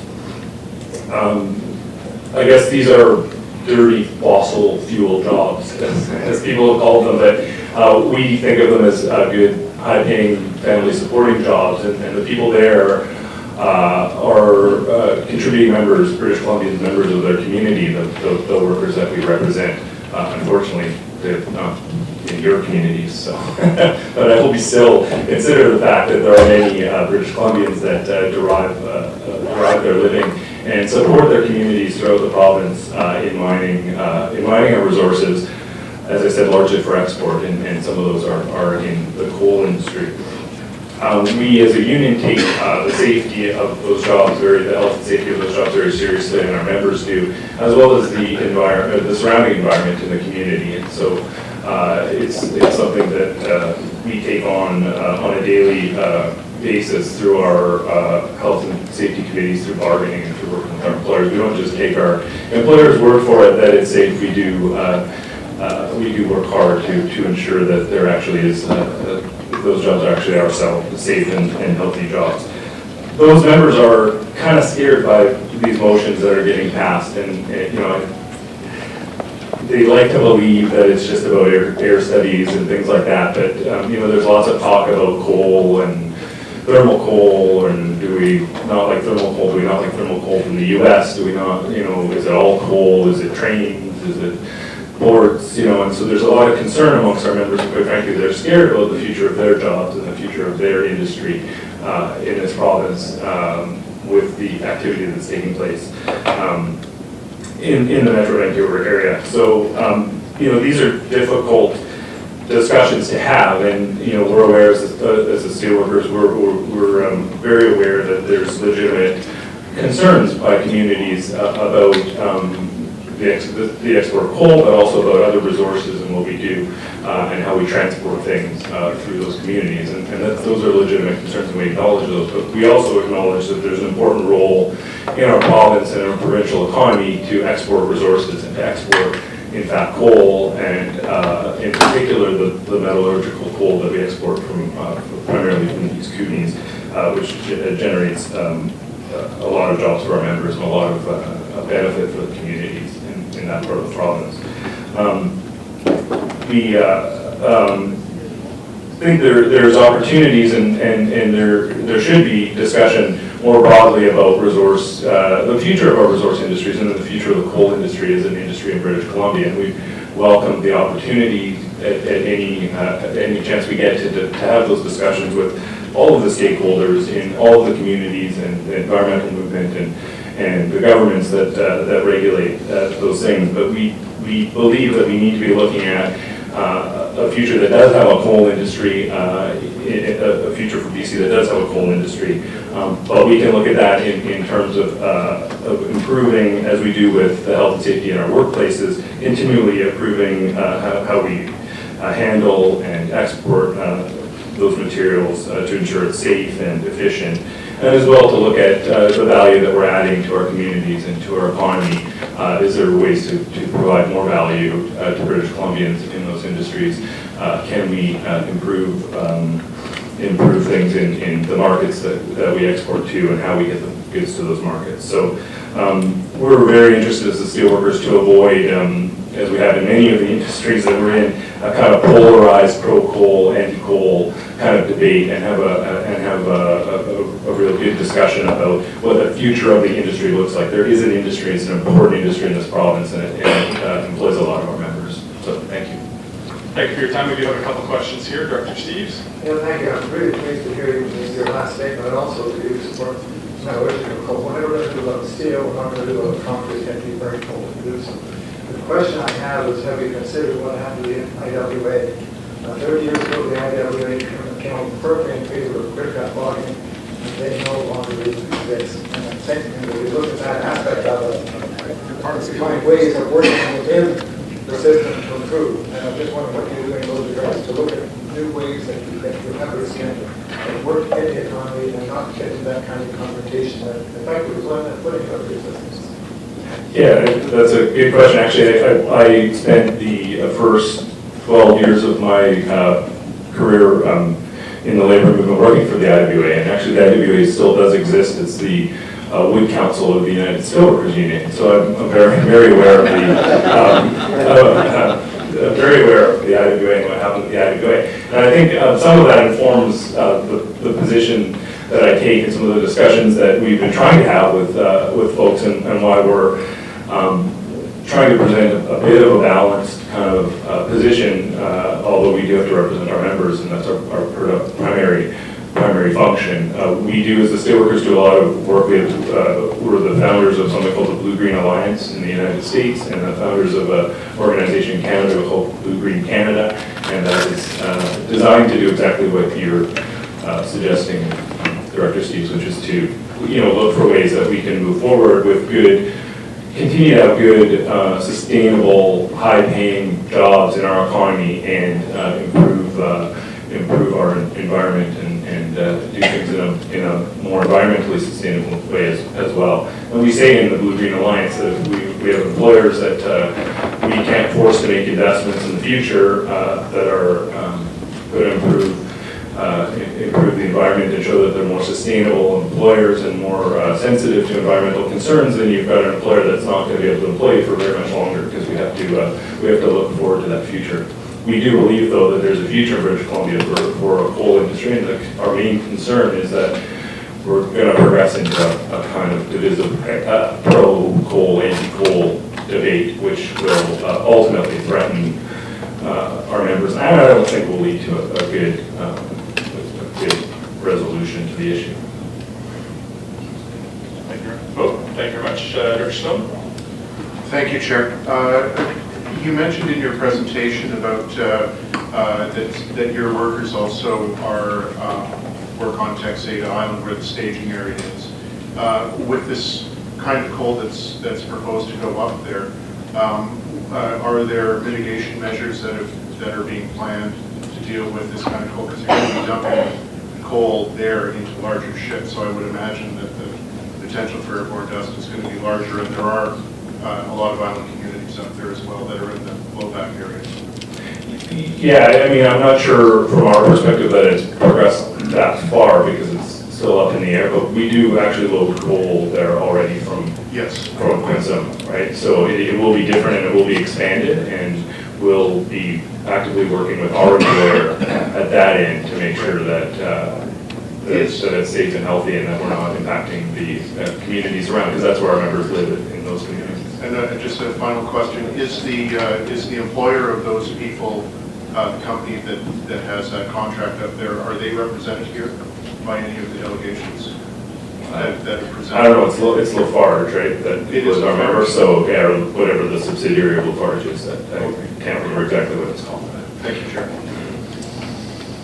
Thank you very much. We appreciate your time. Thank you. That brings us to the end of our delegations.